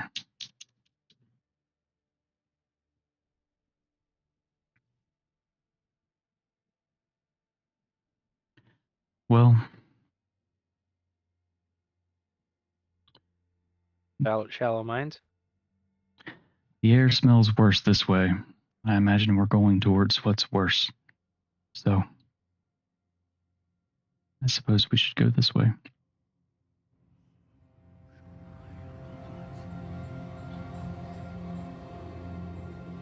Magic man. Oh, I like it. Funny words, Magic Man. That is the wrong button. Peer down the path. As far as you can see.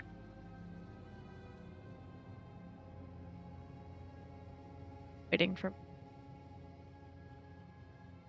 He's sticking close to Dante. Because he knows Dante can't see either. Nope. They can't see shit. If you guys can help me by moving the Gleeman. Yep. Gotcha. I will move his light since you guys can't move it. Okay.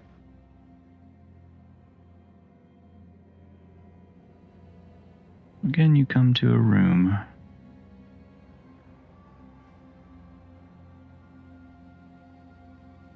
The crossroads.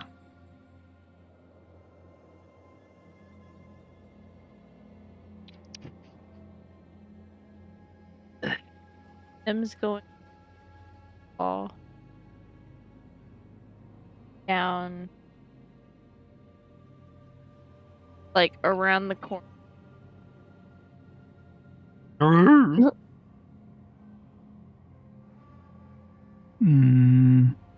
I'm gonna say if you like peer completely around the corner, you'll be able to see all the way down. I will do. As you peer around the darkness, you see a hole in the floor. From where you're standing, Meta, you can't see the steps.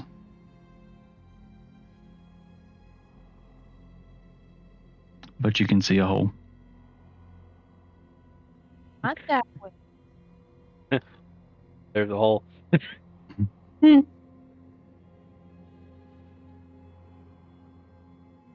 Drop and stop that way.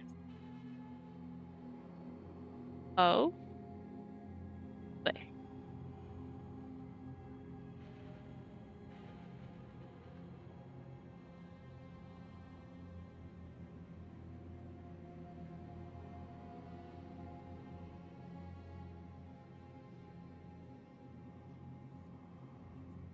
Yep.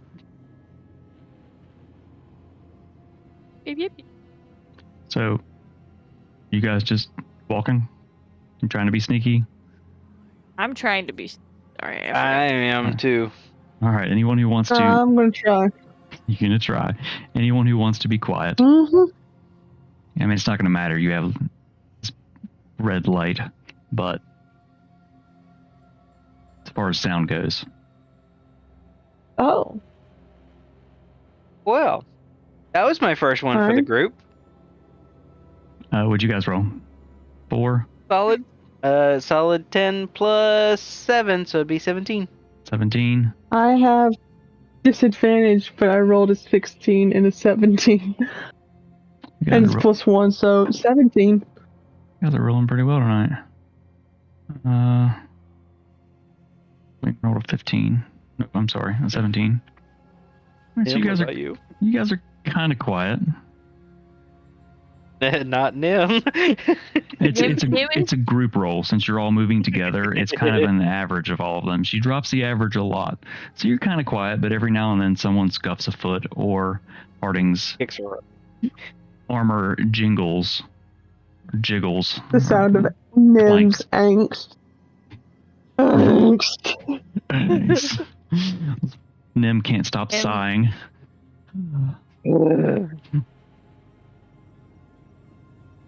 All right. Nim is doing like the cheesy, like sneaky movie thing where she's like, Dun, dun, dun, dun, like dun, dun, going dun. from one side and then like jumping, like running to the other.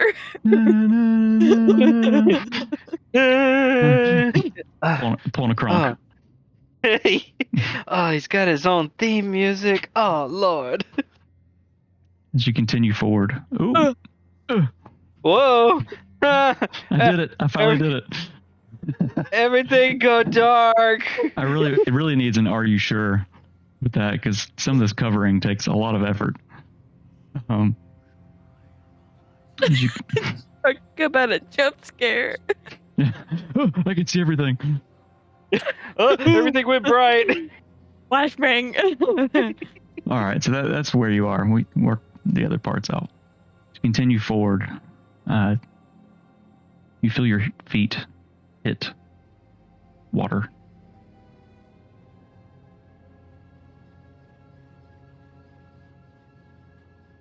Oh, no. Water. Oh, no. Atmosphere. Nim's getting back up. As you do, ripples move across the water. Nim's gonna turn around and like grab Harding by the chest plate and be like, Has the Gleeman moved forward any? Yes, he's pretty much following you at this point. Okay. If he can get up there with it next to him, all I'm gonna do is do you want me to walk out there and see if there's anything on the water? I mean, I can kind of walk on water. there's something to throw in there, dude. Something to what? Throw in there. Yeah, because I carry a flashlight everywhere. Nothing. Never. Does Harding do anything? I'm gonna bring my hands up and place them on Nim's shoulders. I'm like, quite observant. As you Doing guys, terrific. Can I walk out on the water and grab a rock and go? Punk? as you guys are discussing this, larger ripples run across the water. Something very large moves beneath it towards the sound you are all making. I don't think we need to be here. I'm going to pick Nim up by her shoulders and I'm just going to start walking backwards. She's latched onto my plate.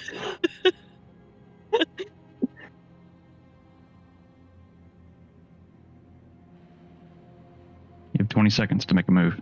Timer started. That's what I'm doing.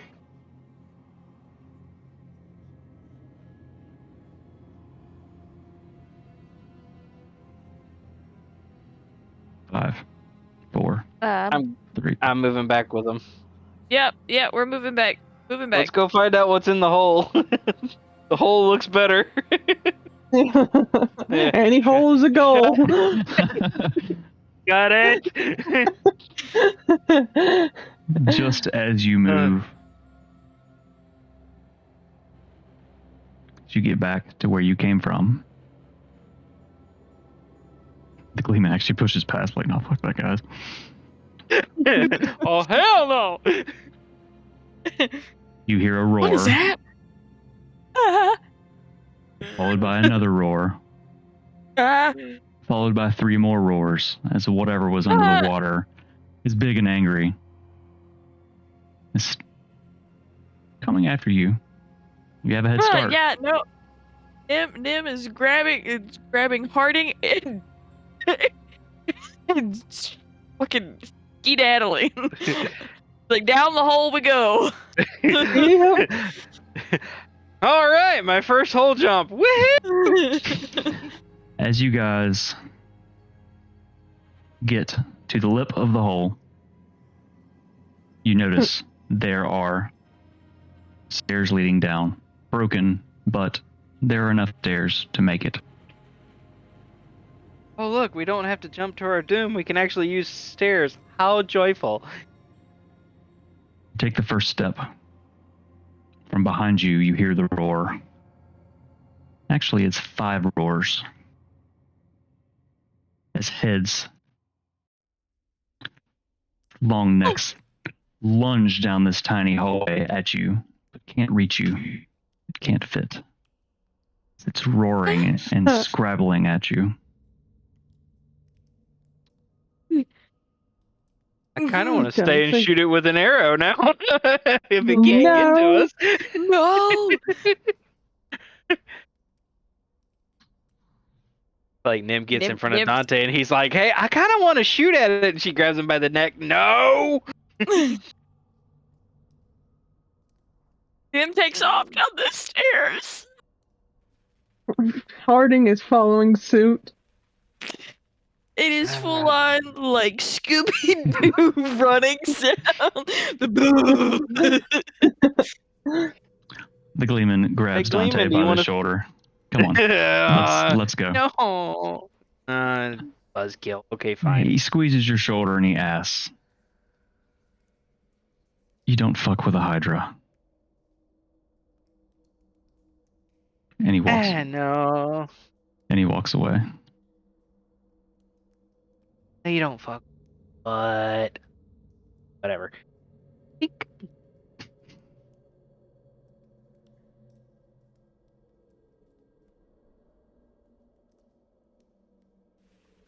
You descend in the darkness. The roars still continue from above you.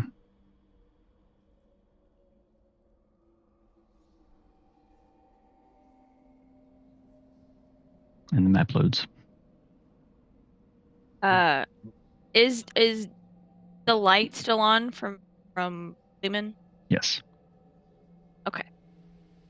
I was gonna say if not, I was gonna grab Dante's like arm, but No, his light Hi. persists. Yeah. Oh my. Yeah. Bonk. All right, what's the marching order? Get Is the it- map to load up. I think Nim ran down I- first. yeah. Harding It following. was Nim. It was Nim. Then Harding. me. Lehman grabbing me by the neck, saying, "Come on, Dumbo." All right, let me add his light. Let's just assume I don't feel like moving it. Use your imagination. Using it for the map at the moment because you don't want to load. As you reach the bottom of the stairs, it looks much like it did above, only darker, dustier. Quiet.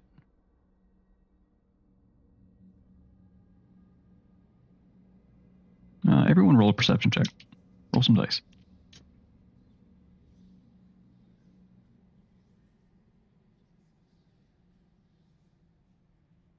$22. No, 23 actually. 23. I did my math wrong. Gleeman also rolled a 23. Dante rolled a 24. Nice. The 6. And then what? My calc. And then what did you roll? There. 15. 15. So in the distance, you hear this sort of a whirring sound.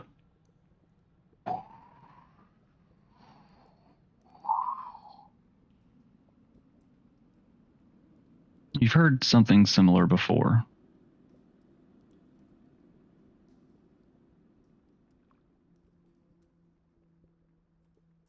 Nim has All of you have. or everyone? Everyone has. Do I remember what it was?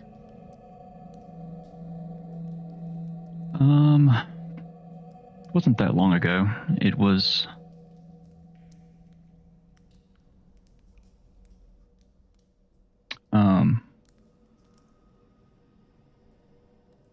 below Winkham. When you were forced to the Feywild.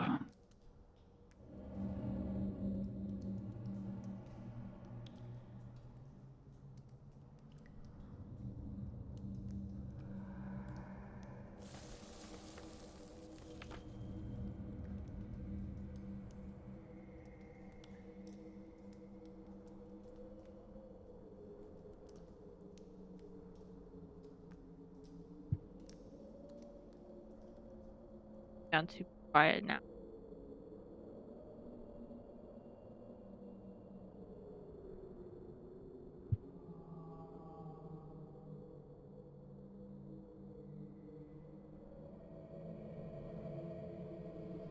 I'm gonna look strangely, and then I'm going to follow. Apologize in advance. I have a guest in my lap. Oh, kitty. Caleb? It is meowing at my feet.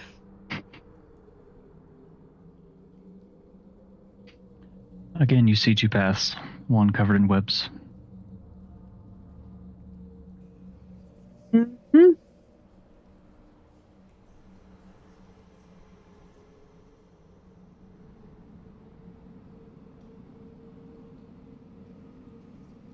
A few webs.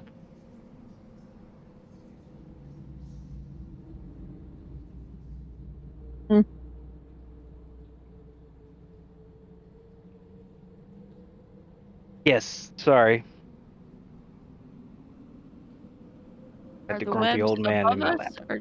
or down, like As you us continue, height? as you continue forward, they're across at about head height. Crouched?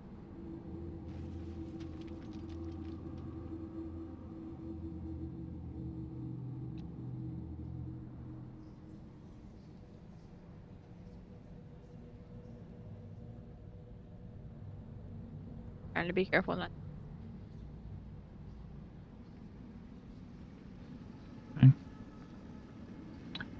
Harding.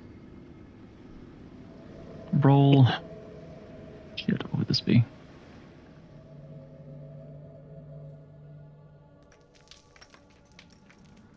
My brain is starting to not brain well anymore.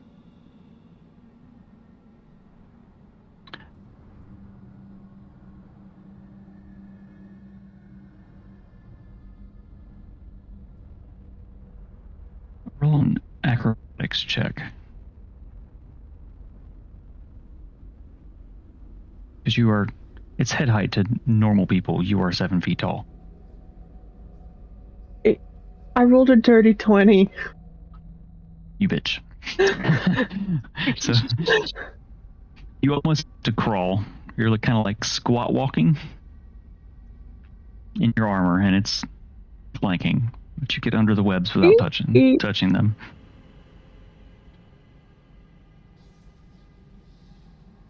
We're gonna roll so terribly next time we play. Right? Right, as you continue forward, see more webs. You see spiders chittering across them. I hate this. They don't see you. And you're not offending them. They're just going about their business. Oh, mommy. Occasionally appearing, disappearing, and reappearing. They crawl across the webs. I hate you.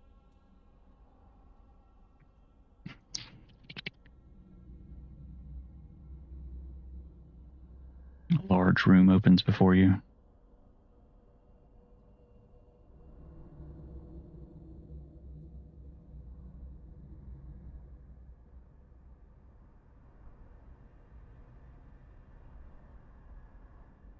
Oh no.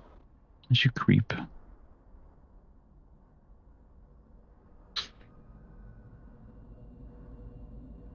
I'm sorry, I'm freaking out. Why? You're leading the way. We following you. Oh.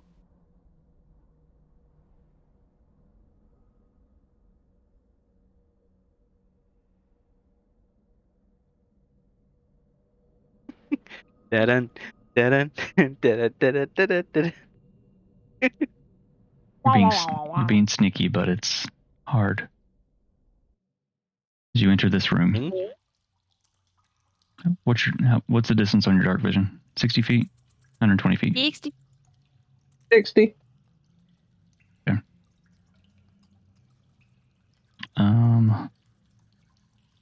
The whirring grows louder.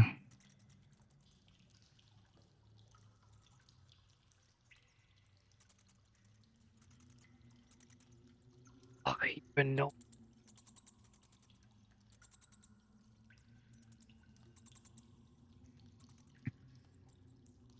Let's see, 60 feet.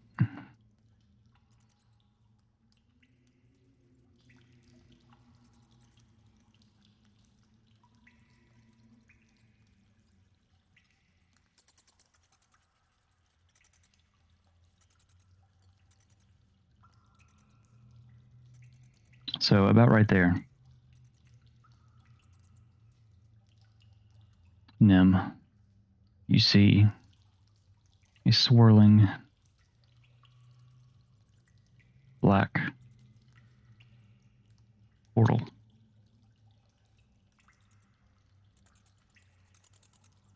Familiar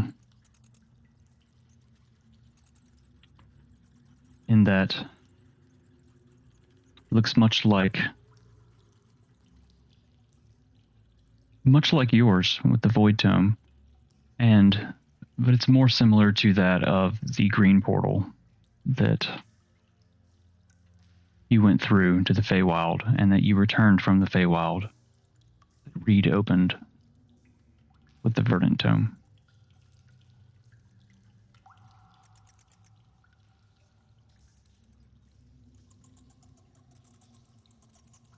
This is the tear.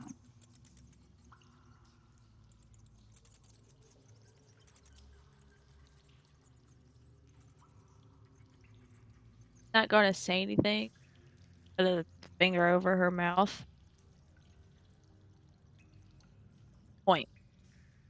Harding. And then Dante.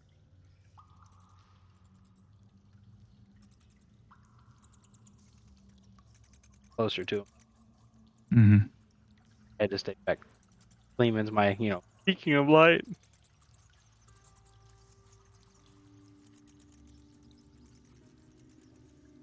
What do you guys do? This is like another archway. Let's see. On site.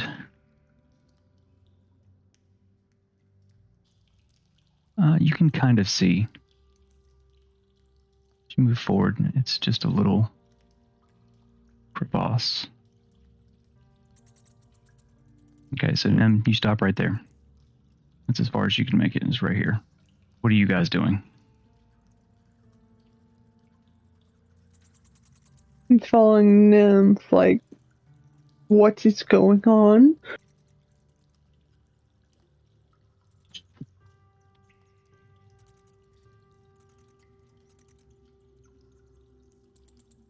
A portal set. This is what we're here for? Correct. I assume so.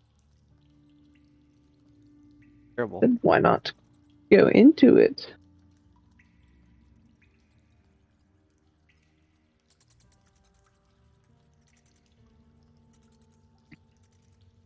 The Gleeman's going to follow up. Here's the whispering. Jumping. Always jumping holes without checking first. What else is there to do? Okay. Not exactly what we were talking about.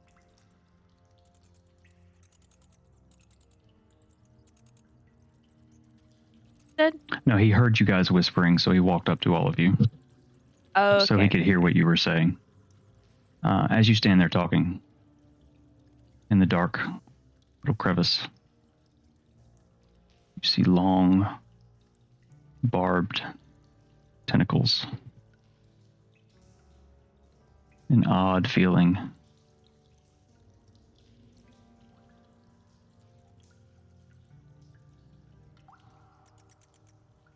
Washes over you. The same feeling as when you entered.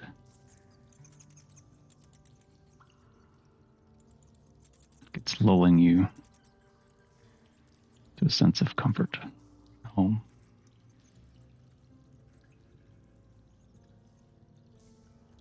What do you do?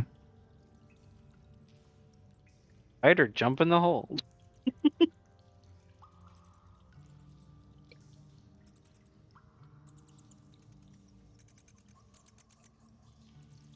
Hey, Nim, I'll help you.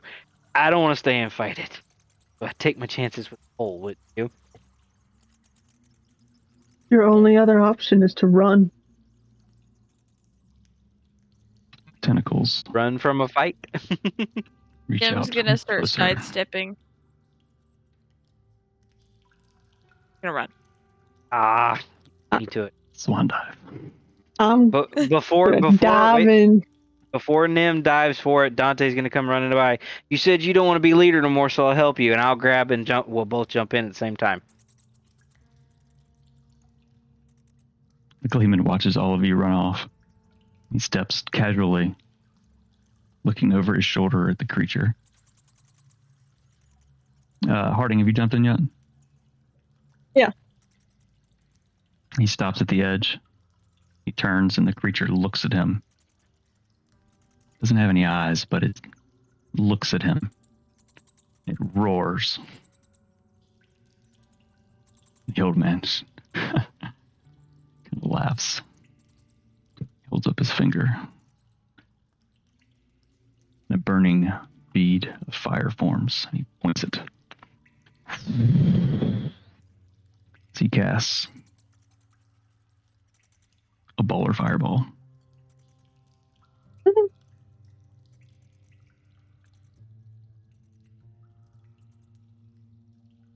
Dealing 34 points of fire damage.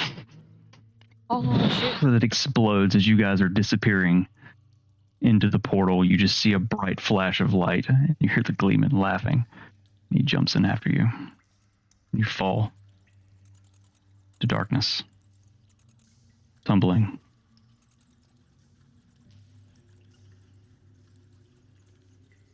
That's where we're going to end this session. Adventure's calling.